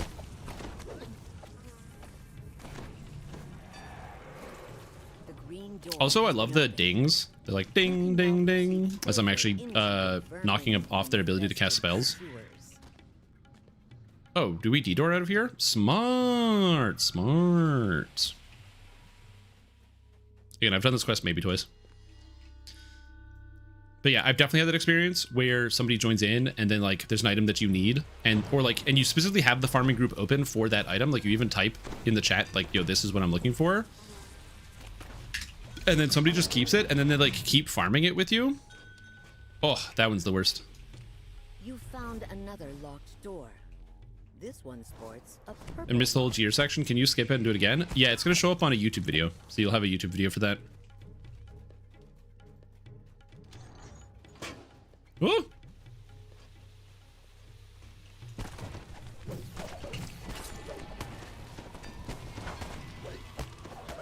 Yeah, I definitely don't have the burst yet, especially since so many of my effects are going to be dripping with X effects. You'll get better later, but for now, yeah, I just don't have the damage. I will get better scaling, especially single target with Enervating Shadow, but we'll get there. A sudden whiff of freshness in the air suggests you may have opened a way. Pike 2. Do it for me live. Remember that you work for me.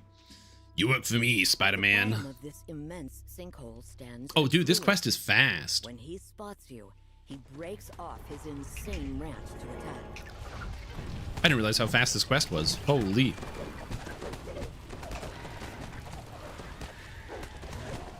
When the druid Sweet. collapses in defeat, the swarm loses its cohesion, dispersing into holes and crannies. All right, will we find the Googles? The cleaning Maybe not. crews can Heals? now return in safety. Oh, you know what I could do? I could do this. There we go. Get everybody immunity. Right at the end. Could have done it sooner, but what are you gonna do? I got bug kickers. Anyone? If nobody wants them, I am gonna... Do I want to reroll this quest? Now, this quest is fast and easily ransackable, so I'm not gonna reroll on this quest. Because this quest is really fast. So this one's easy. It's when the quests are long, that's where I'm like, maybe I'll reroll on that one. All right, again. Like, for example, Locked Away Part 1's not too bad. Minor Sacrifice isn't too bad.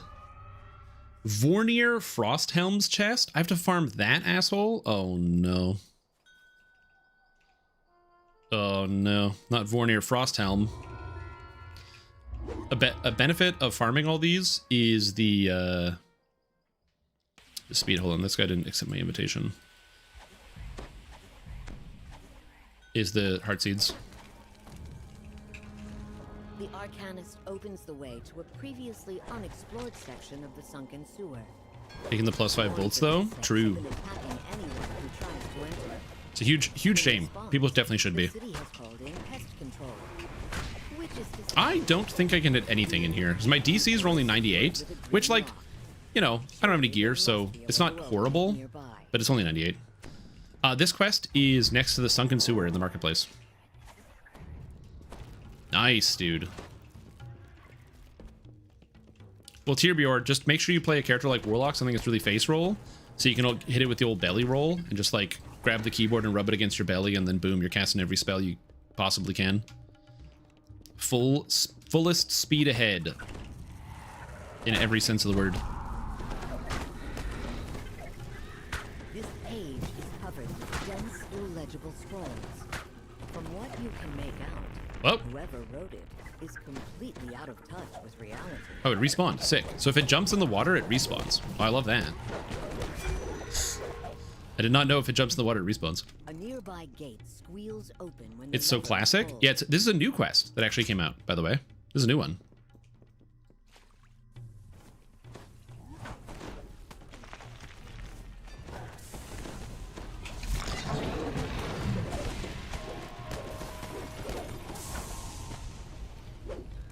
The green door has been opened. You can now proceed further into the vermin-infested Giant hold and head to Charm. Hell yeah. Yeah, this is a new one. The covered culvert's new. It's got all new gear, all new everything. It's not a bad quest either. You found another. Got a heal pike too. This one sports a purple lock. Okay, there's more spells I need to get onto my bar, so I gotta figure out where I'm gonna put them.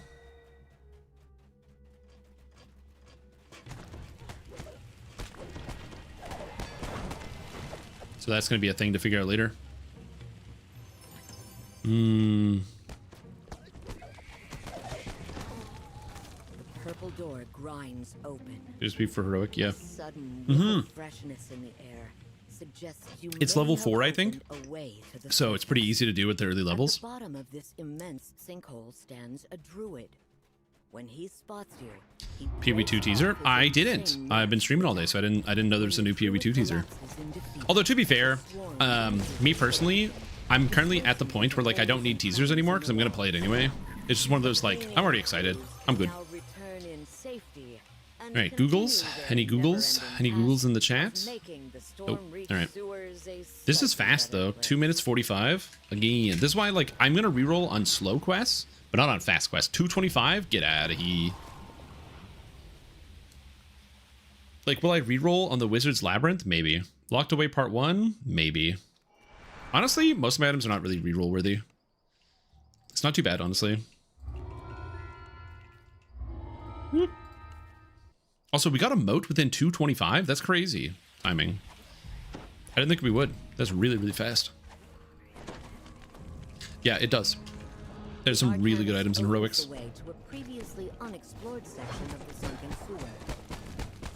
That's right. Get your fucking spells out of here, dorks.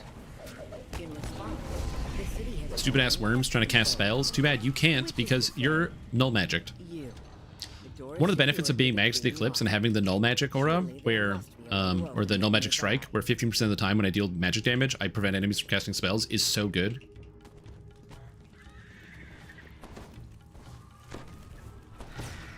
Also, I really like the solar and lunar gems. For me personally, the only thing holding back the solar lunar gem system is exclusively like the UI for it.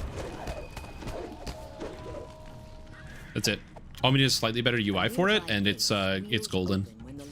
Imagine if we had like a solar lunar like augment selector.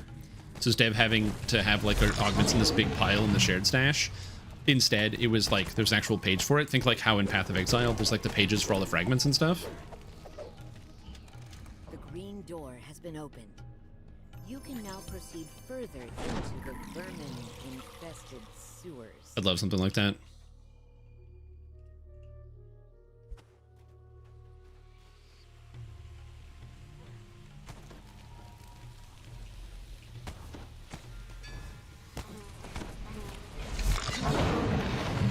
She could collect something to trade for the solar lunar I need.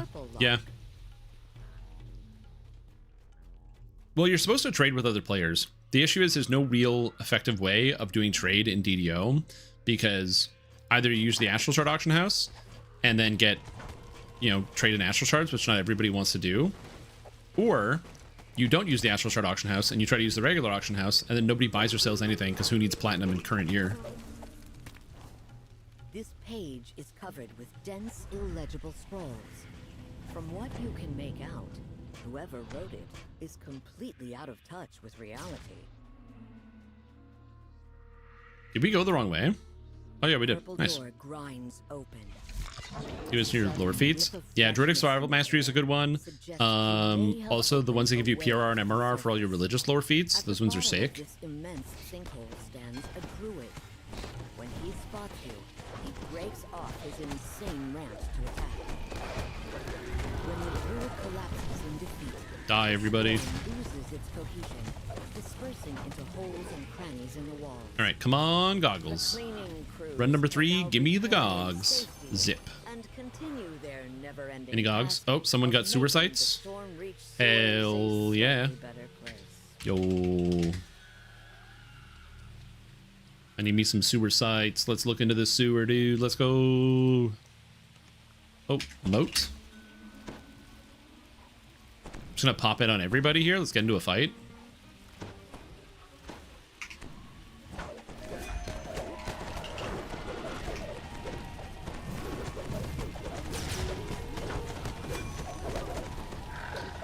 All right. Next quest is the Wizard's Labyrinth in Wayloon. Oh, there's 2 of them in here? Oh, there's 2 of them? Oh, does anyone need another one? Or did I not pick them up? Anyone need one? We have an extra sewer site. Curse it? I mean, I'm going to curse them all. Once I have the gear sorted, I'm going to go get the curse cards and then curse everything, every piece of gear. 3, 2, 1, and it's going in the bin. All right. To the Gatekeeper's Grove, we go.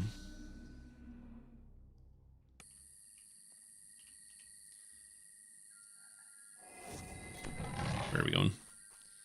This way.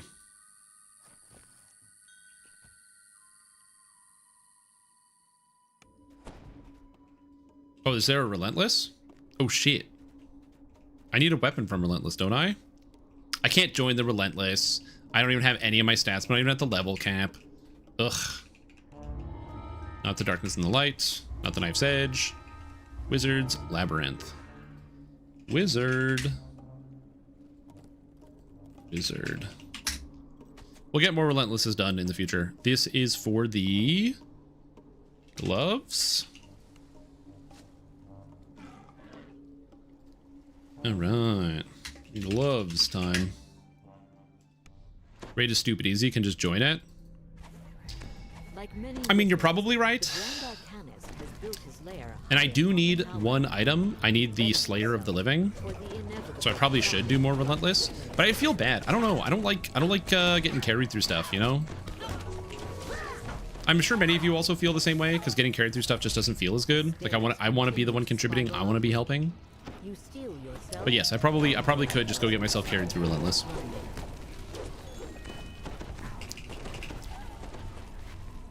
Also, I can't believe I'm sometimes hitting things with my Burst of Glacial Wrath.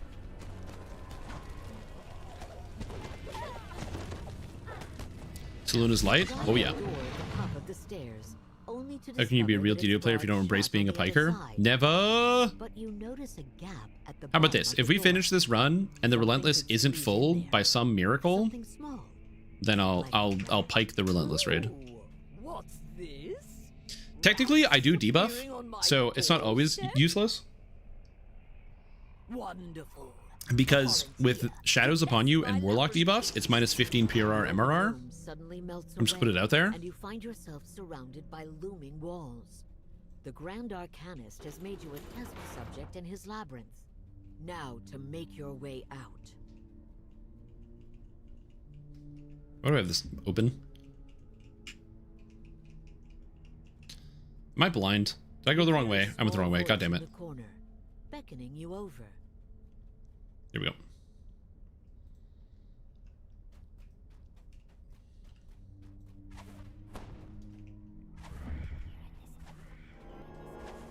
I will use my rerolls on this chest because this quest is slightly longer. Oh right, I can dash. I have angel wings. Don't forget, Shrimp Tom, you have angel wings.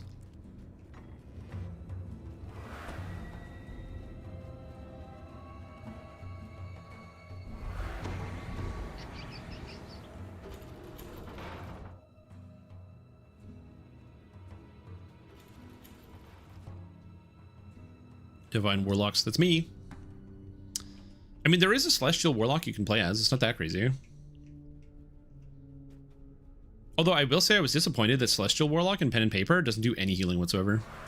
I was like, oh, it'd be so cool to have a Warlock that has like some cool healing abilities, and Celestial like just doesn't do that. And I was like, oh man. I mean, it doesn't do that in DDO either. Like DDO Celestial Warlock has no healings, but still.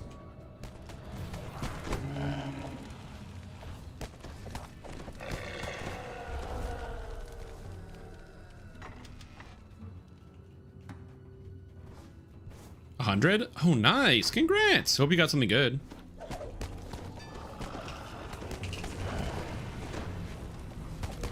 Oh yeah, another thing is I have the webbing effect, so I'm going to constantly be webbing stuff.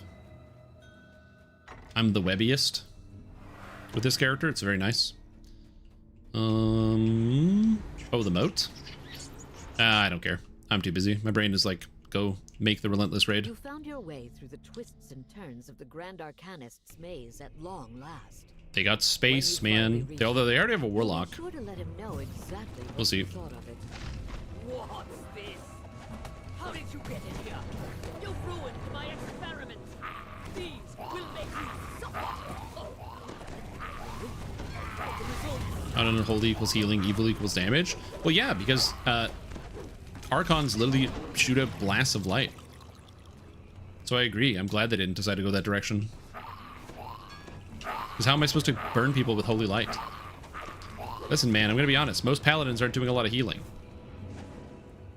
Swords don't heal that much.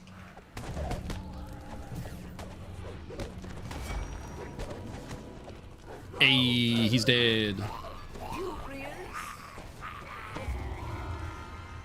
brought an end to the Grand Arcanist and his strange experiments along with him. One more of the Night Brigade's lieutenants has Alright, been here we go. dealt with. Come on, give me something good. Closer And I to got revenge nothing. for the were-rats. No gloves. Okay. Reroll. Got him. Woo! Got him. Holy moly. And is that raid still going? Gonna sneak into that Relentless 2 for I need weapons. Thank you, thank you. I'm just gonna see if they'll let me in. Yo, just let me in the Relentless. Just let me in. Just let me in. It's okay. It's an easy raid. Wait for it. Wait for it. I am underleveled.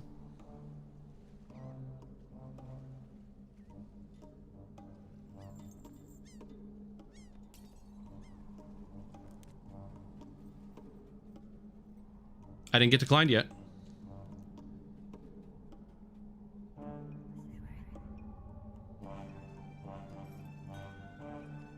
I got declined. That's fair. All right, back to work. Next up. No problem. Next up is Locked Away. This is locked away. 1. And it is item farm ring. First time I manned the wilderness area is huge. Yeah, I hate Mr. North's wilderness area. It's garbage. I'm not a big fan. In fact, I'm actually a very small fan. In fact, actually, oh, I can't get to Barovia. Give me, or Lemortia. Hold on. I'm gonna run the intro so I can get into Lemortia.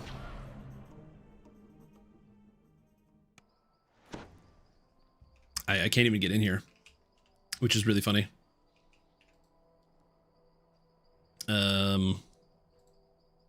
Wait, I can just go to the land of Lemortia?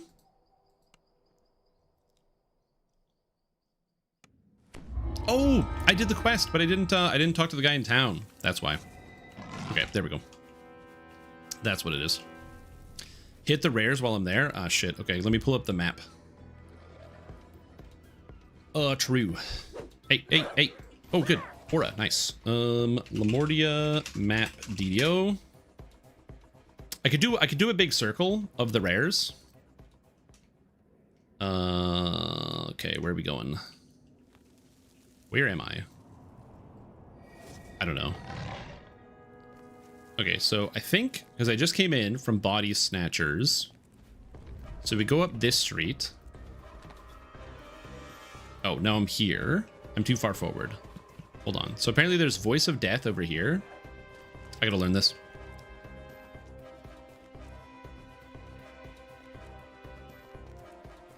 Oh, it's on the building. Okay. And how do we get on the building here?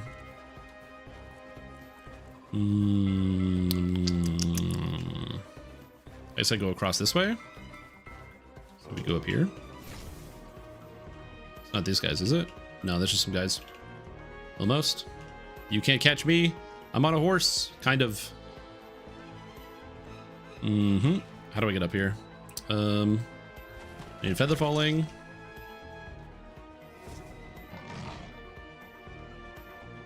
Okay, and it looks like it's like here or something. Voice of the Dead, or it's like here where these crows are, or the petrels.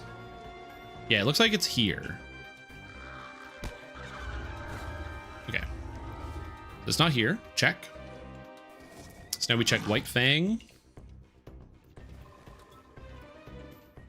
and then Ragged Dandy. Or is it Ragged Randy?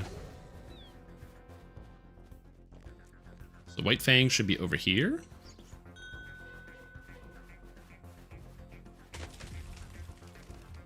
I think White Fang should be like here or something, but it doesn't appear to be here. So now we go to Ragged Dandy, which is behind this building.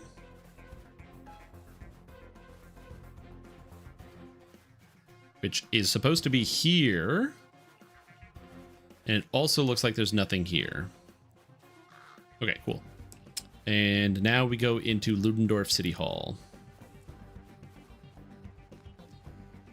Which is somewhere? Dude, I'm so lost. This is City Hall. Okay. He's along the wall. He's up. Oh, he is? Okay. Hold on. Let me see. You saw it? I didn't see it. I don't have the map uncovered, and I haven't done this enough, so I need more practice. He's along the wall. He's up along the wall.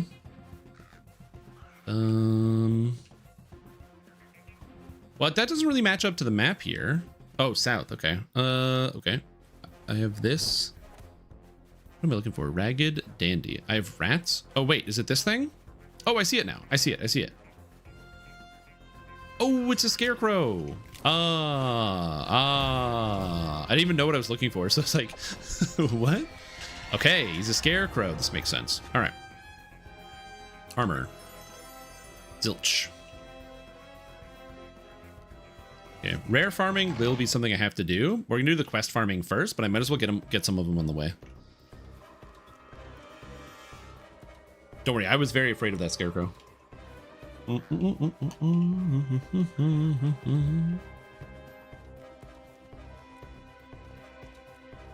Okay, now we go into Ludendorff City Hall, and I can actually get all the quests, and I can talk to the guy so I can recall here, which is good. Yeah, I'm glad you're enjoying the Warlock streams. It's really fun to play. It's really straightforward. All you do is click, and then everything dies. It's a very satisfying set of abilities, so. I will also have to do a lot of just general farming, so I'll have to do many quests out here. So the farming process, even though it might take some time, I'm okay with farming all of it because it will take me quite a while to actually complete everything in here. Because I'm going to need a lot of ingredients, so it's going to be a lot of farming. I've already helped quite a few people farm out a bunch of different items, whether it's trying to help people farm out heart shards and things like that. So I have already done this many times. I'm going to share the quest, Locked Away Part 1, and then we are going to go there.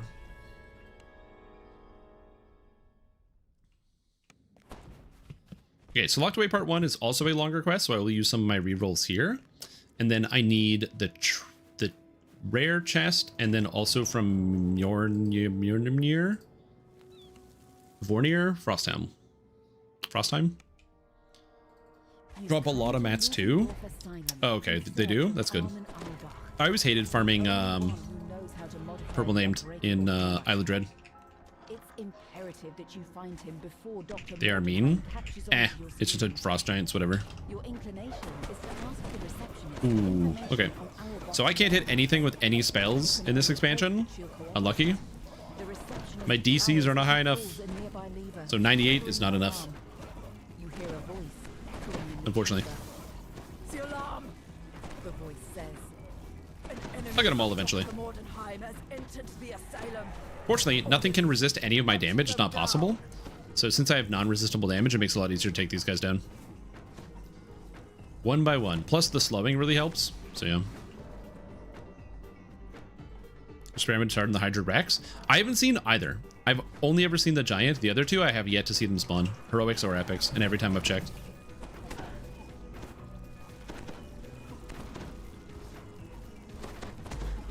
These guys have so many hit points. And he hit me for 1,000 damage? Get the fuck out of here, buddy. 1,000 damage. What an asshole. You hear a growl and a slurred breath nearby. A patient must have confused you for an enemy. The experiment is a joke, but the giant hits pretty hard. Okay. Yeah, we'll pick it up as we go. Like I said, it's gonna be a little bit of farming today. We're just gonna be farming some items. I've already gotten pretty lucky, given the fact that I've gotten 2 items from 2 quests already. So I'm feeling pretty good. Hey, you died. Excuse me. Oh, well, that's good. Do I have to deal with that the rest of the quest? Shit.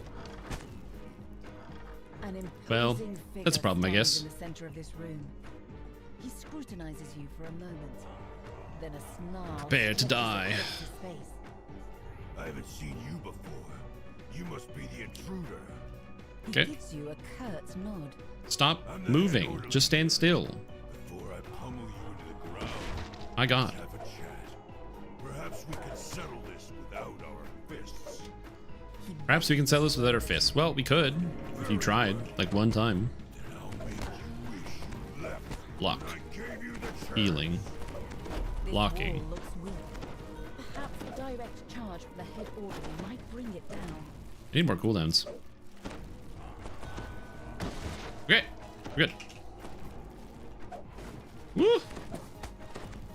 5 to 12 of each. Okay, good to know. Gobble gobble. Yo, gobble gobble, Julian. Gobble gobble gobble gobble gobble. Hope you're doing good. Ingredients to matters with the same as the end chest. Okay. Yeah, again, I don't know how many ingredients I'm going to need to craft, so we're going to have to do the math later. Once I have all the items, I'm going to do the ingredient math and then start farming for the ingredients. But he rounds the corner, following you into this room. Oh, good. Okay. Woo! Everything hits so hard. Played this game when it released. It's definitely not the same game. It's the same game in essence, in the sense that, like, you know, you go on an adventure, there's a narrator, there's shrines and monsters you fight, and it's good to have a team when you go on your adventures. But DDO has changed a lot over the past 20 years, which is exciting. DDO is celebrating its 20th anniversary next year. But yeah, the game is a lot more complicated than it used to be. And it already was pretty complicated, being based off of the original 3.5, which had a lot of, like, not always clear and direct rules. So it has changed definitely a lot since the olden days, since times long past. But still, good game. Locked behind a paywall? Well, Scatness, I have really good news for you. If you think Dungeons & Dragons Online is at all fun, and the issue you ran into is being locked behind a paywall, if you check the title of my live stream, there's something that says Gather Your Party 2025. It's a quest code, or not a quest code, it's a code that you can input in-game that gives you access to every single quest pack for free. And that coupon is only available until the end of the year. It's going away soon. The first year is 2027. Dungeons & Dragons Online released in 2006. February 2006. So in February 2026 will be the 20th anniversary. Lord of the Rings Online released in 2007, a year following. So you might be thinking of Lord of the Rings Online's 20th anniversary, which will be in 2027. You posted the 50 million value shipment. Oh, sick. Dude hit 1k HP the first time. Is a crazy deal. Oh yeah.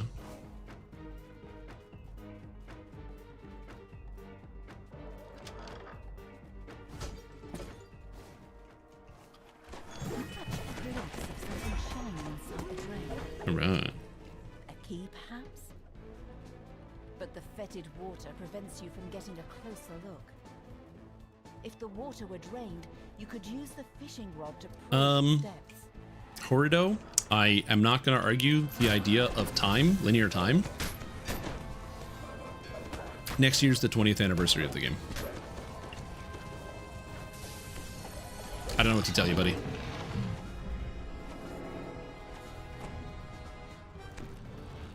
Can we open this? I don't have lockpick. You got lockpick? No? Unlucky. But what if I used lockpick? I wasn't facing the chest, so it ate it? Oh my god.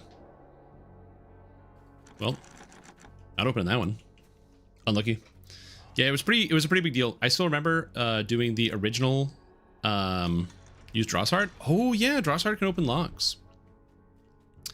But yeah, I still remember back in the day doing Vault of Night and having a barbarian tank it.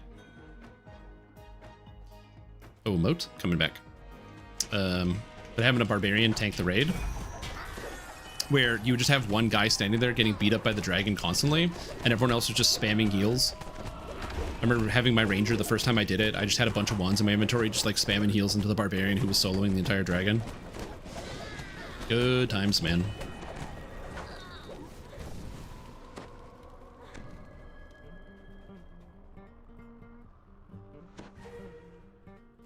In Stormsinger Bard, you can't control the lightning. Yep. Yeah, unfortunately, a lot of characters will have toggles, so they can turn off those types of effects, but you can't. You can't, unfortunately, do that with the Stormsinger stuff. It would be nice if there was maybe a toggle so you could turn that off. It would make them a little bit more usable for those areas. This is where you can control your summon's water supply and drain the wash basin in the kitchen. Alright, well, at least we can get one other special chest here. Oh, I didn't pull the last one. Perfect. Because there is a chest here with more ingredients. I'm going to be farming all the ingredients out of each one of these chests. You can use the fishing rod to reveal what lies within. You hear a creaking noise beneath your feet. The floor crumbles beneath you, and you plummet into a trash-filled room. The OTR withers and dies. If not 2.5. These take twice as long as the dread mats. Well, fortunately, I'm going to be doing a lot of the sagas. I want to do the saga quite a bit because I need to get the main saga for the actual upgrade material, because I need to get the higher level dark gift, so that way my echoing soul is less bad. So yeah.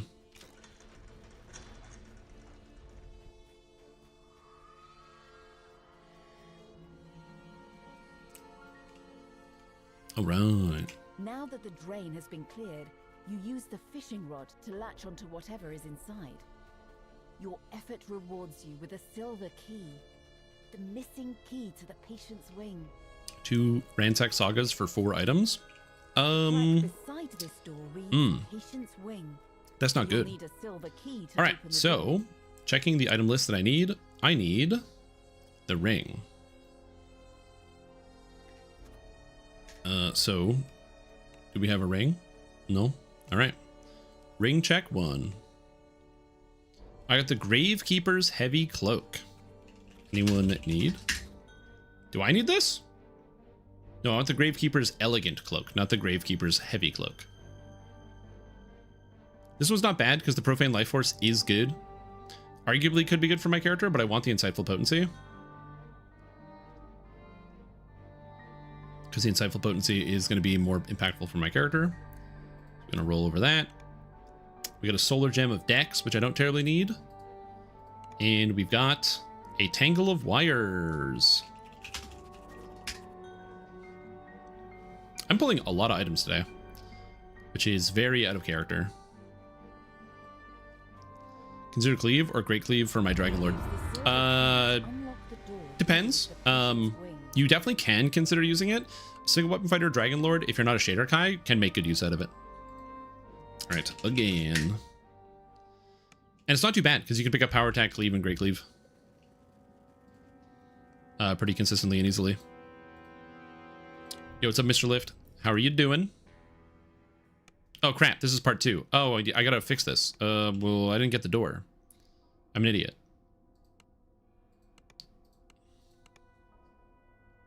Share, please. Have I imbibed food? No, I have not imbibed food.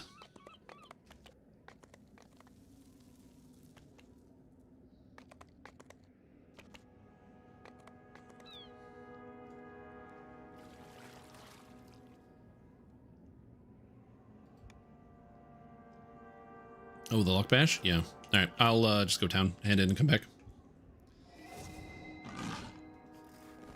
Some fish. That's not too bad. I have not done fish for Thanksgiving, but also learning how to carve turkey is not too terrible. I will say this: if you haven't used one, you can get these like vibro blades that are pretty fun. They basically just vibrate back and forth and pretty much carve the entire turkey for you. I had never used one in my entire life. I got to use one this year for the first time, and oh my lord, it was so fun. It made me understand why people were using vibroblades in as weapons in Knights of the Old Republic, because oh my lord, it's just you take this blade, and basically the way it works is it's just like the blade is vibrating, and it's the frequency that allows you to just carve your way through the turkey extremely easily, and it just cuts through like butter. The cleanest slices I've ever made in my life. Yeah, man.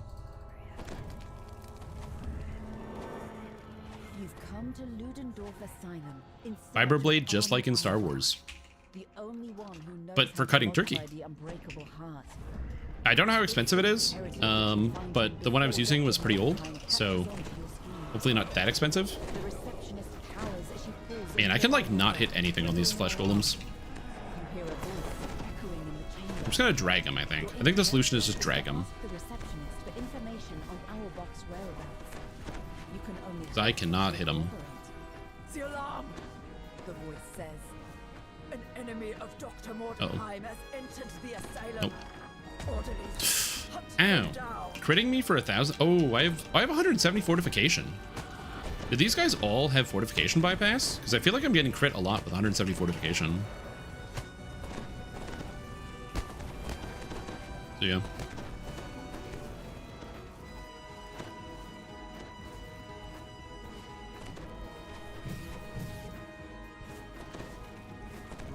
You call if you have fort or dodge.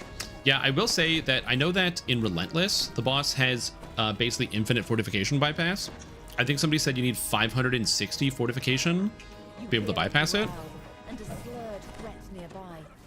A patient must have confused you for an enemy. So yeah. Ishin, what did you call a fighter who kites everything? Dragon Lord? Oh, oh, that's funny.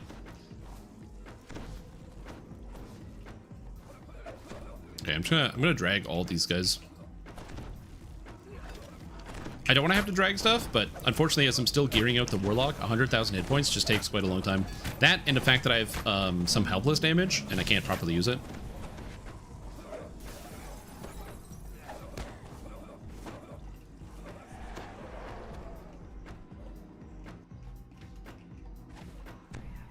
An imposing figure stands in the center So of this room. if I park myself perfectly here, Then a snarl.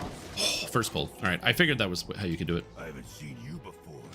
You must be the intruder. He gives you a curt nod. I'm the head orderly here. Before I pummel you into the ground, let's have a chat. Okay, come back. Perhaps Come we here. can Come here. settle this without our fists. He beckons you over to him. Very well. Wait. I was like, did we blow the door open early? How does that happen? Oh god. Oh god. Wall looks weak. Perhaps a direct charge from the head orderly might bring it down.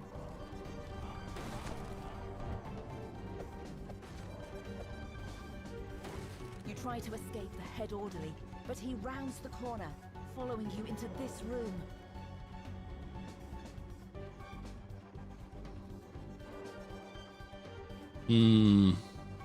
Samjang? I'm not familiar with this. Oh, Korean condiment. Oh, there you go. Guys, stop engaging with the troll. It's gonna make you feel bad. You're getting baited. Oh, Gochugaru. Okay, I've heard about this. I've heard about this one. Mostly because I have watched not all of, but many Guga Foods videos. Oh god. It's not the same. Okay, yeah. I'm familiar with that one. Mildly familiar. Are you a fan of the Devil's Inferno set bonus from Vecna? I actually really like a lot of the set bonuses from Vecna. One of my favorite parts is that they're foldable. Run. He says. I'll find you later, away from prying eyes. You find a rusty fishing Maybe not. rod Maybe related. I'm not against familiar. the fountain. You bring it with you, just in case you have a use for it later.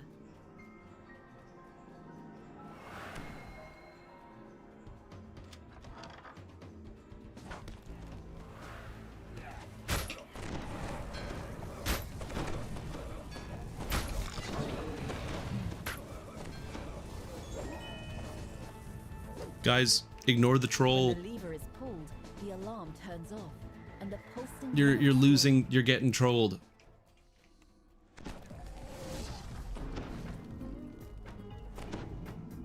You gotta. This is like Internet 101. You just gotta ignore them and they go away.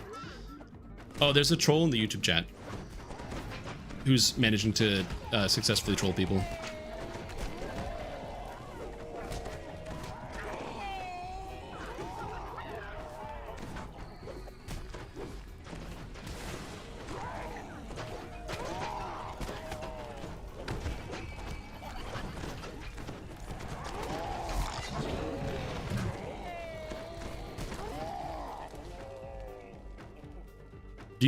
Do you ever feel embarrassed, Horido, about your behavior in public? Does that ever happen to you? Do you feel like this twinge of like, man, maybe I shouldn't act like this? Someday you will. You catch a glimpse of something shiny inside the drain. Maybe not today, maybe not tomorrow, but eventually. Perhaps. But the fetid water prevents you from getting a closer look. If the water were drained, you could use the fishing rod to free steps.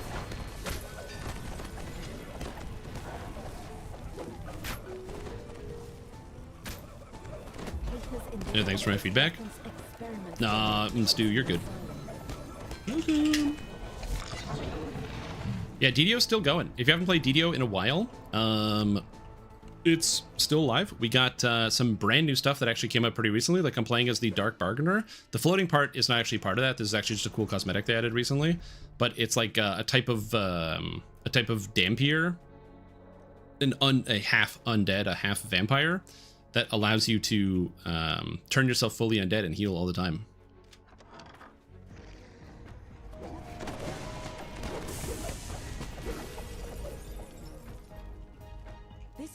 Yeah, when you're in combat, the floating turns off. When you're out of combat, you don't. No, it's part of the collector's edition.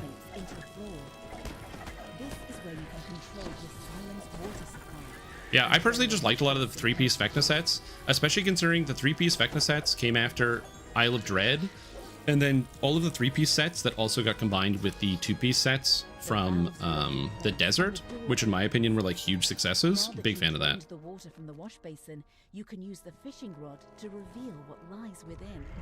You hear a creaking noise beneath your feet. Earlier for the goggles. Oh, you did get them though? That's nice. I need a ring out of this bad boy. Just one ring. And then a bunch of ingredients. Yeah, DDO's still in a really good place. I would argue that it's probably in one of the best places it's ever been right now. Both mechanic-wise, as they just recently made a change to the game to update the finesse rules to 5th edition. So now, if you have a finessable weapon, like let's say a dagger, you don't need any feats or special requirements to allow you to use dexterity to hit and damage, just like in 5th edition pen and paper. Instead, if it's a dagger is a finessable weapon, so it's a light weapon, you can just use dex if it's higher than your strength, which is kind of cool. And then on top of that, as of about a month ago, there's a very major patch. They've been chipping away at the lag for years, and admittedly, it's been getting worse all the time. It's like, patch comes through, it's supposed to affect the lag, and yeah, it makes it worse pretty much every single time. However, the most recent patch that came through in October, which had a pretty substantial change to, like, why did I just loot that? Damn, I should have rerolled. Well, I guess I'm running this one again. Basically removed all the lag, which is pretty sick.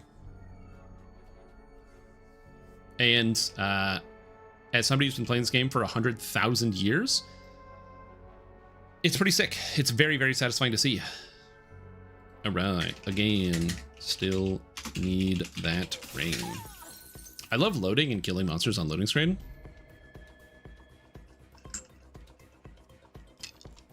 Get me out of this hellhole. I'm LunoCat Ad. Thank you for your patience. No problem, dude. Glad you figured it out. Get me out of this hellhole. Oh, right. There's no adventures to reset. Also, oh my god! Yusukai and Neutral Agent both raided me at the same time. It's almost like the two of you guys were doing some type of coordinated effort, some type of coordinated attack on my channel. But you think you can take me down? You think you can break me? You can't.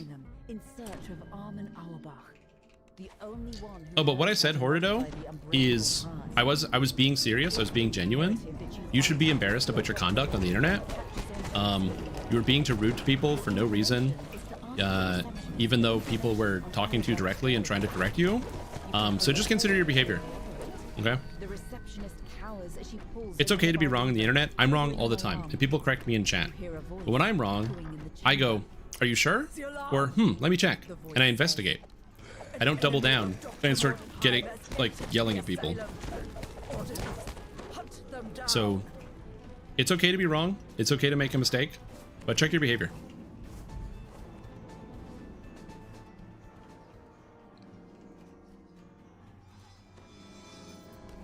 How do we collect this Gather Your Party thing? In the game, in the DDO store, at the bottom left corner. I don't know if this is going to load. It did. There's a redeem code button, and you want to use the Gather Your Party in the bottom corner, and that's where you do it. So you go here and you type in gather. It's case sensitive, so gather. Oh god, oh god. Is this going to load? Here we go. Let me try again. Gather your party 2025. And we go here, and it's going to give you access to all of these quest packs, and it just keeps going. Very well. Then I'll make you wish you left when I gave you the chance. Am I one of those sensitive types? No. But I am somebody who thinks that you don't need to be rude to people just because I can't see your face. So see you never.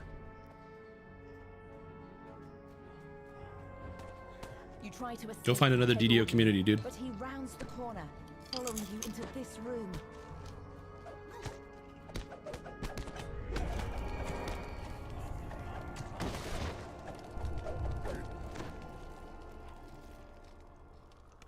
You run through the gap left by the broken wall. You expect the head Anyway. orderly to come after you, but he hesitates when he sees the patients I'm in the only gathered one streaming. nearby. Am I really like the only one person streaming? That's not bad. What gear do I have equipped? Start screen recording it. The gear that I have equipped is all pretty bad for the most part because I'm in the farming process. So we're farming out new gear. So most of what I have is just crap I found in my bank, like the Dead Ringers level 5, or the Helm of Eternal Night, which gives me spell saves +2. So I don't have like a lot of good gear. So yeah. Yeah, I don't have anything good. I made a full gear list. If you'd like to know the gear list I want to use on this character, by the way, Slughead, in my Discord, which you don't have to join, but if you do, you're able to get I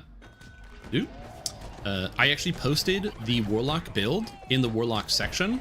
It's literally called Final Destination Eldritch Blast only because I'm a 10-year-old. And it has my full gear set in it and everything I'm going to be using. So yeah. So that's what we're going to be doing there. But yeah, thank you so much for the raid, Yusu Guy. And Neutral Asia, thank you so much. Appreciate it. I hope you're doing very, very well. Mine in YouTube chat was... Oh, yeah, don't worry about it.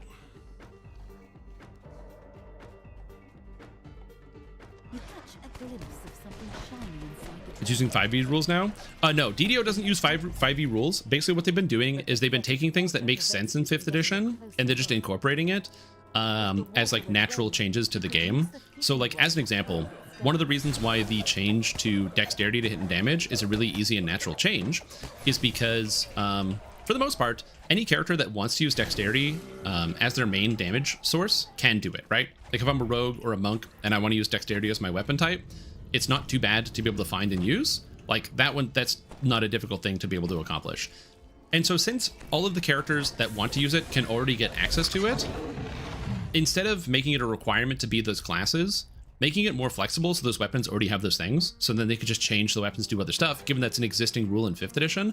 Like in 5, you don't have a special rogue specifically can do this, or monk specifically can do this, because they were just like, yeah, it's a light weapon, use your dex. And we already have a lot of that in DDO in general, so it just made the most sense to flip it over.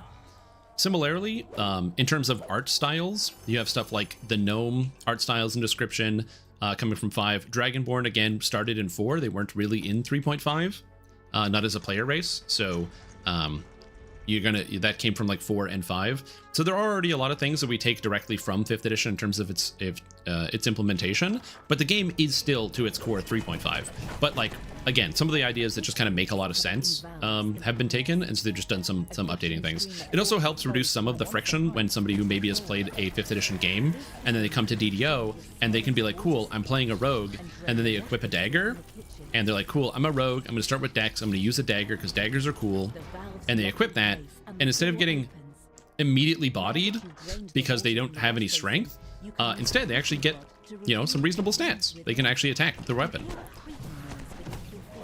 It's not insane, it's not a major difference, because again, you're going to get it by level 3 anyway, but it's now, instead of waiting till level 3, you just get it at level 1. And rogues already feel pretty fragile at level 1, so it's not that big of a deal. So for me, I like it. It's just things that make sense. Again, another example of a change I could expect SSG to make in the future is with paladins. Paladins use charisma for everything except their spells, which use wisdom, which means you need wisdom now with your paladin and charisma. In 5 and Pathfinder, they're just like, yeah, paladins use charisma for everything. So will we get that? I don't know. We'll see. All right, ring. Anybody get a ring? Somebody got a socket band? Is that what I want? Yeah, I want the socket band.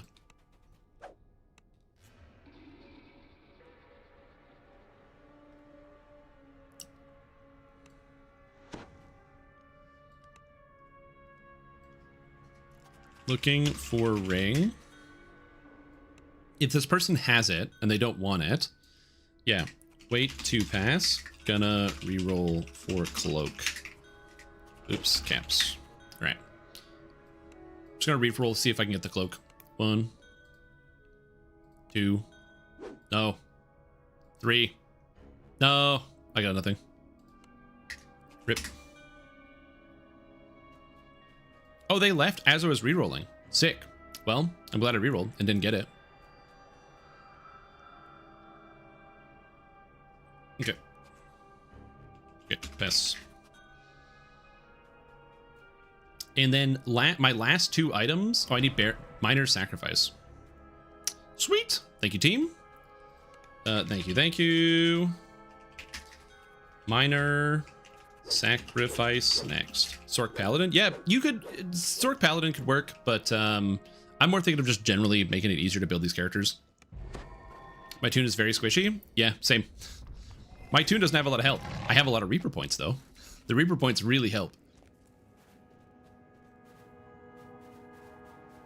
All right. And then after that, it's going to be rare farm. So locked on pick class. Cleric is not comfortable with me on second day on the game. Okay, what do you want to do, Harvey? What, like, when you imagine, you close your eyes and you're like, I'm going to go on a dungeon adventure. What do you want to do?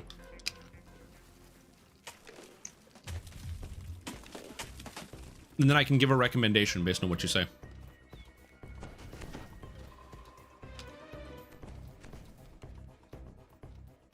Fun and love your class.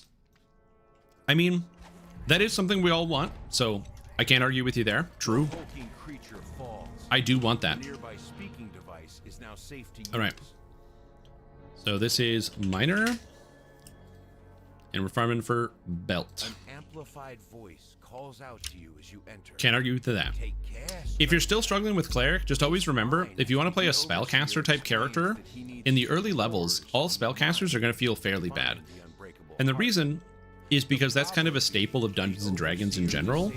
When you start playing Dungeons and Dragons, especially right at the beginning, your spellcasters aren't as strong as a lot of your warrior types. A person who's like, you know, gone through a few years of cleric college might know how to cast a basic cure spell, but other than that, they don't really have a whole lot going on. Whereas like the fighter, who went to fighter school, already learned some of the incredible spells, such as stab and slice and kill. Kind of a lot of the key elements there. So melees tend to feel really good in the early game, whereas spellcasters not so much. However, as you increase in levels and get to the higher points, that's when clerics learn special spells, like Smite with the Wrath of God and Unmake Reality. You know, good stuff. It just takes some time. Spellcasters, they take time to come online, but that is by design. Creature falls. The nearby speaking device is now safe to use. The truth has been revealed. The creature's overrunning. The hulking creature falls. The nearby speaking device is now safe to use. Most spellcasters feel extremely good. Yeah, for the most part. Oh man, when you used to be able to take the alchemical stone, the starter item for alchemists, they gave 60 to all spell powers and swap to any character you want. Good times.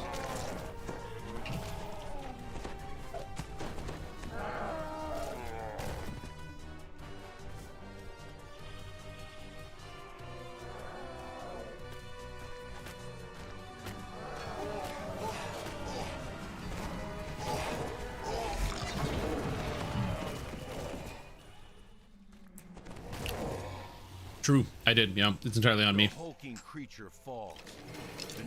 Oh, there's a moat somewhere. Moat?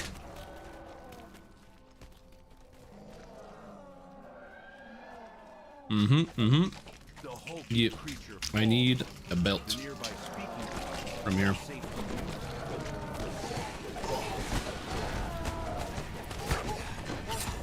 Class runs?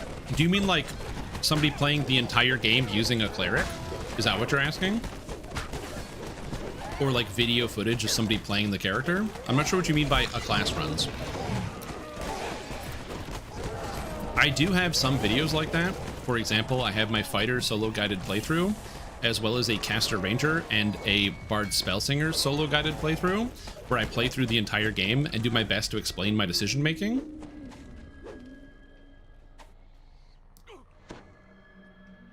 So that way people who Are unfamiliar. Oh my god, don't tell me you're not going to get credit.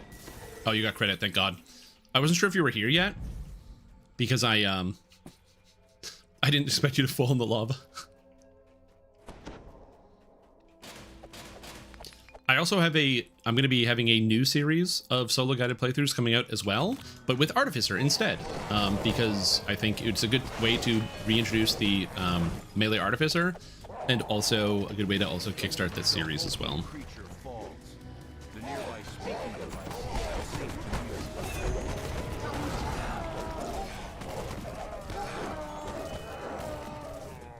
Okay, and there's a chest somewhere.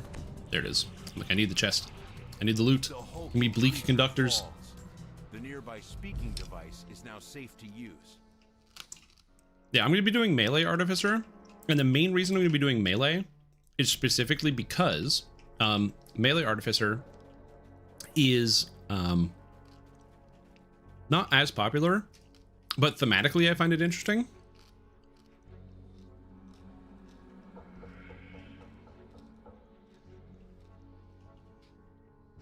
But it was bad, but also good. I mean, it was good in that it was kind of fun, but I wouldn't say it was good in that it was good. Woo! We're fine. Everything's good. Life is good. Character's alive.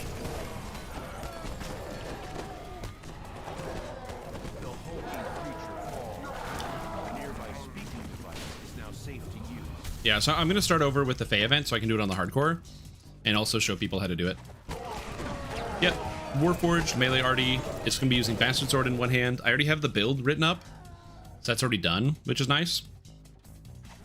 Took the time to figure that one out, so we should be all set there.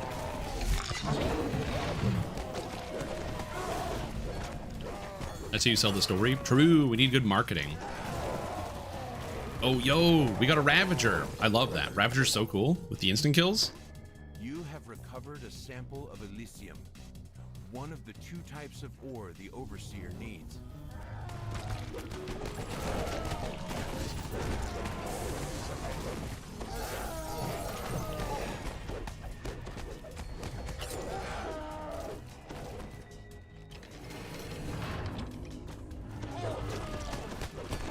Oh, yeah, it's good stuff. Yeah, pure arty. I was doing the math to see if multi-classing would end up being better. And the problem is, there's basically nothing you can get for one level that ends up being better than the capstone. It's like really hard to justify taking something else to replace the capstone. That and also the rune arm effectiveness scales with your artificer level. So since the character inherently, because it's going to be a flavored build, requires the use of the rune arm because it's going to be based off of Mega Man, you kind of need to focus on the rune arm. It's kind of really important because, you know, Mega Man uses his arm cannon sometimes. So it's an important part of the thing. Insert the ores in the device, activate the device. Yeah, evocation DCs, intelligence, that sort of thing. Right. Built. It's a place to the north. Do we see a built? You see a cloak? You can now track down Elise and enlist her help against Dr. And nothing. Mordecai. All right. Quest is also long. Gonna weewoll. Weewoll? Nothing. Roller Drummer Cruelty. That seems good. Anyway, weewoll. Nope. There's a lot of rare filigrees. What the hell? Reroll. Zilch. All right. Again. Again.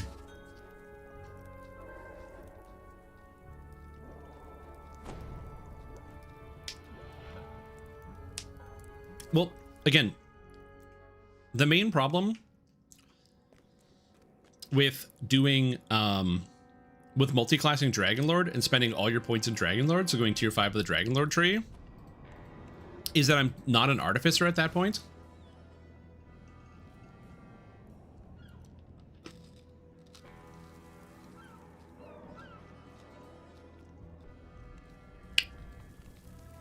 Also, Mega Man doesn't have, like, a shout attack that stuns enemies. The hulking creature falls. The nearby speaking device is now safe to use. No, macro uses your whole character level. Like, definitely you can make a better character build trying to make a melee artificer by shoving Dragonlord into it. Not denying that at all. That's definitely correct. But the problem is now we're shoving Dragonlord into it, and we're basically just playing Dragonlord with a little bit of arty. What about Fighter? It's slow? Fighter's not slow. Not at all.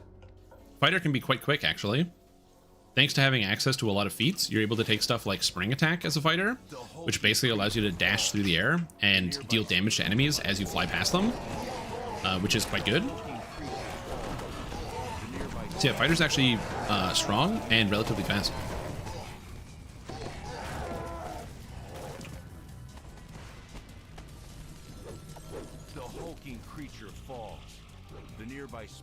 What's the best solo class? It depends on what it is exactly you're looking for, but in general, when people ask for something, if they want a spellcaster, my recommendation is Blightcaster Druid, and if you want a melee, my recommendation is usually either Dragonlord or regular fighter. Both are pretty good.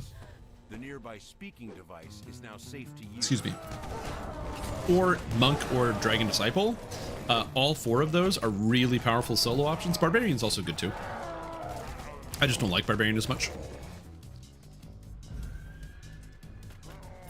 Are you talking about Eldritch Knight Scatness? Eldritch Knight is also a way you can play the game.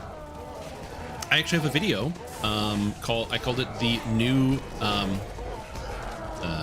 Death Knight, because back in the day I made a video which was a Wizard Palemaster Eldritch Knight, where you basically turn yourself undead and then also use like melee weapons, and you kind of heal with necromantic energy, and it's reasonably powerful. But I changed the build such that instead of doing that, use the new Dampier race as well as Sorcerer, and it's pretty good. Yeah, dude. Like I said, if you have access to the code, the Gather Your Party code, you're going to get a lot farther without hitting any paywalls, because the only thing left for the paywalls is the expansions. The expansions are on sale right now because it's Black Friday, so they're like 85% off. But also, you don't need them to play.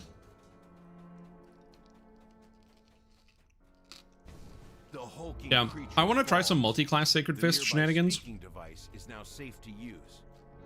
I think there's new stuff you can do. Oh, it's a Bobby. How are you? 85% off? Yeah, in the DDO market.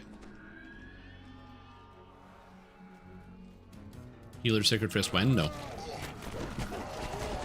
One of the speaking devices is now safe to use. Yeah, a lot of people have been reposting that meme. That one's been very popular on Reddit and the forums. Good meme format. Invest now. I just think that the change to Divine Healing is very, very good for leveling Sacred Fist, especially. Yeah, Melee Bard's always been good. Like, War Chanter doesn't have the top end that a lot of other builds get, but man, just the solid offense, defense, general stats, and the freezes, it feels great.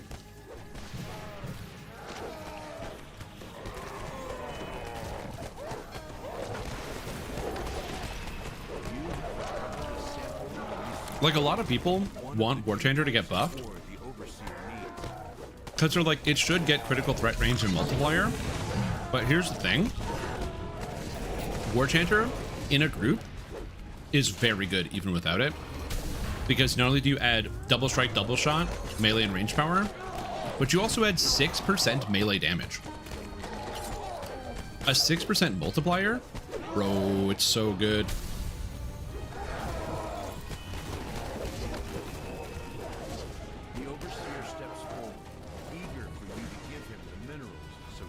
I agree. The AoE freeze has too long of a cooldown.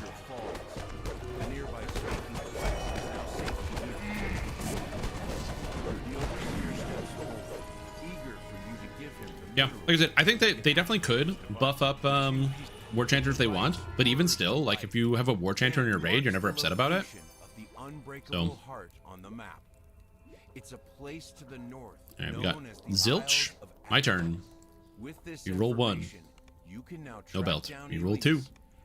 The belt. You roll 3. Solar Gem of Wisdom? Whoa! Alright, again.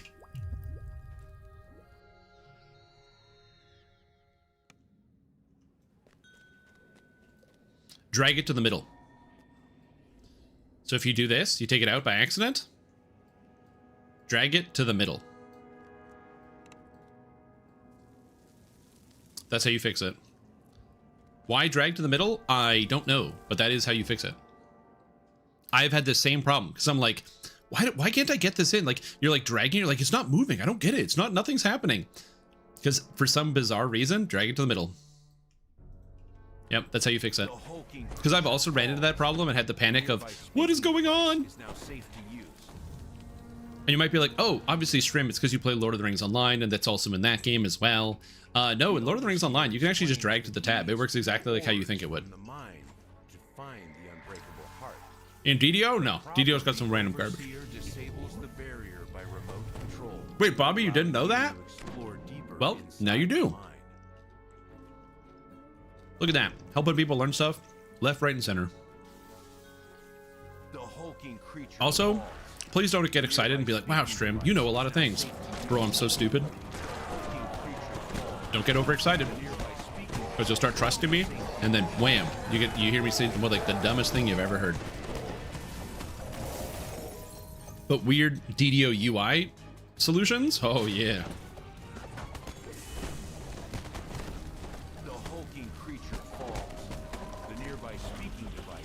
But like I said, another thing about me personally, especially when I play this game a lot, I play the game too much. I don't usually chase the strongest builds. I usually chase the things that I find the most fun and the most interesting. And so that's why... You're welcome. The melee build, or the melee artificer, I think I am just going to stick with pure arty, because it gives, that way you have access to reconstruct, which is really nice. Like if you multi-class, you lose reconstruct, which means you lose out on a lot of healing. And I want to make sure I have good rune arm use the entire time through the game. And I wish I had like even more damage. I don't, but I wish I did. We'll get there eventually. Who's with me? You with me? Here you go. Unbreakable Force Capstone? No, that's if I went Renegade, maybe.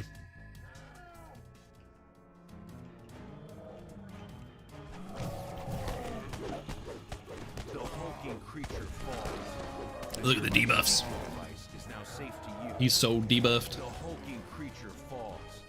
The nearby speaking device is now safe to use.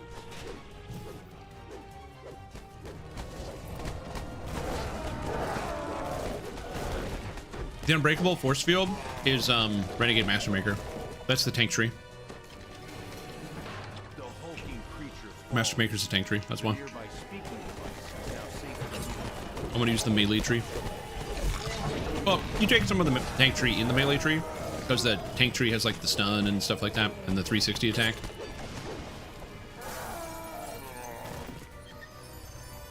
Just want to confess, Your Honor, I have a confession to make.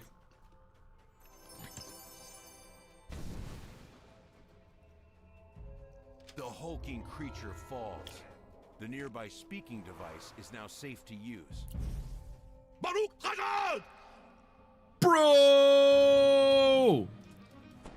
What do you mean? Quest completed. What happened? I'm farming gear here. I'm a rogue. And this guy drops 101 subs?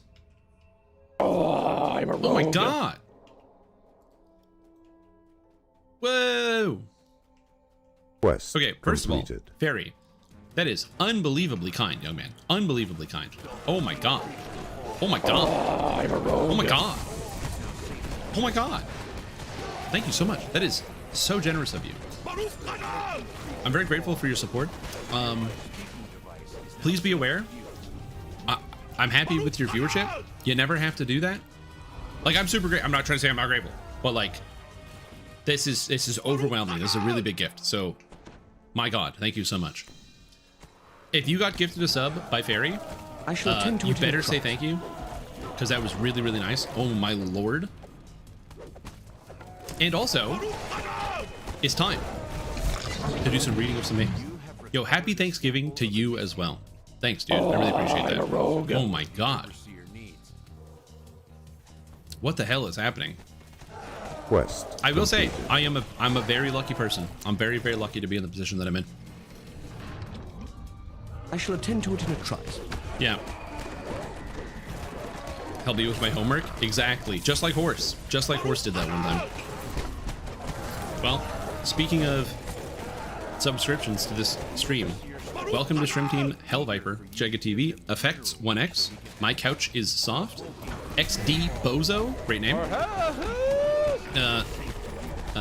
Kaliex, Kill or Killings, Quest Tool completed. 42, Dread Visara, Blood Hunting. Again, thank you so much, Fairy, for the gifted subs. Insane. Insane. Thank you. That's 101 is an unfathomable number. Well, it's like 100, so it is fathomable, but it's a really, I really shall big attend one. to it in a trice. It's a place to the north. All right. known as Elegant the cloak Isles is not what I want. Did anyone rip a belt? With this Did anyone rip a belt? We're going to information, continue. Oh, somebody got a belt? Release and enlist her help against Dr. Mordenheim. Oh, did that guy need the belt? Oh, this guy also needs the belt.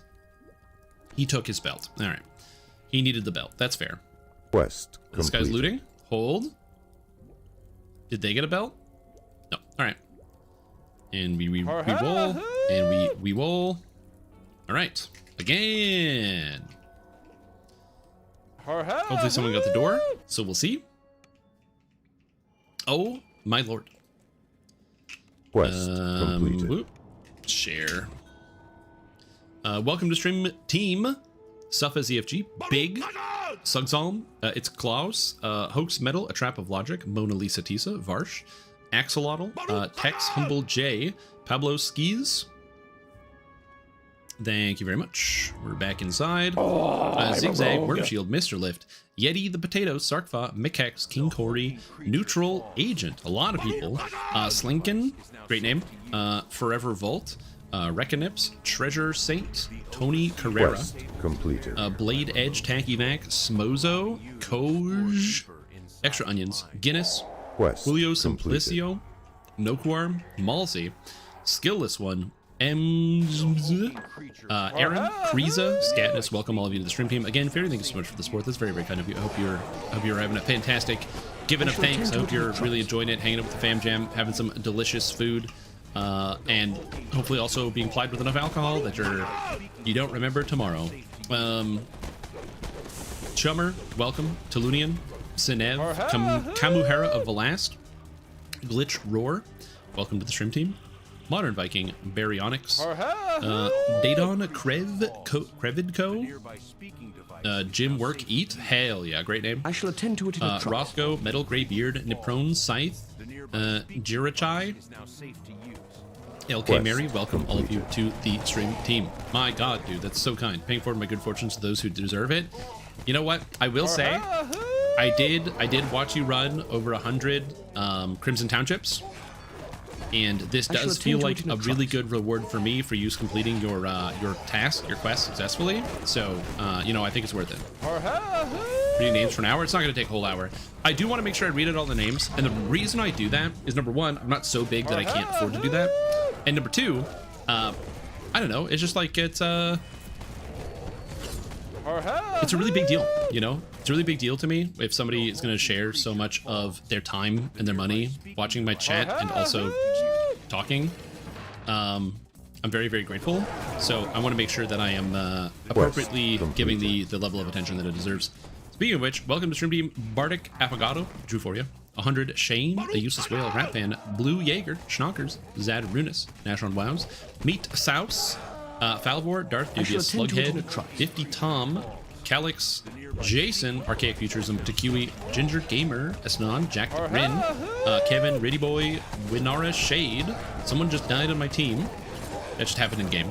Malgard, Virtak, Zamoro, Grandpa, Origami, Kevin Head, Gale, 3 numbers, Comet, SGBU, Toad Killer Dog, In Gold, Maverick Gamer, and Dwade. Barry, thank you so much for the gifted sub. Unbelievable. I'm a rogue. So very generous of you. That is a crap load of gifted subs. I don't even know what to say about that. Quest Other completed. than... So thank you. I really appreciate it. I hope you're doing extremely well. And then, because the hype train must go on, out of nowhere, on top of that, H46 Aviator decided to give out, or no, cheer with 100 bits. Thank you so much, dude. Appreciate it. If you type something in a message, it's going to come up way later. It takes like an hour, because we have a lot of stuff to get through. Also, Guacamole, thank you for the bits. Jack Dragon. And again, H46 Aviator with the 1,000 bits. My God. I shall attend to it in a trice. I'm just some guy that streams DDO. That's extremely generous of you. Oh, I'm a rogue. I'm very, very grateful for the support. I hope I can continue to bring some of you joy as your days continue and go on. And yeah, I've got more stuff coming, more stuff cooking in the oven. Every time somebody gives me subs, or even when people subscribe, and I get stressed that I'm not like doing enough. That I'm like, I have to do more. I have to rise to the challenge. I have to rise to like get more things done. I have to produce more. Not that that's a bad thing. I want to continue to always challenge myself and push myself to produce more and do more things. But like, I just feel this like innate urge that I'm dead. That there's like more to do, and I have to be told by other people around me that it's like, no, people are here and they do these things because they enjoy what you're already doing. So just keep doing that. I'm like, right. Remember that. But sometimes it gets overwhelming. It's like really hard to remember. Hard on the brain. So thank you again. Thank you everybody. That's very, very generous and very kind of you. Holy mackerel. And Stormsinger Bard is very cool and is a magical damage dealing buffing character. Also, Stormsinger Bard starts to feel good at level 3. So it's earlier than Cleric. Cleric starts to feel good like around level 7, whereas Stormsinger's good at level 3. Which is quite nice. Oh, I'm a rogue. Whew. But again, thank you so much. I really appreciate the support, everybody. Holy mackerel. Holy guacamole. Also, for some reason, I cannot connect to YouTube chat literally at all.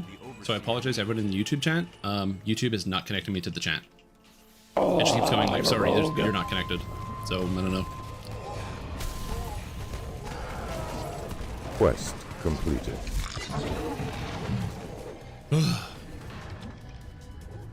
Anyway, Stormsinger. Yeah, dude, you want your Uber carry? I'll get you Uber carry. I'll do it live.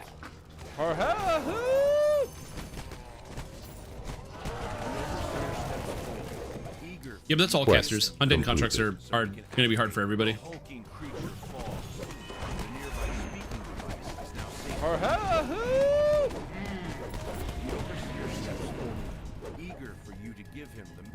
I shall attend to it in a trice.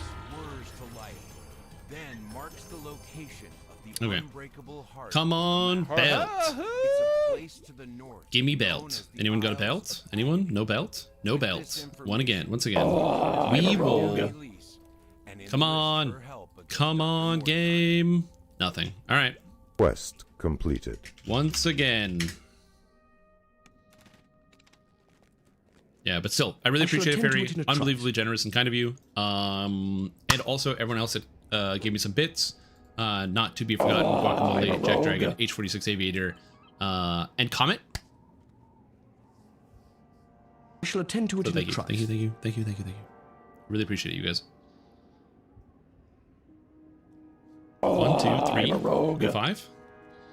Did somebody go AFK or die? Oh no, they're out. Okay, good. Woo. Hey, let me in. So again, thank you so much, everybody. I hope you're all doing super duper well. And my brain is on my a little melty right now. It's a lot. It's very overwhelming. But don't worry. Yeah, I'll definitely get you your Uber carry. Don't you worry about that. That's gonna happen. I'm a rogue. Because it's what? Uber Shaper, Uber Maven, Uber Elder, and I don't want to say there's Uber Cortex. I think it's it. I shall attend to it in a trice. I can get that taken care of for you.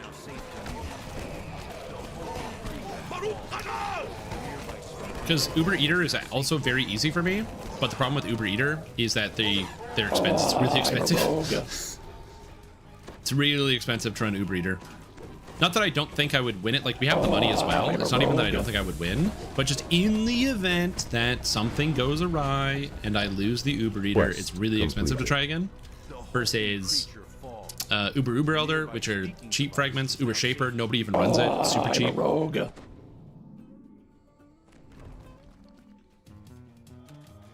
I shall attend to And it in a also, it's trice. noticeably easier to do the other ones as well.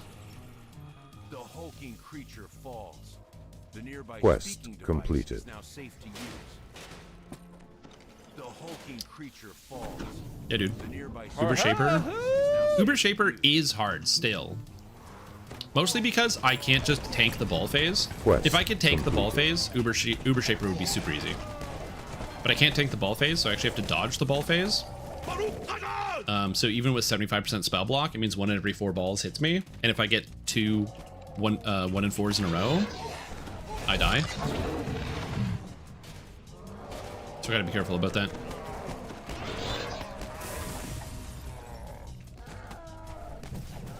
Oh. The hulking creature falls. The nearby speaking device is now safe to use.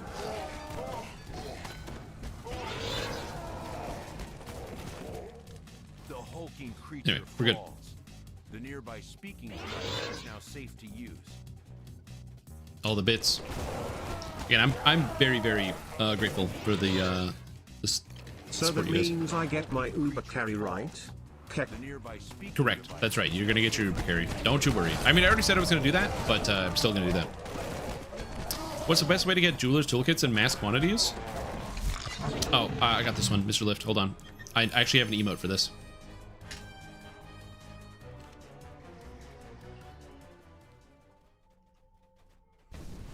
The hulking creature falls. The nearby speaking device is now safe to use. That's the best way. There's no faster way. Did you know that DDO points are on sale right now? And so you can buy DDO points because they're on sale, and then turn those DDO points into jeweler's toolkits. Yeah. Oh, moat. And it's a purple one too. Same to buy your first home next year. Well, the thing is, what if you had jeweler's toolkits, right? Like, think about it. Are you going to be happy sitting in your empty house with no jeweler's toolkits? No, you'd be way happier if you're in your in your full apartment with jeweler's toolkits. Oh, I'm gonna make us all immune to the thing. There we go. Give it the old spell immunity.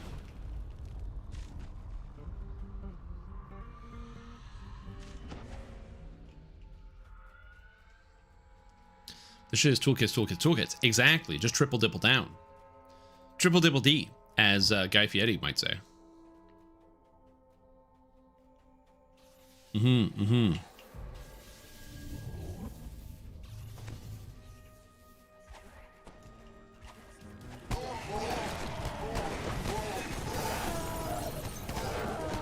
Uber Cyrus? Yeah, I don't need to get angry at Uber Cyrus again. I mean, we can try it with whatever fragments we already have. And we get more from the group farm, so like, I'm not too worried about that, but yeah. You have recovered a sample of My main, my Christmas present to yourself. Nice! I'm glad to hear that. Not like I'm excited that you bought a bunch of autos boxes, but mostly that you gave yourself a Christmas present and you're going to enjoy it. I'm not sure if I'm going to buy an autos box. I probably should have one on hand just as in case of emergency, because like you never know when you get that really bad life and you just hate it and you're like, I'd rather do anything else. So I'm tempted to buy one as an in case of emergency, but also I'm in a privileged position where I earn so many DDO points through play that I don't have to worry about it. Eager for you to give him the minerals so he can act. The hulking creature falls. The nearby speaking device is now safe to use. The overseer steps forward, eager for you to give him. Yeah, the Tensors boxes are great, but not if you don't need them, right? So. All right, come on, belt. Solo gem of wisdom. We got mining lenses. Anybody else pull a belt? We got a belt. Any belts? Any belters in the chat? With this information, We got Dreadbringer, miner's lenses, and zilch. Belt. Belt? Belt? Nothing. Okay, I got pretty lucky the first time. We're on run 5. Ooh. Uber Maven's more expensive than Uber Eater? Oh, is it? I guess, yeah, because at this point you have people that are going for the exceptional gems.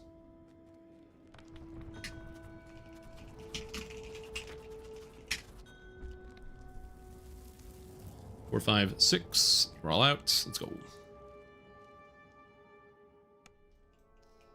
The hulking creature falls.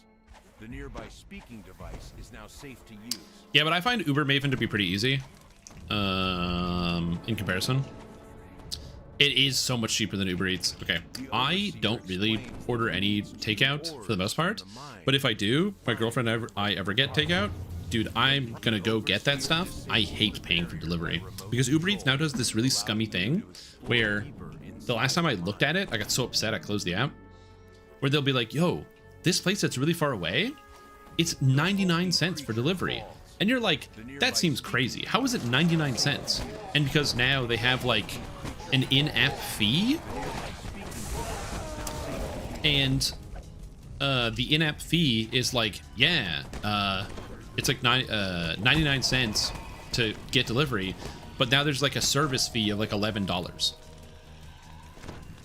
And I'm like, well, that's just the same thing as the delivery fee. You're just calling it a service fee and then hiding it, so it's not on the main menu.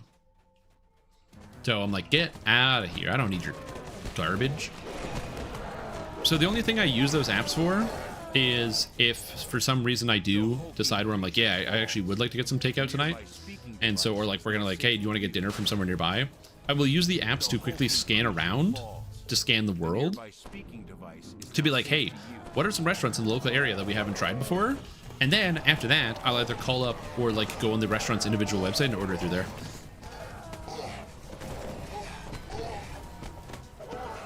But I just use it as a way to quickly scan for restaurants, which is nice. Want to hear my bow split? Sure, share your bow split with me, Cousin Adam.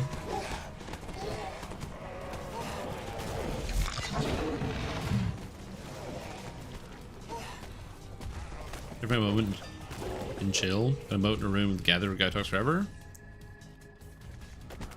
Whew, terrifying, dude. But you're alive. You're alive. In fact, safety. Does it really bother you? I'm gonna be honest, I don't even hear it. The hulking creature falls.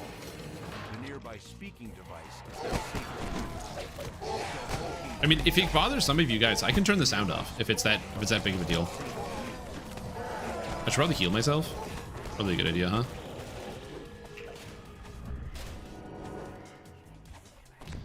Oh yeah, I think I get an emote as well. I'm not sure. I think I get all the hype train emotes because I'm like running the thing. 15 Sacred Fist, 5 Monk, 1 Dark Apostate as an archer? That's wild. I'm not sure what the synergy is, but maybe you could explain it.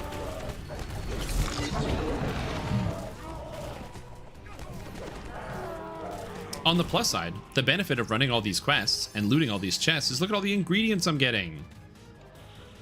I've got so much ingredients, man. I'll be able to craft anything I want in this whole goddamn game. The hulking creature falls. The nearby speaking device is now safe to use. I guess the hulking creature falls.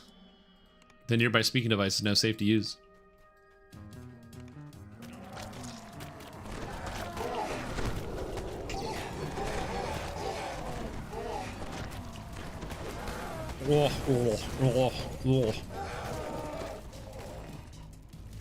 Sacred Fist, Zeal from Sacred Fist, Monk for Ninja Spy tier 5, and Fire Stance Crit Multi.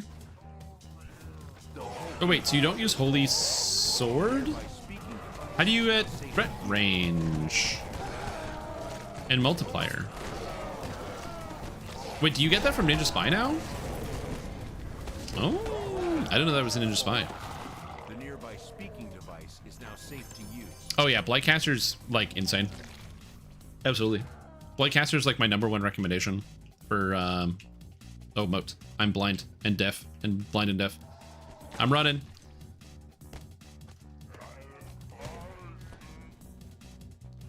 I have the things. I can fly.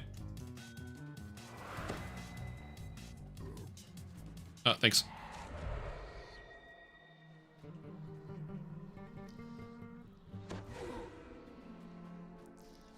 Bro, this is going to be quite the grind. This is going to be quite the grind. Okay, you're alive. You're alive. I tried. I ran out of heals. I have like too many spells equipped. I have too many buttons to press.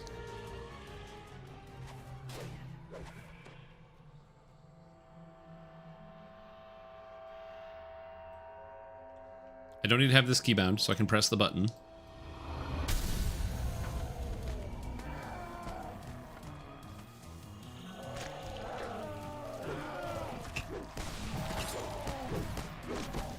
Woo. But after the epics, even legendary. Yeah, the trick to mana conservation in epics and legendary is to use not Fury of the Wild, Primal Avatar, because the Primal Avatar Epic Mantle, once you get to level 23, you get access to Evergreen, which reads that every time you cast a spell, you have a chance to give yourself 100 temporary spell points, which pretty much means you get 100 temporary spell points constantly, and you never run out of mana. It's very good. What do you think we'll get next? A class, race, iconic, or archetype? Definitely not a class. I assume we'll probably either get an archetype or a universal enhancement tree next. The Overseer steps forward, eager for you to give him the minerals so he can... The hulking creature falls. The nearby speaking device is now safe to you. It just keeps playing that sound effect. Eager for you to give the 2 pieces of... It's been a while since the last universal tree. They said they wanted to make one for a while. Marks the location of the Belt. unbreakable heart on the map. Anyone rip a It's belt? a place to the north. Did we rip known as the belt? Isle of Agony. Oh, did we get With this another information, bandolier? You can now track down Elise Belt, and please. enlist her help Raz, in Dr. June. Wartime.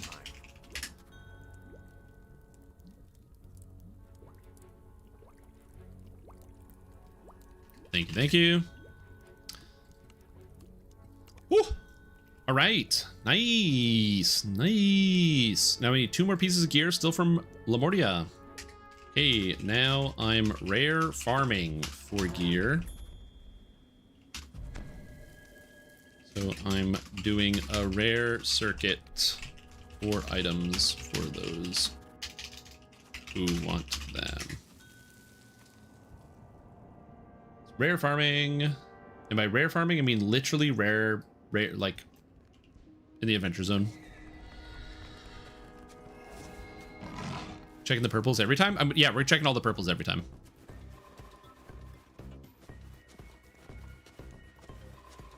Yep. Yeah, Horizon Walker was the last one with the release of Saltmarsh. Okay, nothing here. Going. Now we go to Vornir. Now, Vormir, I actually need. What kind of dash is that you can do on a horse? Oh, is it the Dragon Lord dash? Yeah, you can do the Dragon Lord one on a horse.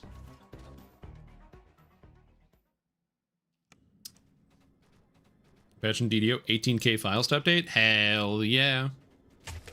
Just think about Scatness. In like 6 or 7 hours, you'll be able to sink your teeth into this nearly 20-year-old video game. No giant.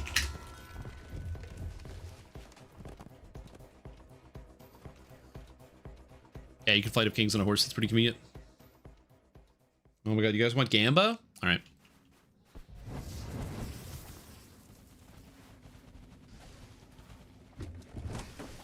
Okay. Nothing here. Next is Apothecary. And Frost Talon. So I'm going to check the Apothecary, which is just over here. Is that on the roof?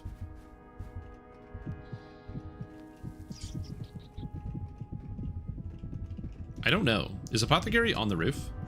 Oh, it is. It's in here. Apothecary up on me.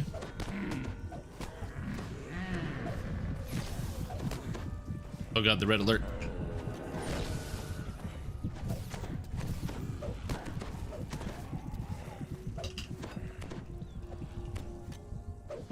As far as how do you get into this building, I'm not sure. I don't know how you're supposed to get in other than climbing the wall. So I climbed on a building and I jumped in. Oh, people made it in. Nice. Where does the chest go? Where's the chest? Oh, it's here.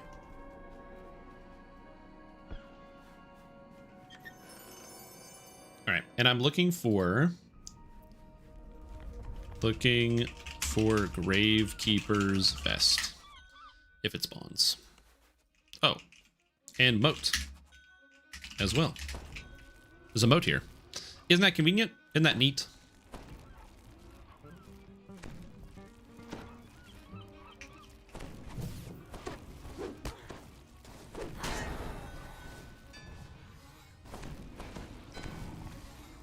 Oh my god!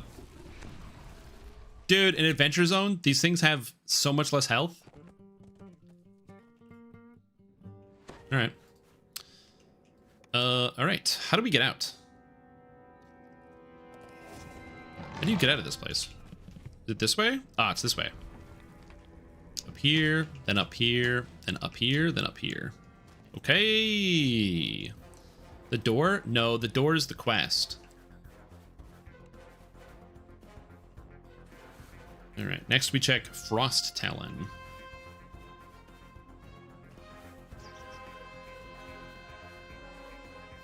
Oh, they let you out from that side? Oh, okay, interesting.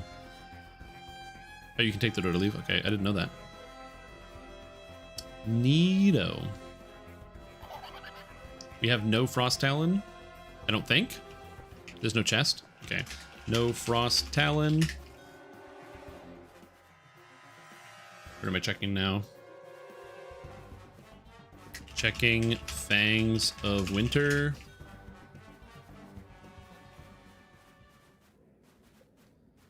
Do we get a Fangs of Winter? Experiment? Experiment Y and Fangs of Winter I've never seen. I've checked every single time. But the rares out here seem like they are very rare. The diver is up? Ah, okay, good.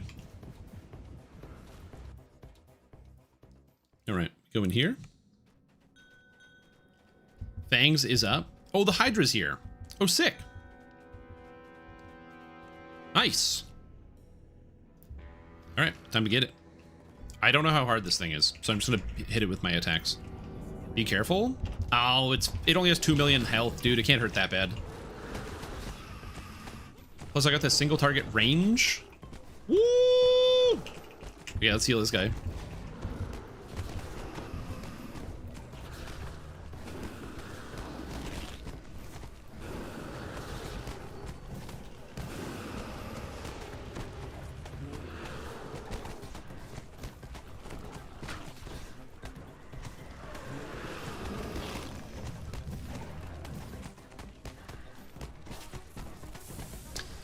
Red throws homing acid balls, stupid dot on you, so don't kite. Oh, you have to just like tank it?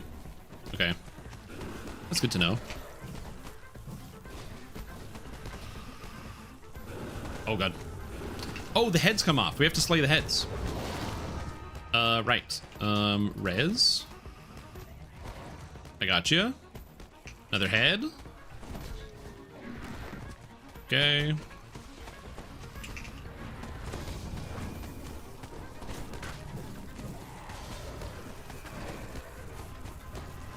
Cut the head off. Cut the head off. It's kind of neat that the heads actually do come off. It obviously they do in Den of Vipers as well, but still. Fangs of Winter has died. Goodbye. All right. I got Bleak Transformers and Bleak Wires. Pretty fun. I don't know if there's anything special that drops out of this one. Also, I don't even know how to get out of here. Is it down? If you tank Experiment, he will rip you in half. Okay. Good to know. Good to know.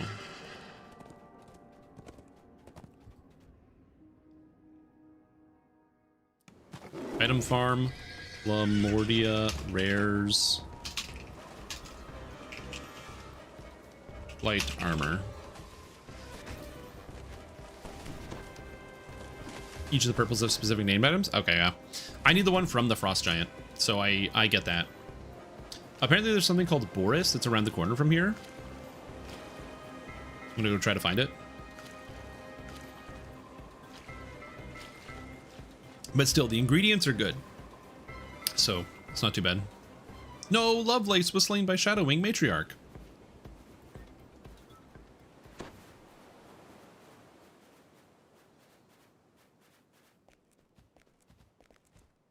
Alright, do we have a Boris? No Boris? Check.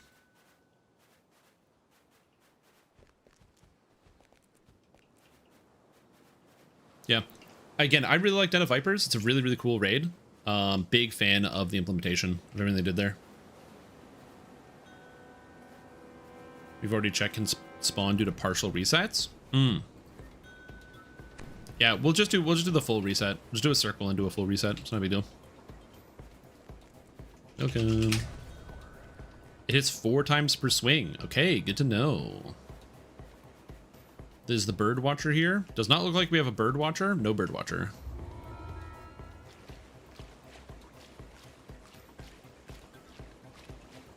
Heading to experiment Y.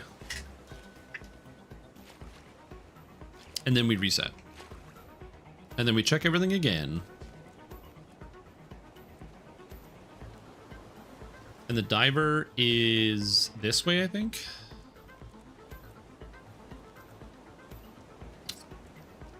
Nope.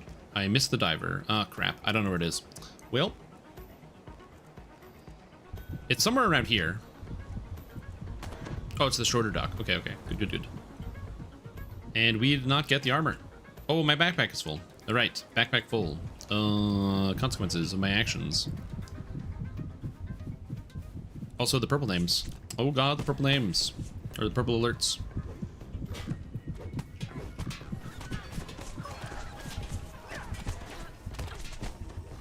I'm gonna just try to clear down the alert a little bit.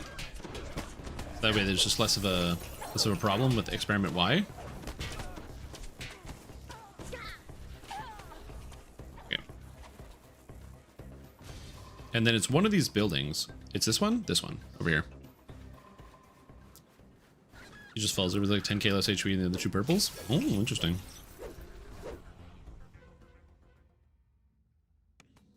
There he is. Hey, good job, team. Equal work, everybody.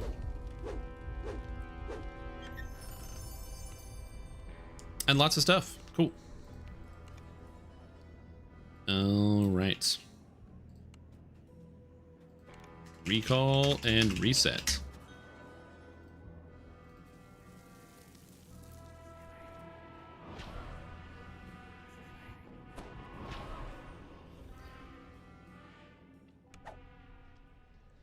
I'm gonna quickly sell because my backpack is insanely full.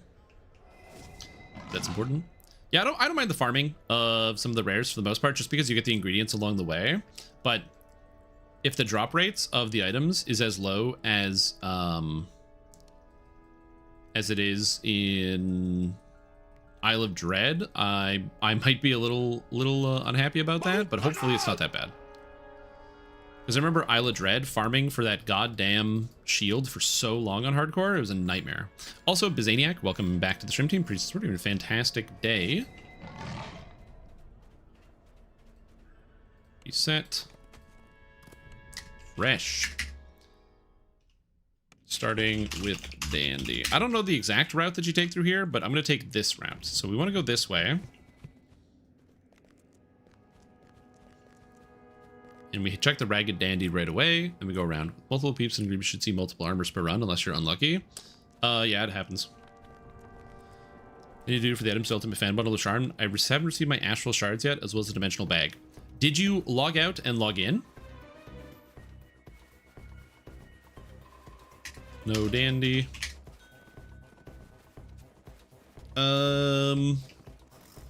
Is there a... Did they add a Sharn vendor? And did they retroactively add a Sharn vendor? I don't think so. Because you've logged out and logged in, it should be visible there. No White Fang. No White Fang. North Diving Experiment and then West? Oh, that's not a bad idea. Because So now we gotta climb this stupid building. How do I climb the stupid building? How do I get up here? How do I climb? Is this this is the building? Where's the building we climb? It's this one, right?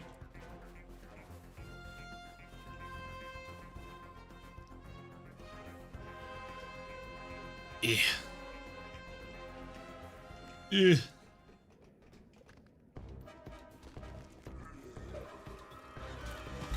Is it this one? No. Fuck. Where is it? Oh, it's this one over here. Okay. Man, I'm still like getting used to this. Okay, so it's this one. Whoops. It's on this building. Oh, and I can't reach. It's oozes. It's whatever. It's oozes. It's not there. Okay. Voices of the dead not up. Okay. So now we go to Lost next. Gotcha. So the Avengers and all heroes, there isn't one? Yeah. I'm not sure. Has anyone else had that issue? Is there in Sharn right when you TP there? Because again, it's been a while since I've had to collect my Sharn stuff. It automatically goes into my inventory. Okay.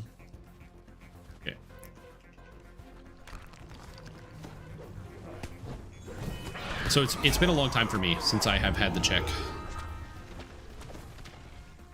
All right. Nothing. Got Zilch. Gravekeeper's armor. Unlucky.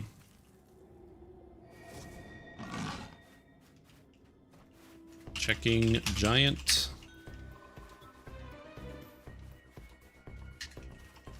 Lost was up. All right. Next up is the giant. But yeah, I haven't ran into those issues because usually it gives you that. That's when they gave us the dimensional augment bag, right? Yeah, that was with Sharn. I believe that's on the first character you log in with. If I recall correctly, that was just a thing that they just gave it to you automatically.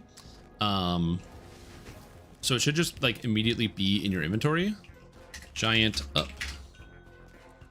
So it's been such a long time because that was, God, 2019. Hey, what the fuck? Get back here.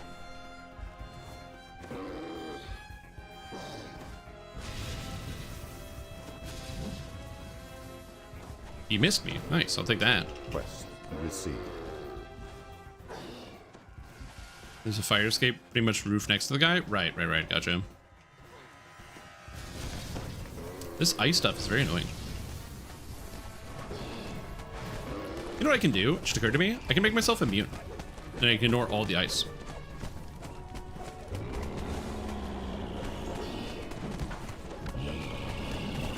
Here, there you go. Now you're in the immunity. I shall attend to it in a trice.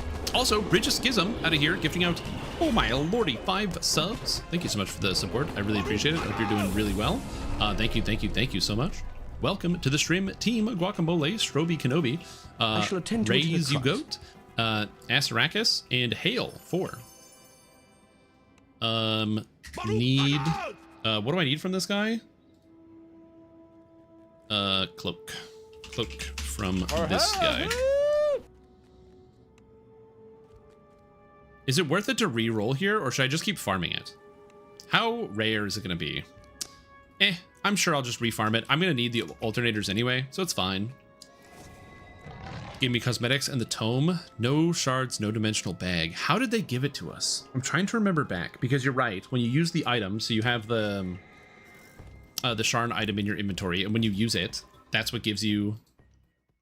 that's what gives you this stuff. I'm trying to remember. It's not on a vendor because they didn't have a vendor at the time. Vecna Unleashed, they have vendors for that stuff, but nothing else. So that's why I'm like, I'm gonna go back to my Mind Palace. How did they distribute it? And just to double, triple check, like you weren't logged in when you bought it because you bought it in the DDO market on sale, and so it wasn't like you were logged in on a character and that character has that stuff. Can't you roll a new character and find out? No, they're saying that on their existing character it's not there. Apothecary, not up.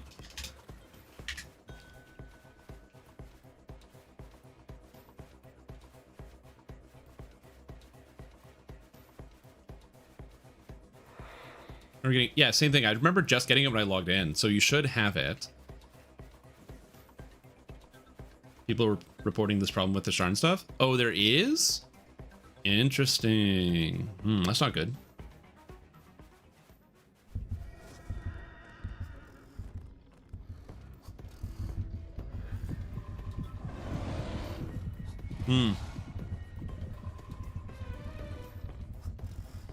And people, both the forums and discords, they've been having some issues with items from sales. Interesting. Okay. So I would recommend find some of these threads and put a pin in them, hit a follow, and see if there's some resolutions. Because yeah, that's not good. Guide Stormsinger to my doc. Yep. If you go into the document, you're gonna see archetypes, and it's in the archetype list there. All of the builds for, there's a build for every character class in the game already in that document, set up and ready to go. No Hydra? Okay.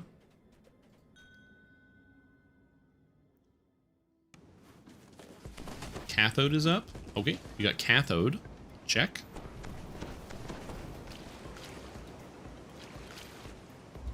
Yeah, so yeah, it sounds like there's some type of problem. What happened until after this weekend? Oh, 100% there's going to be nothing fixed until after this weekend. I assume nobody's working today at SSG. Acolyte is Stormsinger Bard? No, Acolyte of the Skin is one class and Stormsinger Bard is another class. It's ordered alphabetically if you're looking at the document. So you just keep scrolling down and you're going to see it. I just put it in alphabetical order.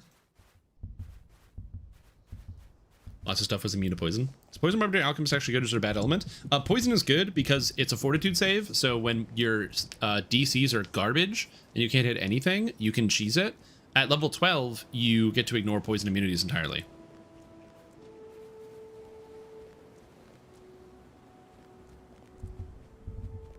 However, until you're level 12, yeah, it's a nightmare. Undead, constructs, everything's bad. So you just roll acid until 12, and then you swap poison if you want and go full poison. Oh.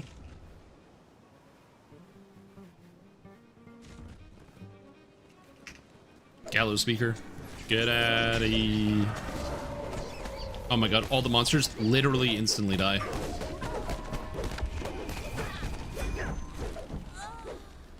PTO to slog through it. Good luck. All right, I'm gonna hit cathode and then the diver. Okay, so I think the route that you explained earlier is like the best one. So it's diver, then experiment 1. It's good. Next run, I'm taking the route from chat, starting with diver, then going down.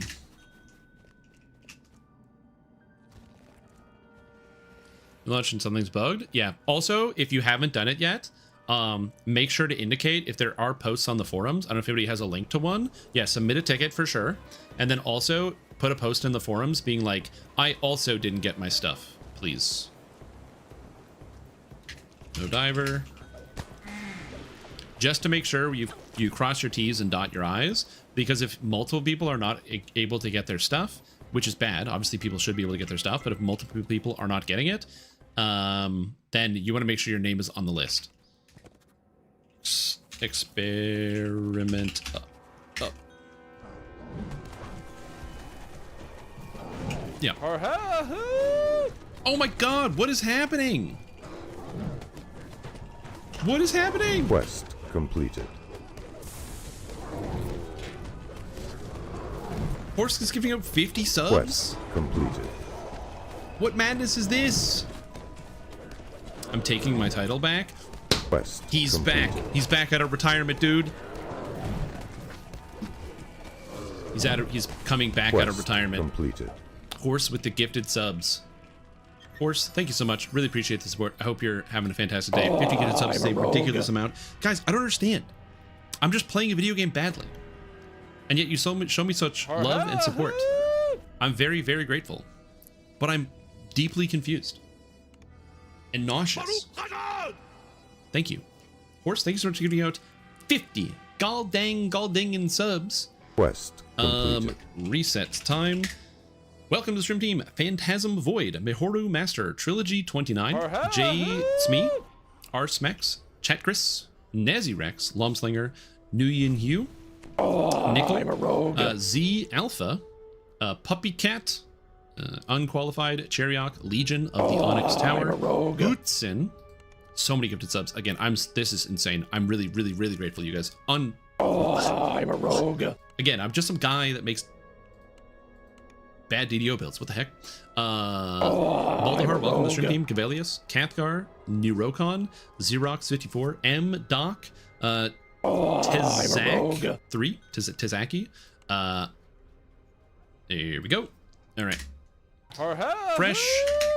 Going north first. So we'll just start there. Relling, Oni Densetu, Happy Dance 63, welcome all of you to the stream team, as well as Happy Dance 63, Cabin Boy Quest Copper, Mr. completed. No Name, Rukarn, Eco Grunt, Diver Up, King Monty, Simbraz, Nibus, Codeine 42. I'm not going to kill it because there's everyone left. Quest my entire completed. team is gone. All right. Well, back to work. I didn't even notice. Simbaz, Nibus, Matador Ego, Need More Chai, Artemis, and Trary. So many gifted subs, dude. Thank you, Horse. My God. Make sure if you got gifted a sub, you thank Horse. Because if you don't thank Horse, he's gonna find completed. you. And I don't want to tell you what's gonna happen, but you'll find out. So just make sure you thank Horse. Damn. Also, welcome to stream team Y Strants, Aishin Shrek, Boot Tafara, Diaper Dan, Harlem Knight 222, Sweet Fang 4 numbers. Oh, Experiment Y is up. How hard is this Quest to solo? completed. I don't know. We'll find out. Old Mate Ham, Lixius, DP 6002, The Zen of Games, Spark 98, Aita, Icarus, Barbecue Wings, and DPS Battle Mage. Welcome all of you to the stream team. Appreciate the support. And again, thank you so much to Quest everyone that's completed. watching, everyone's tuning in the stream. Hope you guys are all having a really good day. And yeah, I'm just really grateful for the support. My God. I'm a rogue. I think this is fine. I have my buffs up, which I didn't have, so maybe this will be okay. I don't know if his rocks hurt. Trying to get streamer luck to rub off. I shall Yeah, attend probably. to it in a trice. Yo, happy Turkey Day, everybody. What happens when more subs are gifted than are in chat? Do they just go to random viewers? No. So the way it Quest works is when you gift completed. out subs to the chat, it just does it based on how much average view time somebody has over a certain amount of time. I shall attend to it in a trice. Welcome. I'm currently slaying Experiment Y in the landscape.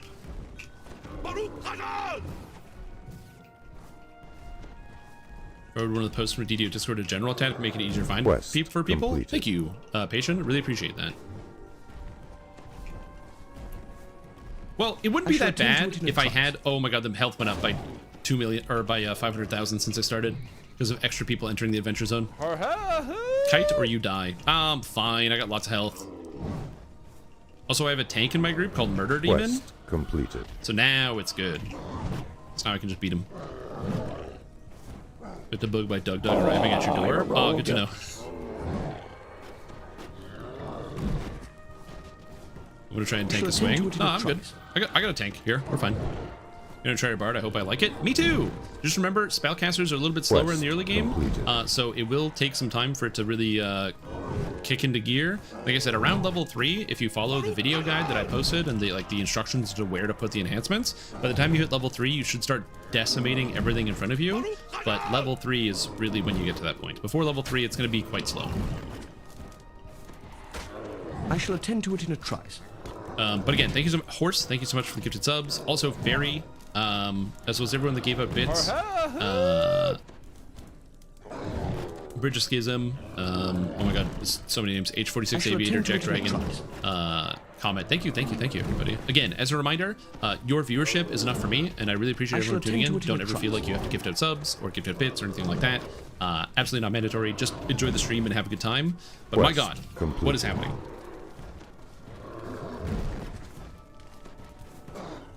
Oh shit, here it comes. Good spells. Summon Byron Scout Sword. They do, yeah. Welcome. We're on Experiment. Fine. I just wish I did more damage. I will have so much more damage later when I have all of my dripping with X abilities and my crit multi is sorted and my crit chance is sorted. Oh my. Not quite yet though. Just you wait. I promise. It's going to be good.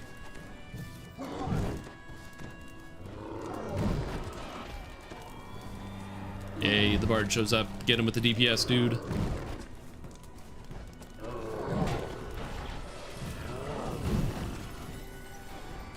Nice. All right.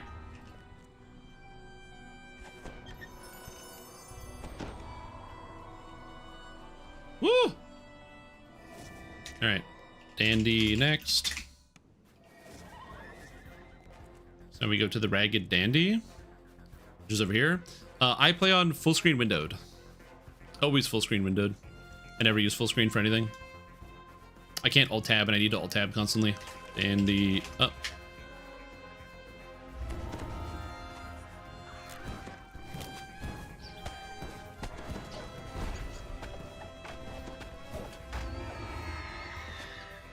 All right. Nothing. Voice next. So now we're going to check the Voice of the Dead. And Voice of the Dead should be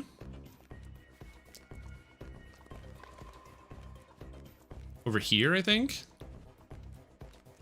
So apparently you can just climb the building, basically. It should be like right here. And apparently there's like something you can climb that's like right here.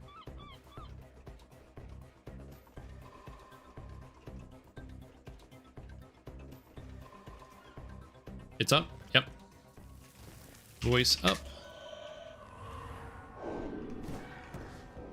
All right. Got it. Woo. Figured it out. Still farming? Oh, yeah, dude.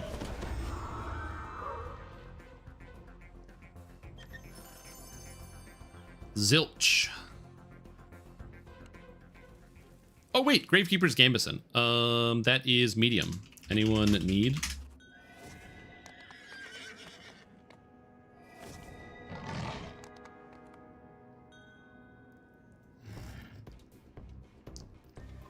Hitting the no thank you. You know what? Fresh ale, they gotta figure it out. Oh yeah, they figured it out. Yeah, climb, yeah. There we go, they figured it out. All right, next up is White Fang. White Fang next. Again, thank you so much, guys, for the gifted subs. Not trying to ignore that. It's mostly I'm just like, must keep track of group, keep people organized, go to next thing, next. And always check for the next thing. Looks like we have no White Fang. No White Fang. Lost next. And yes, I am very much still farming. Everything is so small. So the trick to that one, Harvey, is you got to do what I do, okay? I'm going to teach you a neat trick. This is going to be very helpful for Dungeons & Dragons Online in the future. It'll make your Dungeons & Dragons Online gaming experience infinitely better, okay? What you do is go to, like, a thrift store and buy like a really crappy monitor from the thrift store. That monitor will make DDO look really good. So that's what I do. I have like an old monitor from like 2010. And because I have an old monitor, DDO kind of looks pretty rough. Or DDO looks pretty good. Newer games don't look as nice, but it works really good here. Oh yeah, also turn off Bloom. A good recommendation as well. I don't have any AoE, man. No AoE. Any armor? Nope. All right, checking giant.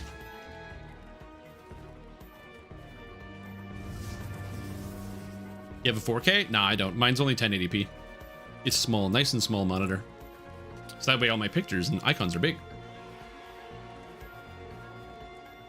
I stream and play in 1080p.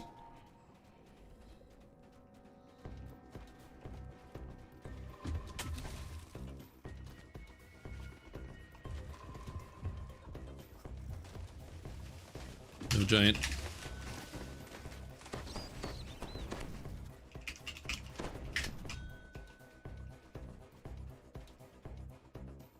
Always got to check everything. It's one of those things where like eventually they're going to get UI scaling done. I think the UI scaling work is going to happen once the game is no longer like constantly exploding due to lag. And it seems like most of the work that they've done has been like pretty well, like thoroughly completed, which is good. Apothecary up. We're going to climb to the apothecary. So at some point we will get UI scaling for sure. When we do get UI scaling, by the way, you'll know because it happens in Lotro first. So when Lotro gets UI scaling, DDO will get UI scaling shortly after.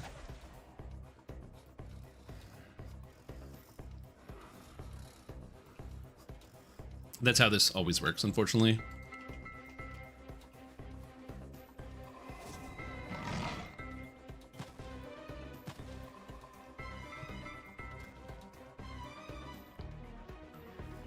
That's that area done. I assume there's no Frost Talon.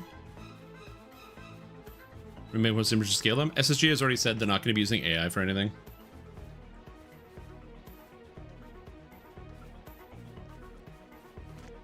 Also, AI upscaling can do well sometimes. Checking Hydra. Oh. Nice. Hydra is up. However, as somebody who's used AI for upscaling, you still have to basically upscale it with AI, and then you have to go in and correct a lot of the images, especially when it comes to stuff like pixel art, where the AI doesn't understand some of the elements of art and starts to blend stuff together real bad.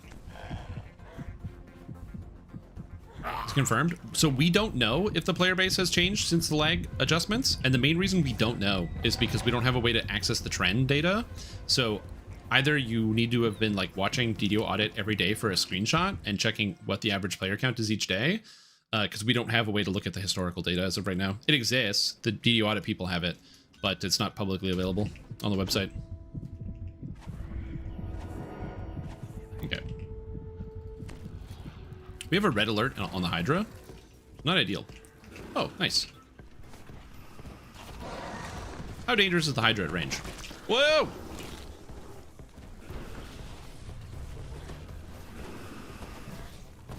Okay, it burns, but I have null magic aura, so I'm immune to magic now. Oh, it still hurts, even though I'm immune to magic. It's fine.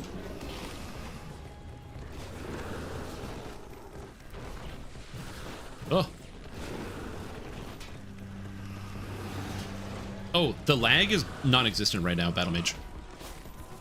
As somebody who plays this game every single day as a requirement for my job of streaming the game, I was getting really frustrated with how bad the lag was. And then there was a magical patch in the close to the end of October that has made the lag basically zero. If it holds out through the rest of the month, in early December, I will be like, Merry Christmas, DDO's lag free, log in, style video. Goodbye, Hydra head. That'll happen there later. Yeah, the closest thing I have to a lag spike is where like I will have like a 1 second hitch, and that famous doesn't really happen. Yep. Yeah, it is lag free in the sense that you will get probably a 1 hitch during a play session, and that's it. Which comparison to what was happening before, where the game would have 2 to 3 minute full lockups of the game where you couldn't do anything. Well, you had multi-minute lag yesterday. Uh-oh, that's not good. I have not had any multi-minute lag at all, like literally none since the patch came through. Come on, armor. Nothing. Zilch. All right, let's keep going. Everything's given a question I can't search for in 5 here. Say I'm playing a hardcore event. I max a new character with the loots I've been working on. Will I be able to reincarnate, or will it break them since they can't be banked? So my understanding is that if you reincarnate, you get to continue using your loots because you already have them. You can keep ranking them up. However, you don't have the buff anymore. And someone correct me if I'm wrong, but you don't have the buff anymore for the Fae event specifically, which means you lose your restriction on gear. This is what I've heard from some people. So you lose the glory buff, but you still have the loots. I don't know if that's true. That's what I heard. I have not done it myself. All right, no Boris. No Boris. Checking cathode.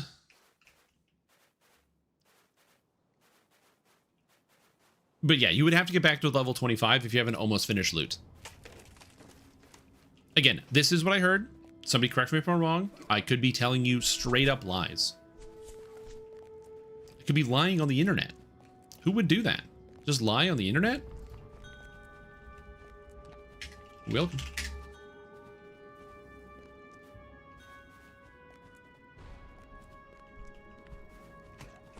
Cathode up.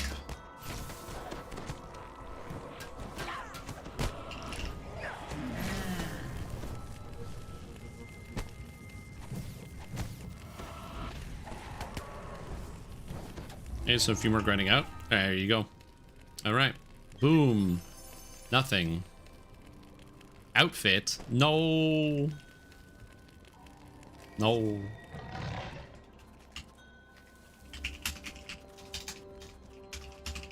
Light armor so rare. What the hell? All right, bird watcher. Nope, no bird watcher. All right. No bird watcher. Reset.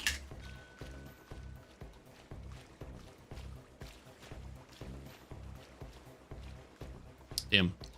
Oh yeah, the airship, I will say yes. The airship still does lag, by the way. The airship 100% lags. So if you are using the airship, absolutely you will still experience lag, just like before. However, it's on the airship, so I personally don't care because it's not happening in my dungeon. It's happening on the airship. So it's like, who cares? Fresh. Starting north.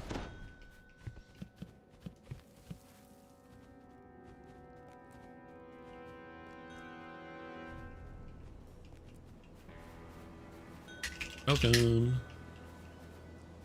All right, is the diver up? Oh, the diver's over here. I think I missed it. Fuck, I fell in the water. How do I get out of the water? Can I do this? Nope. Oh my god, how do you get out of the water? There's a dock. Where's the thing? No diver. Checking experiment Y.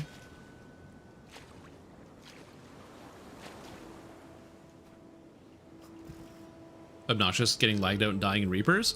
Oh, 100%. That's what I'm saying. Like, Battle Mage, I haven't had any lag in any raids I have done since October. I mean, no lags to the point where you literally don't even experience like end of raid lag. No why. Going dandy. Like, end of raid lag doesn't exist. The raid ends, and it just spawns the chest right away, and you can still walk around. Yeah, you can play the raid. The only downside to the raid lag not existing is that you have the devastating realization that DDO is very, very, very easy when the game isn't lagging. Which is not necessarily a bad thing. No dandy. Checking voice.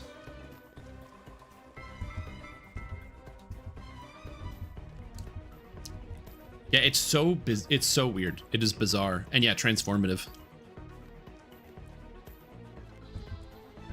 Okay. So it's on top of one of these buildings. So just gotta find the ramp that takes me up. It's like literally right here. I literally cannot figure out how to get up this building every time. Every time I get here, I have to take a different route because I can't figure out how I did it the first time. Or the last time.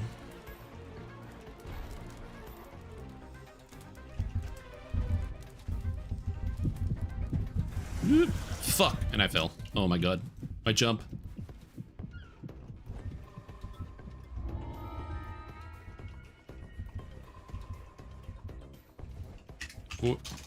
Voice is up. Okay. Nothing. Oh no, Ufor was slain by a croaker. They're so dangerous. Next is White Fang. I haven't even seen White Fang. Has not spawned yet. So the Bullywug Croakers, for those that don't know, they cast Produce Flame, which has no saving throw. No White Fang. The Lost next.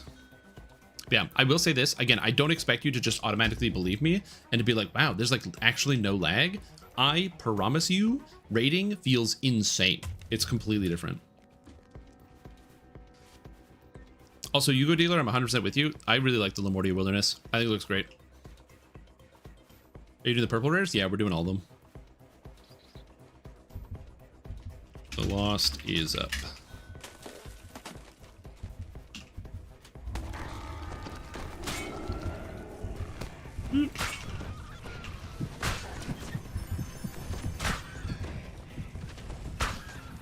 Nothing. Sapphire Defense 36 ain't bad. It's not what I want, but it ain't bad. I'm afraid. Checking Giant. A werewolf that's pretending to be attacked by wolves? I don't know. I've never seen it. I have no idea what it is. That's the thing about rare spawn rates, is sometimes the spawn rate of a rare can be so low that they just don't really show up most of the time. So, like, I've done this many times, and I've just never seen it.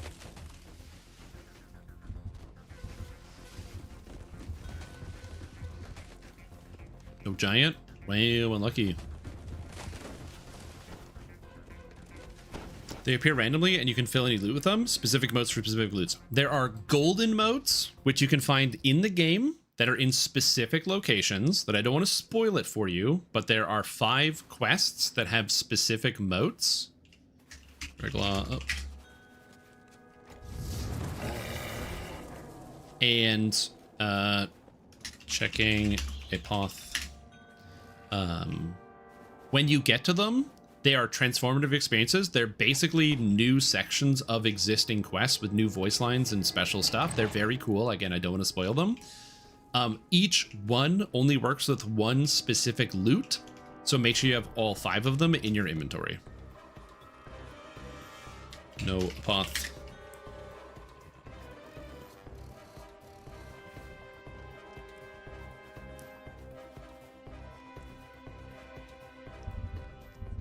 Yes, it's because Drow gets +2 to Dex, Intelligence, and Charisma, so it's kind of a default 32-point build already. So that's why it doesn't get 32 points. It gets +6 to stats instead of +2. Cathode is up.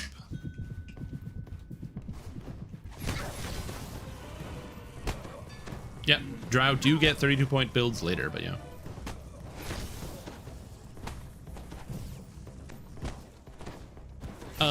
No, the golden motes, I promise you, you will see it and understand it when you get there. You cannot screw up the golden motes. That's not true. You can lose. Like, that's possible. You can just lose. All right, reset. But you can't screw up in the sense of like, oh, I'm fumbling around for a mote. There's time. The game explicitly tells you what you need. No, normal motes, you just have 2 minutes to use them. So if a mote spawns, you have 2 minutes to click so you put your loot on your action bar and you have 2 minutes to click it. So the mote spawns and you go, oh shit, oh god, start sweating bullets. You're like, okay, fuck, okay, I gotta click the button. Where did I put it? Is it on my action bar? Okay, it's on my action bar. Okay, 1, 2, 3, 4. And you can count to 15 and then be like, okay, am I ready? Am I ready? Do I feel good? Am I comfortable? Can I press this? And by that time, you should have enough time to press the button. Which is to say, yeah, normal modes, you just click the button. Checking diver. Hey, my guy loaded without his skin. Diver up.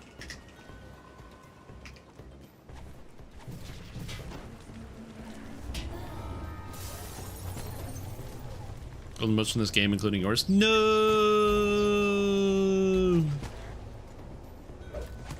Gambison? Fuck.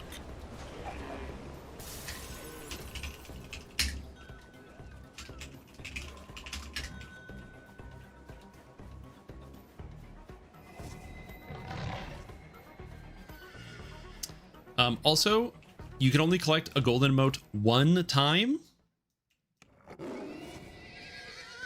No why. Andy, next. You can only collect a golden emote one time, by the way. So once you do, you will see it. It'll actually say golden emote on your loot to let you know that it's been collected. So it says this loot has acquired a golden emote. Dandy up.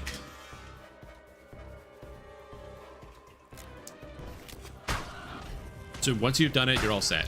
And you don't have to know which one, because the game tells you. When you go to collect the golden mote and interact with it for the experience, again, I'm trying not to spoil it. It's really, I'll say this, it's extremely cool. It's so cool, I'm shocked it's in DDO. So the golden mote stuff, 10 out of 10. 10 out of 10.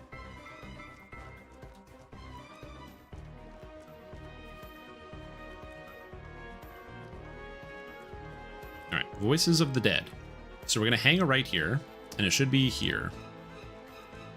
Ah, there it is. You need more cosmetic hand wraps? Yeah, it's basically just Fetters of the Forge Wraith. Okay. No voice. Going Fang.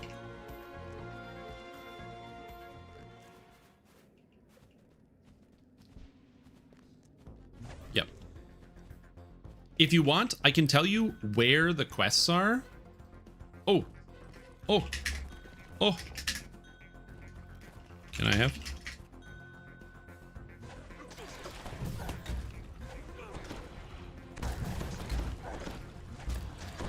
No, I'm knocked down. Fuck.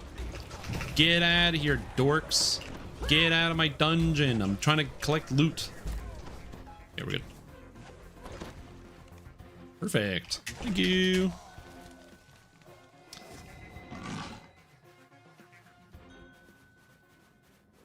All right. Lost. Next. Now all I need left is that damn giant cloak. It's the last thing on my loot list.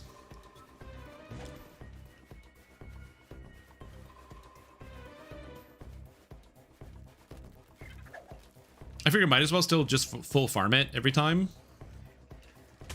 No lost. Checking giant.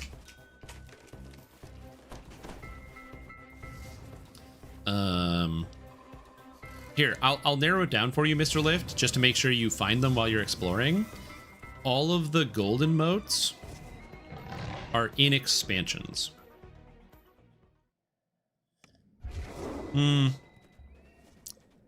They're in expansions or expansion adjacent zones.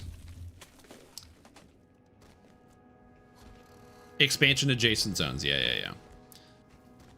Giant up. You'll know when you found one because it's cool. You'll start hearing custom music, and you'll find a special location, and the story will change, and yeah, good stuff. I should like turn myself undead, heal myself. This guy can't hurt me because I'm immune to magic because he's a sucker.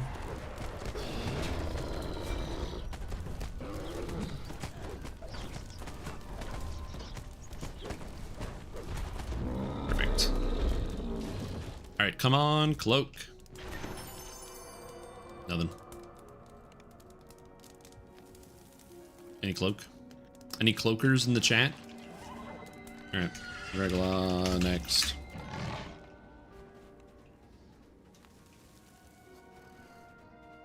I said, don't want to spoil it though, but it is very cool.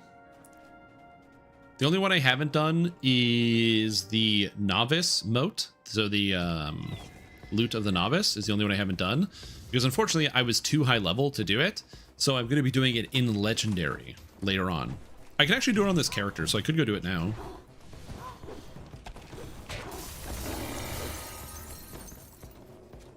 No. God damn it, I don't have freedom of movement. Alright. Apoth. I loved the music when I got to it. The music was great, so I'm excited about that.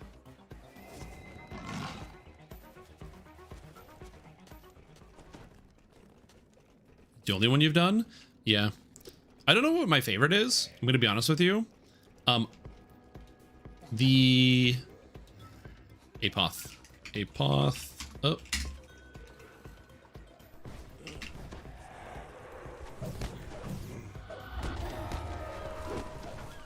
Oh no, Luda Basius was slain by the Greater Arcane Skeleton. Unlucky.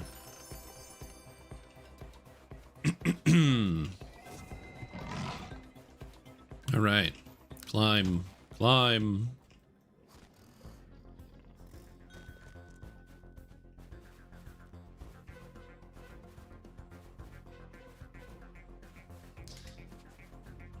Frost Talon. I don't know why. Whenever I type in Talon, for some reason my brain always adds a G at the end, so I type Talong. Which is wrong, but I do it. No Frost Talon. Damn. Checking Hydra. How's the Korthos Hardcore MVB champ doing this event? Well, if those of you that have not seen it, Korthos Island has actually had a bit of a rework, a bit of a remaster, a bit of a redesign. There's some new visuals on Korthos Island, and not only are there new visuals on Korthos Island, there's some new changes. If you haven't played through Korthos, ooh, I don't want to spoil it, but there's some cool stuff. I think it's because they're gearing up for the 20th anniversary of DDO, and so they're probably going to do something special for it. Speculation and conjecture, speculation and conjecture. They've just been changing the area and haven't said anything.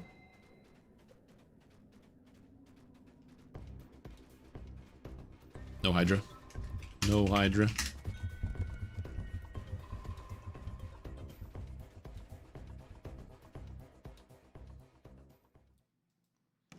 Well, now I know the rares really well in this area, so I can hunt them down. But all I have left is the giant. So we're on giant farming. Total Korthos rework. I don't think they're doing a total Korthos rework, but they have done a huge lighting pass on Korthos. So I wouldn't be surprised if there was like, you know, they were finally doing like 20th anniversary legendary Korthos or some nonsense like that. Because people have wanted it for a while, and while I don't think it's going to be very good, and I'm not interested and I don't want to play it if it comes out, people will want it. Boris up.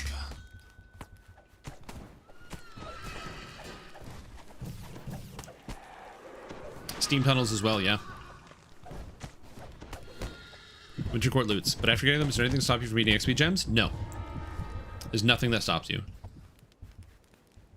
It's just the requirement for being level 1 is just to make sure you start at the beginning, so you have to play the whole time hardcore. And you might be like, that's stupid. I could just eat XP gems and go all the way to level 20. Yeah, except you're going to eat some XP gems and be like, well, gotta go level, gotta go to my favorite spot in the market to go do some leveling, and then you decide to level up, and you jump off a cliff in the Hall of Heroes and die after eating the XP, and you're like, oh, damn. I'm dumb. And you got to start over. I'm not saying I know this because I've done this before, but I might have experience doing this exact thing.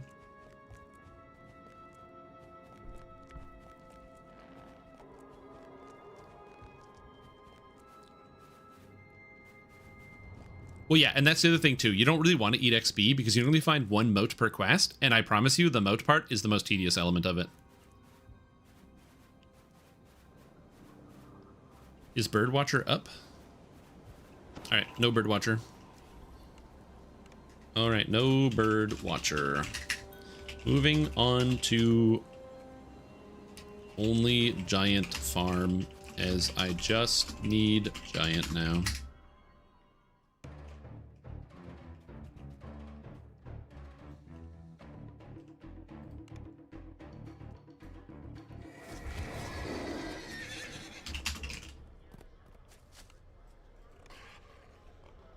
Time to farm some giant. Might take a while, but we're gonna get it done. You're still streaming? My streak is saved. Happy Thanksgiving, Officer Skeleton. Don't worry, I specifically stayed streaming because I wanted you not to lose your streak. Because if you lost your streak, I'd spit on the floor. And my floor doesn't need that. It's clean.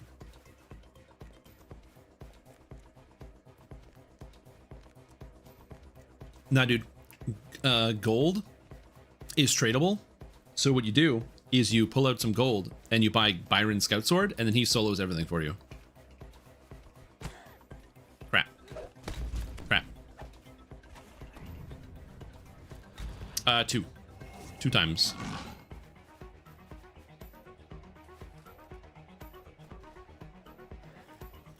For my streak? Yeah, specifically for your streak. Yep. Yeah, I didn't stream right now for any other reason. It's not entirely true, but it's also not entirely not true.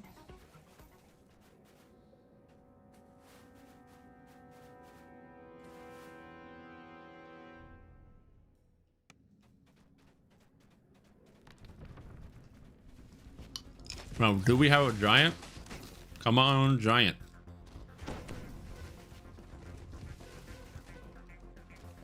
No giant. Reset. This is like the worst.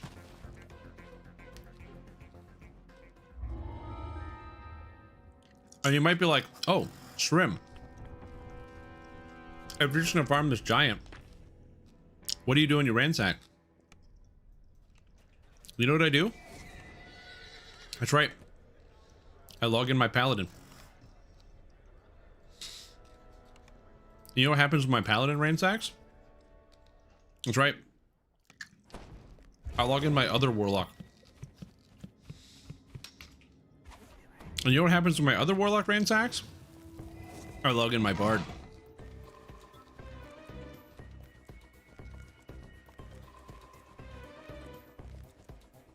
I could log in my Sunflash thrower after that, but that seems unnecessary. I feel like at that point I might quit.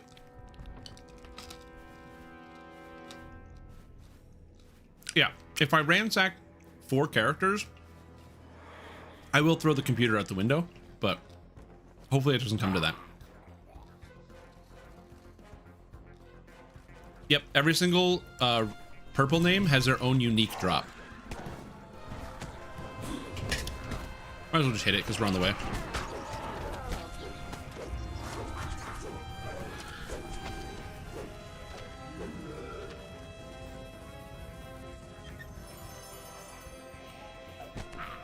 Get some more bleak wires. Rituals so the next character gets better loot. True. We need to sacrifice a bard. Put in this particular support because my streamer client's not working. Nah, that's okay. Dude, you should have seen some of the pulls I had earlier today. I definitely had them. Is patience worth taking on longbows? I'm not sure. No giant? Rip.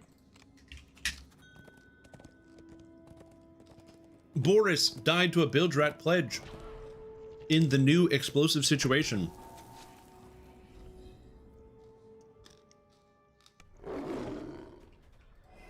You hate to see it.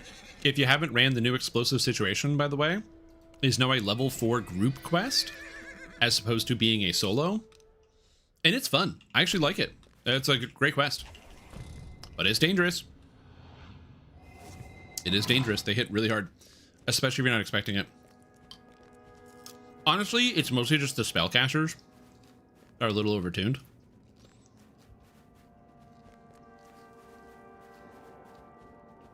How can just one?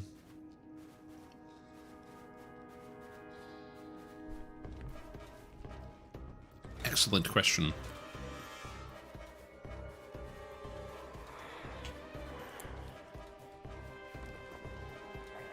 Okay, that goes there. Tossed up.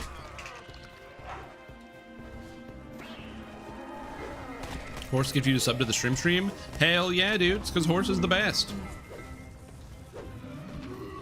Died in that today. Change is good. It's a good change. I really like the quest. Baron's Bandolier.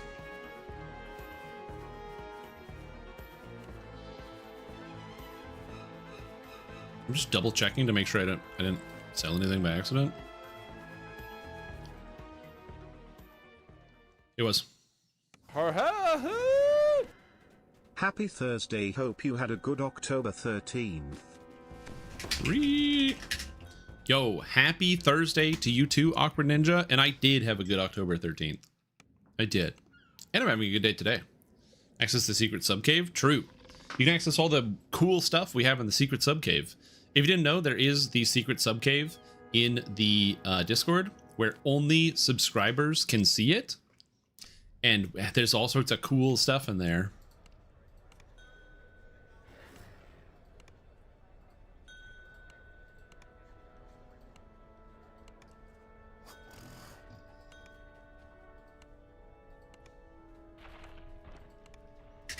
Okay.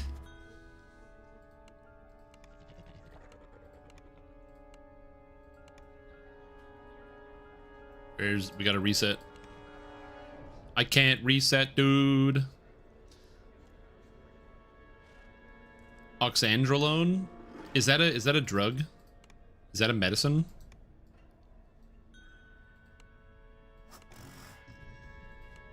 We do go into the cave.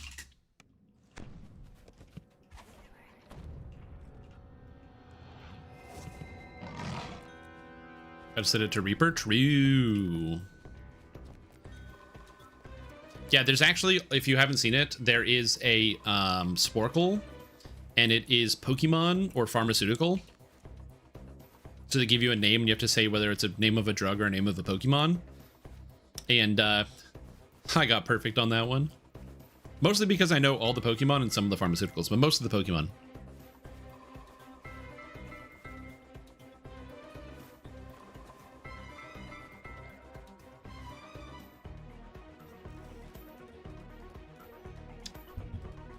But not into the cave? Hmm? Upstairs and look.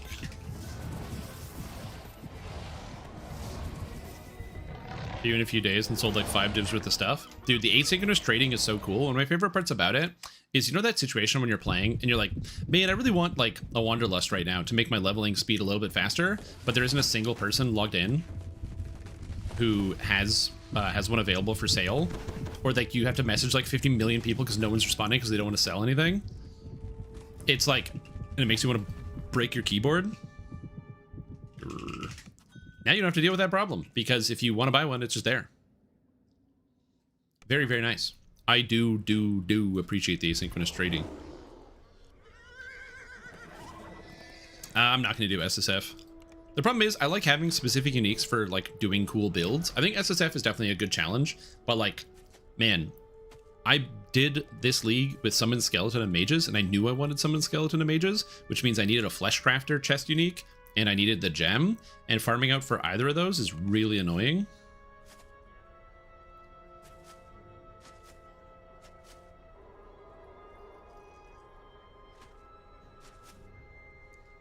Come up, please.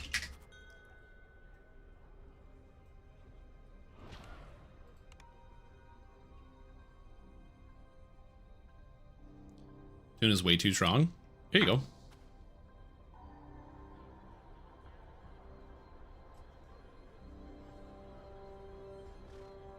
What skill are you running? My character is not double over the dot cap.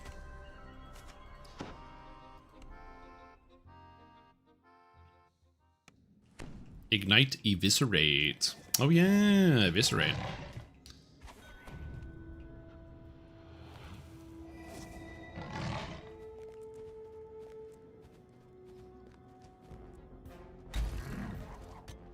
Yeah, my summon skeletons and mages do like 5 million DPS to Ubers.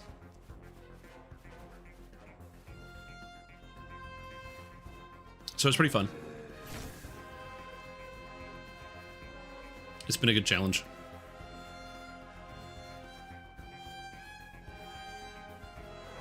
Yo, what's up? Super Smacks, how you doing?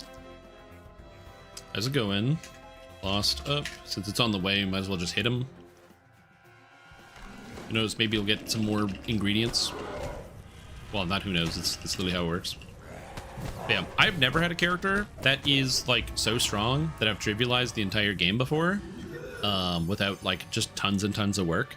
But that's usually because my brain, the first thing I do is I go like, what is like something that is bad that people aren't using? And then I'm like, I'm gonna use this. Because I can. and just use whatever, like starting off with whatever bad skill. I do have a goal of doing all the content with prismatic burst someday. Someday. No giant again? Ugh. Video game, please. No. No. You know what? For that, you die. Get the fuck out of here. Yeah, run Phalites, exactly. Right now, this is a Warlock, and I'm still getting the gear sorted for it, so that's why we're currently farming out this giant here, which is pretty fun. And in Path of Exile, the character that I was talking about is my Summon Skeleton of Mages character. Summon Skeletons of Mages is basically Summon Skeletons, but you summon Skeleton Mages instead, and it's pretty cool. The reason why I wanted to play it is because in Diablo 2, you get Summoned Skeleton Mages, and unfortunately Summoned Skeleton Mages is really bad in Diablo 2, but they look so cool. And so being able to, like, play with that is kind of sick.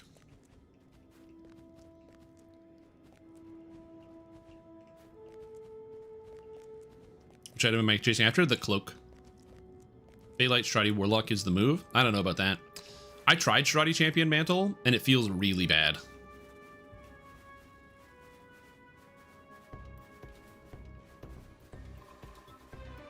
Yeah, I don't have 90% to all resist. Getting all your max resist high is can be difficult depending on the type of character that you're playing.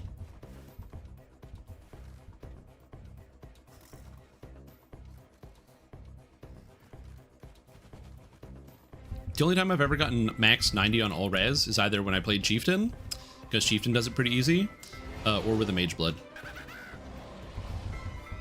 But I don't have Mage Blood money, so go. Everybody sort of instance, and everyone who joins on whoever gets a giant spawn. Nah, it's too much work.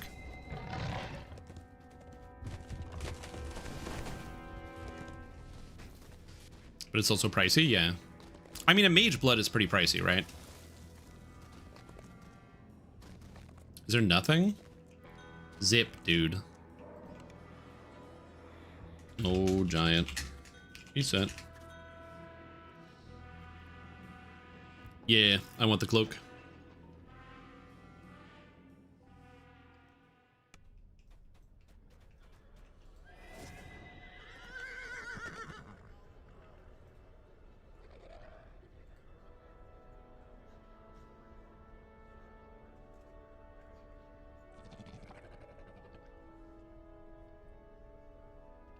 I've definitely passed enough money to, like, be able to buy a Mage Blood at some point, but I don't know.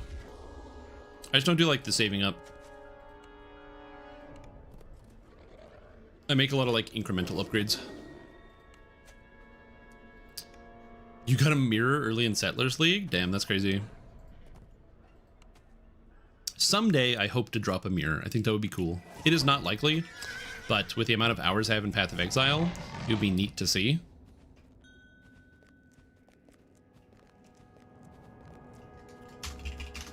I need his cloak.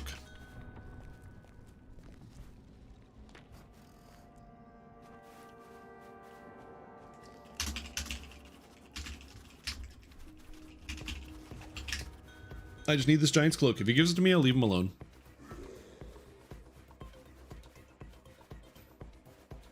Although I will say, my play speed is also not quite the same. Like, if you said 6 chaos a map, and then 20 divs in an hour, then at 6 chaos a map, you would need to do 20 maps to get 1 div. So I don't do 20 maps in an hour, let alone how many would you need for 20 divs? Like, even if it's just like the essences, that's, you know, 20 maps for 1 divine worth of essences. 400? Yeah. I can't do 400 maps an hour. I can't do 400 maps a day. It's too much. Good old Ninja Turtles magic set. Very fortunate I have no affinity for Ninja Turtles. Damn. Oh, the cost of the map was 6 chaos. I see. Yeah, I don't run maps that fast.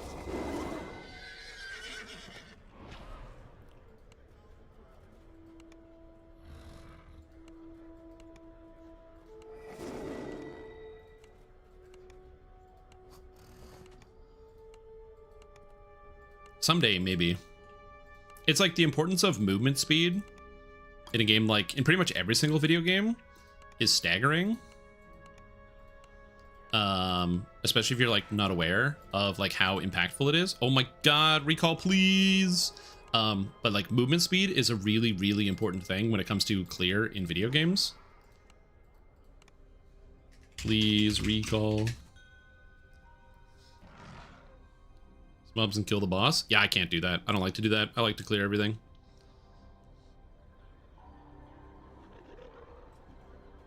It's the same thing like in DDO, where like there are many people that just sprint through quests and ignore every single monster. And I just don't like doing that because I find like playing the game is the fun part.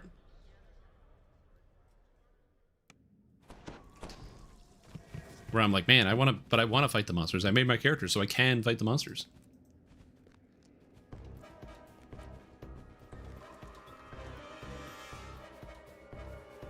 Yeah, it's one of the reasons why I also like don't prioritize movement speed. I like having like the good baseline. So like for example in DDO, anything less than 30% feels so painful because your brain notices that you're moving slower. But I don't need to have like the super fast movement speed where some people are going like, you know, take a level of barbarian on every character, got to slam sprint boost the second I load into an adventure sort of deal where they like just gotta like zoom. Lost. Oh, hey, this guy's up. That's not my general pace of play, but a lot of my guildies play like that. That's like their speed. In fact, one of my guildies, who is also a live streamer, Yasukai, who raided me earlier, he basically doesn't kill any monsters when he plays DDO. He tries to get through quests as fast as humanly possible and fights nothing.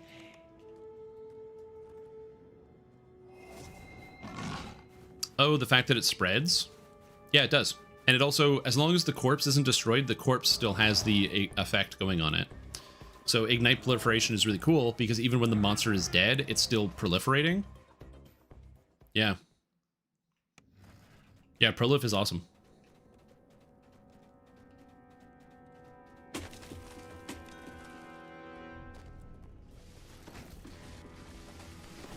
Summon squirrels and take forever. Hey, there you go.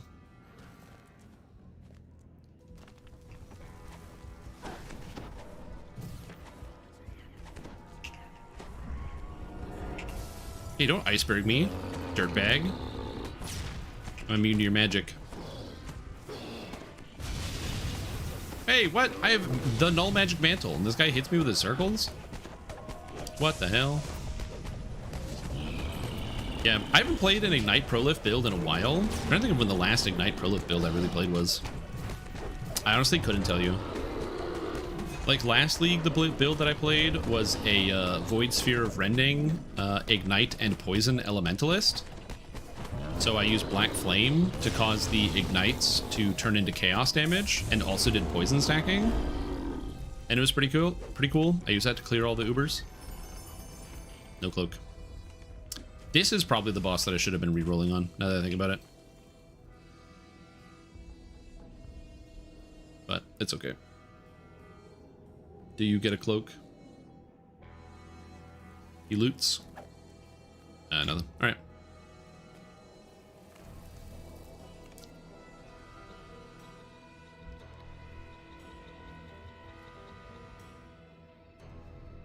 So yeah. But like I said, I'm done with PoE for now. I got my 40-40 challenges and all my Ubers done. Take care. Oh, I missed him. I missed him with the take care. But now that I got my 40-40 challenges, I'm going to take a break. The new Destiny 2 expansion comes out next week, which is exciting. So I can't wait to play the heck out of that. Also, the new Lord of the Rings Online expansion comes out, so I want to play that. And then, of course, Path of Exile 2 is coming out. I want to play that. And everyone's like, Druid's going to be cool. Druid's going to be awesome. And it just occurred to me that I'm just going to play Blood Mage and use the animal forms. I'm just going to go Shapeshifter Blood Mage, because why would I play anything else? Also, Tierbior, welcome back to the stream team. Appreciate supporting me. Fantastic day. Glad to have you here. Hope you're doing very, very, very well. 11 months is a long time. It is almost 1 calendar year with your sub-anniversary, which you could probably get it to pop on Christmas. How cool is that?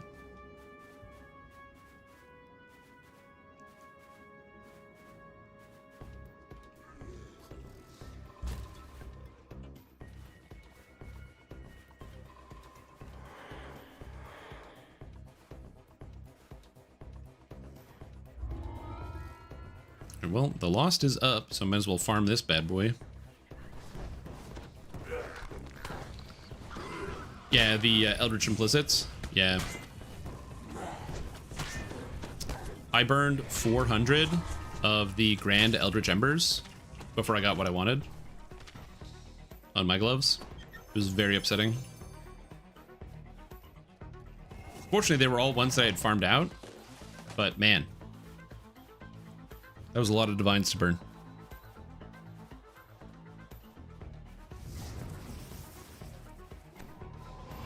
But yeah, I agree. I also didn't expect myself to be in a place where I'm going to be playing the Path of Exile 1 League, then the Path of Exile 2 League, then the Path of Exile 1 League. I was like, yeah, I'm not going to enjoy Path of Exile 2 that much. I'm not going to play it that much. Yeah, I do enjoy the game. It is pretty fun.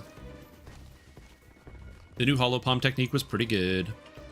All right, no giant. I think the thing with Path of Exile 2 is that they're still just working at like the general game balance, so not everything is going to feel good all the time. And so especially like in the early game, like I found the fire skills just felt like really horrible this league because they did a rebalance on it, because it's still doing pretty heavy rebalances across the whole game because they're just figuring it out. So starting fire skills was just absolutely brutal, but then swapping to Hollow Palm technique and doing all like the fist moves on my Blood Mage felt insanely good. And it was really, really satisfying. I didn't expect myself to play a melee witch, but I did. I'm gonna start fire again. No, you can't. Fool me once. Fool me once. Thank you. Take care. No! They left before I hit them with the take care.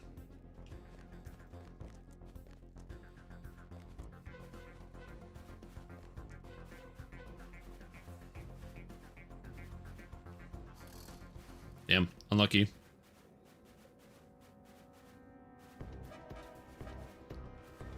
Horrible parrying. Yeah, the parrying was pretty bad. Apparently it's good. I haven't played it.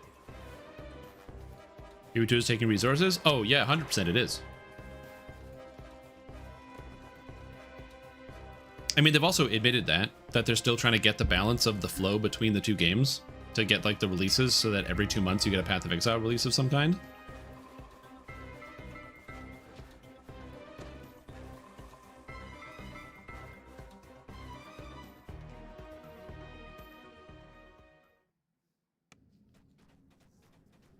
Like, a lot of people were disappointed by the most recent Path of Exile League, and I think the main reason is twofold. Reason number one is that we got a remade Breach and went from having an event with 5 boss fights to an event with 1 boss fight now. Giant is up, which is, in terms of just the total number of boss fights, a step down. Now, that being said, the Tool and Ash boss fight was a, like, in terms of like complexity, it was way more interesting than any of the existing Breach bosses that were in the game before. So pretty big step up, but still you're losing like that bit of content. And in exchange, we got the Highborn uniques, which are really, really, really cool. But the downside of the Highborn uniques being so numerous is that there's such a high quantity of variants. If you pull a Highborn unique, you're basically never going to get something that you actually want. You're, in fact, almost guaranteed to get something that you don't want. Which is unfortunate, because, you know, you want to be getting cool items all the time. And also the fact that there was no chase drops out of the Tool and Ash boss fight. They didn't drop a single item that was worth anything. Whoops. That was a mistake. They didn't drop a single item that was worth chasing, so the Hiveborn glands were basically only sold so you could go in and loot the chests in the area. So people would walk in, loot the chests, and not even do the boss fight because it was just a waste of time. That doesn't feel good because none of the uniques were special enough or interesting enough. Or they didn't, and there was no like no currency. They didn't have like they didn't have a chance to drop like a Foulborn Exalt. Oh my god, what the fuck? Like, imagine if every time you did Tool and Ash, you had a chance to drop like a Foulborn Exalt or one of the implants or something. Now all of a sudden you want to get the glands all the time, and it feels a lot more satisfying. And then the Uber fights, I feel like they did do a little bit of a mislead on people, because they were like, oh, dude, the Uber fights are crazy, and we have like, there's 3 new Ubers, and here's one feature, but there's more stuff that you'll have to see that waits in store.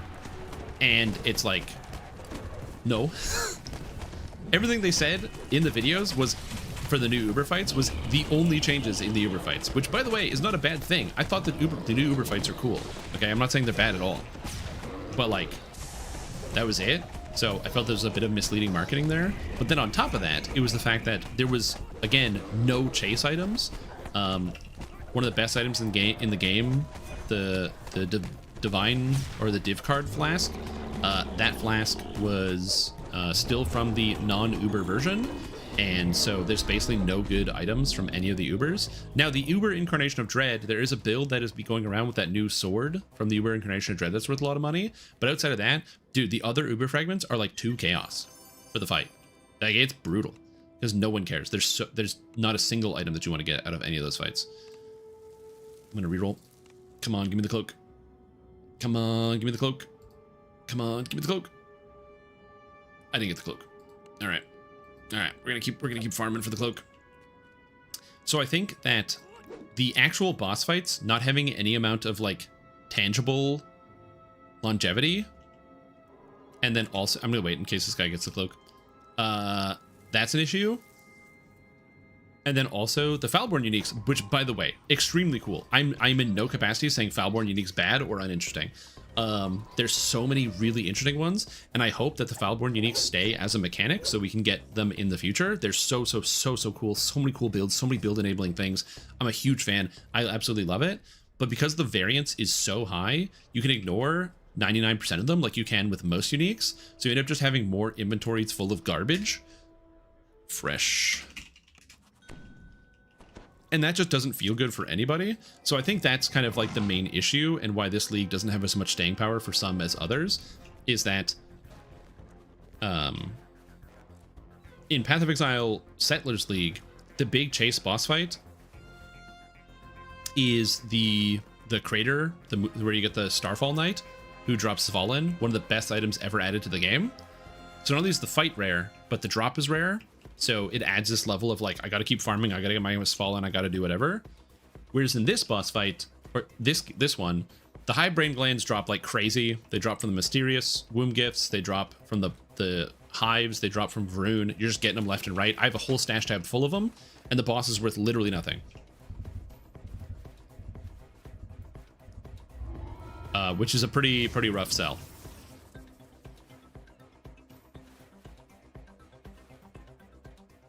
Dude, I remember when Settlers happened and Svalin was so cheap, so I bought one for like 40 chaos, and I was like, cool.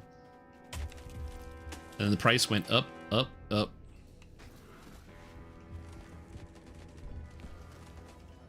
Giant up. Nice, 2 in a row. Let's go. Yeah, and Mercenaries League was great. I'm a big fan. So as I said, by the way, I'm not trying to like doomer about Path of Exile. I really enjoyed this league, as indicated by what is happening? As indicated by the fact that I got 40 challenges and I ran all my Ubers. I enjoyed the hell out of this Path of Exile league. I had a lot of fun. So for me, Breach 2, was it the Highborn or whatever they called it? Big fan, had a lot of fun. I'm excited to play more Path of Exile next time, and I am not disappointed at all. But yeah, I am done. I saw a lot of really cool interactions with some of the Foulborn uniques. It's also because of my wrist too. Like, I don't have an infinite amount of wrist energy anymore due to the arthritis. So I have to limit how much I use my wrist every day. And Path of Exile eats up a lot of wrist energy.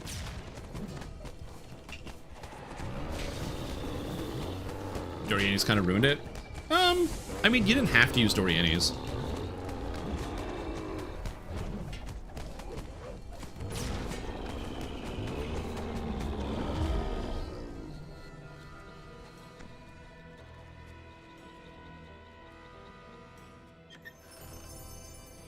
Nice. Cloak. Come on, someone rip a cloak.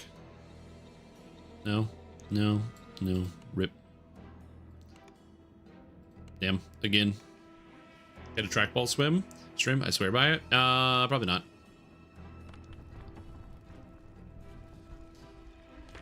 I will say this. What I want them to do for Mercenaries League, and this is my personal headcanon as how I think they can fix it to make it so it's more balanced, because it was giga overpowered, and also make it more fun to find the mercenary you want. So the way it should work is maybe like a 5% chance on every map that you do, you find a Trathan mercenary ring. So you have like, there's like an actual battle arena that's set up in your map. And when you enter it, or at the door, there's like a guy who has the list of mercenaries, like in Diablo 2. And so he's got the list of mercenaries. So you see like a window with all the names and all the stuff that they have. And they don't have any gear, so you can just buy them as they are. So you just go like, oh, do I want this mercenary, and they keep all their skills that they had before. But to get one, you have to like pick it and then fight it. And so you step into the battle arena, you fight the mercenary, and if you win, you get to keep them or whatever. And then afterwards, they again go the Diablo 2 route for gearing, where it is helmet, chest, weapon, offhand. This kills all the Doriani shenanigans that people were doing, because without rings, you can't get a negative resistance. And it still gives you some level of customization, but without it being so over the top, everyone needs to get a perfect mercenary that does X, Y, and Z. Instead, you go the more Diablo 2 route, where it's like, yeah, you have a mercenary, you give them a couple items, and they have their own skills, and they do whatever. That's what I would like to see them do with the Mercenaries League if they make it Go Core. It gets rid of the frustration of never seeing the mercenary you want. And it also gives you, oh, no giant. No giant. Turmeric into things? Yeah. I don't really cook with turmeric. I could. Was there no loading screen, or am I just like spacing out?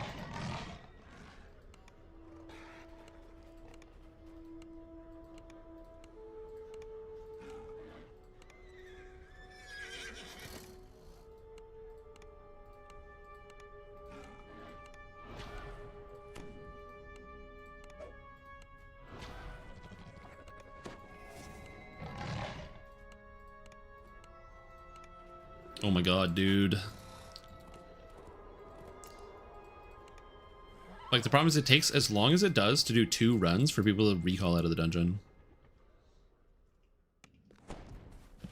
I'm slow in the farm. Or some bionic arms, no more arthritis. Yeah, I don't know. Yeah, we'll see. Depends on who the manufacturer is.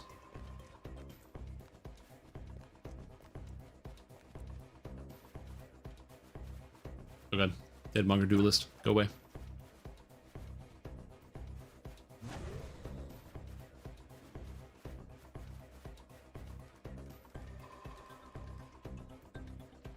Arms with subs. Submarine sandwiches? Firehouse subs? Hold on. Now I can get behind this. Submarine sandwiches, you say?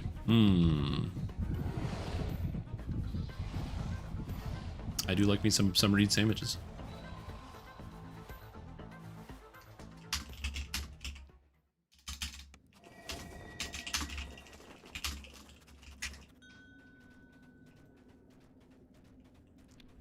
Subscriptions. Subscriptions to Firehouse subs? I'm confused. Oh, you mean like a bionic arm that has a subscription? Yeah. Like where there's like the stoves that have subscriptions, or there's like the cars that have subscriptions where it's like, oh, sorry, your heated steering wheel is no longer heated because you're not paying your sub. So even though the technology is in your car, you can't use it unless you pay a subscription.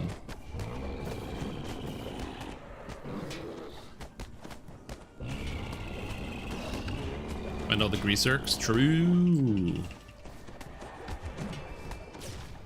Good idea.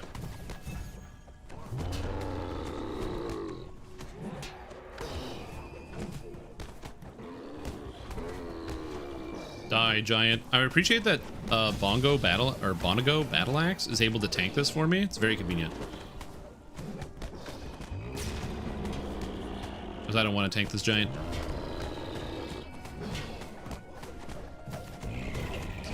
Also, I love how absolutely massive and gigantic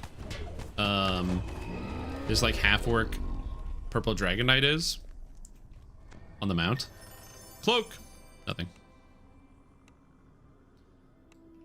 Unlucky. Assuming that the numbers are correct, it should have like a 10% drop rate from this chest. So I'm probably gonna need to ransack this chest multiple times. So we'll do that as the days go on. Ooh, moat.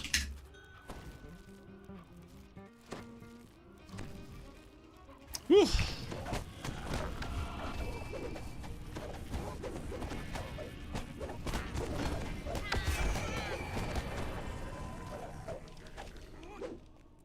Oh, I have no charges. Somebody else do it. Thank you.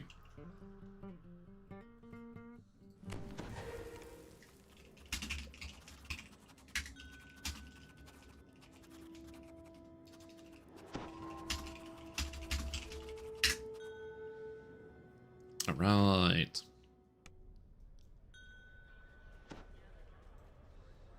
Okay, so let me go through my inventory and just double check what I've got to make sure I'm not fucking this up. I have to sell stuff too. Okay.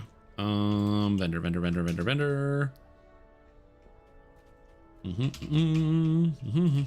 Okay, hello, commissary vendor. I would like to sell garbage. Selling garbage. Don't sell anything you actually need. Don't sell the Durstel's gloves. Don't sell the belt. Don't sell the vests. Keep all the named items. The borders being a different color is like...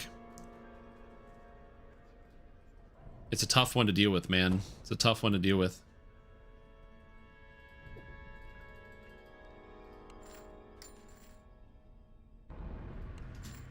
Okay. So we have, in total, the trinket, the armor. Not this armor, this is garbage. One ring. The other ring. We have the goggles, we have the gloves, and we have the belt. And double checking of the things that I still don't have. I don't have the cloak from the giant.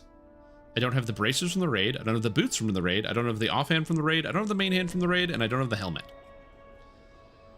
So I'm missing only the cloak from the giant. And then 1, 2, 3, 4 raid items. And then the Elder's Cap helmet. So there we go.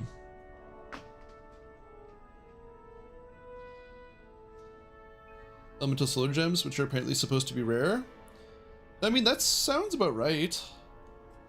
Ooh, you want the downcast armor? No, I wanted the Gravekeeper's vest because it gives good luck 5, which is a luck bonus on saves and skill checks. And there's situations where you don't have prayer, and when you don't have prayer, this gives me higher skill checks, which gives me more spell power. Again, I might always have prayer, but sometimes you don't have prayer. And this covers me when I don't have prayer.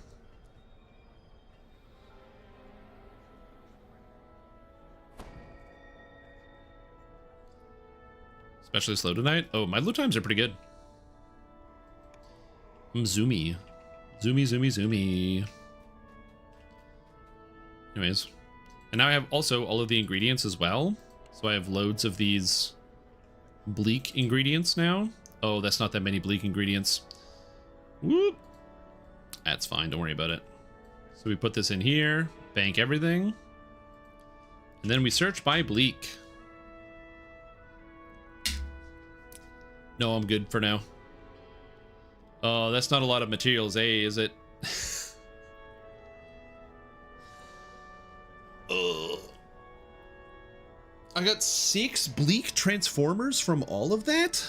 Oh, never mind. Sorry, legendary bleak transformers. I was like, what the fuck? Okay. Anyway, I can't even equip any of this garbage because I'm not high enough level. I'm not 33 or 34. So I will get there later.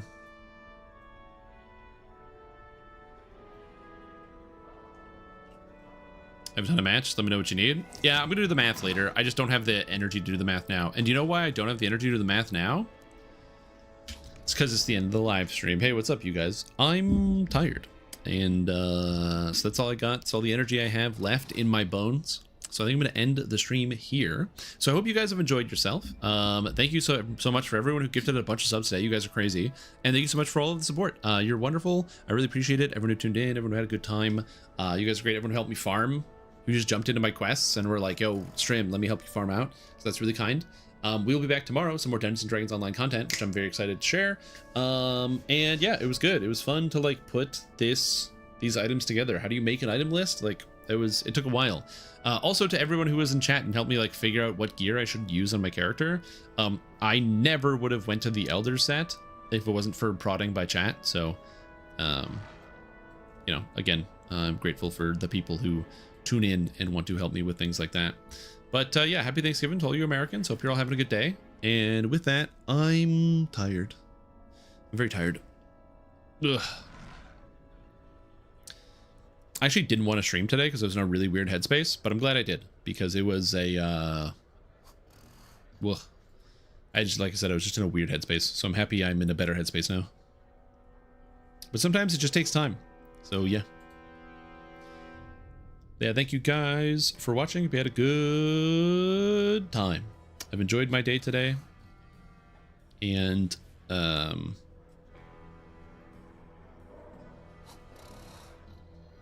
yeah, I got nothing to say. My brain is so empty right now. I'm just tired. Got nothing left. Oh, but we'll be back tomorrow. Tomorrow's going to be a good day.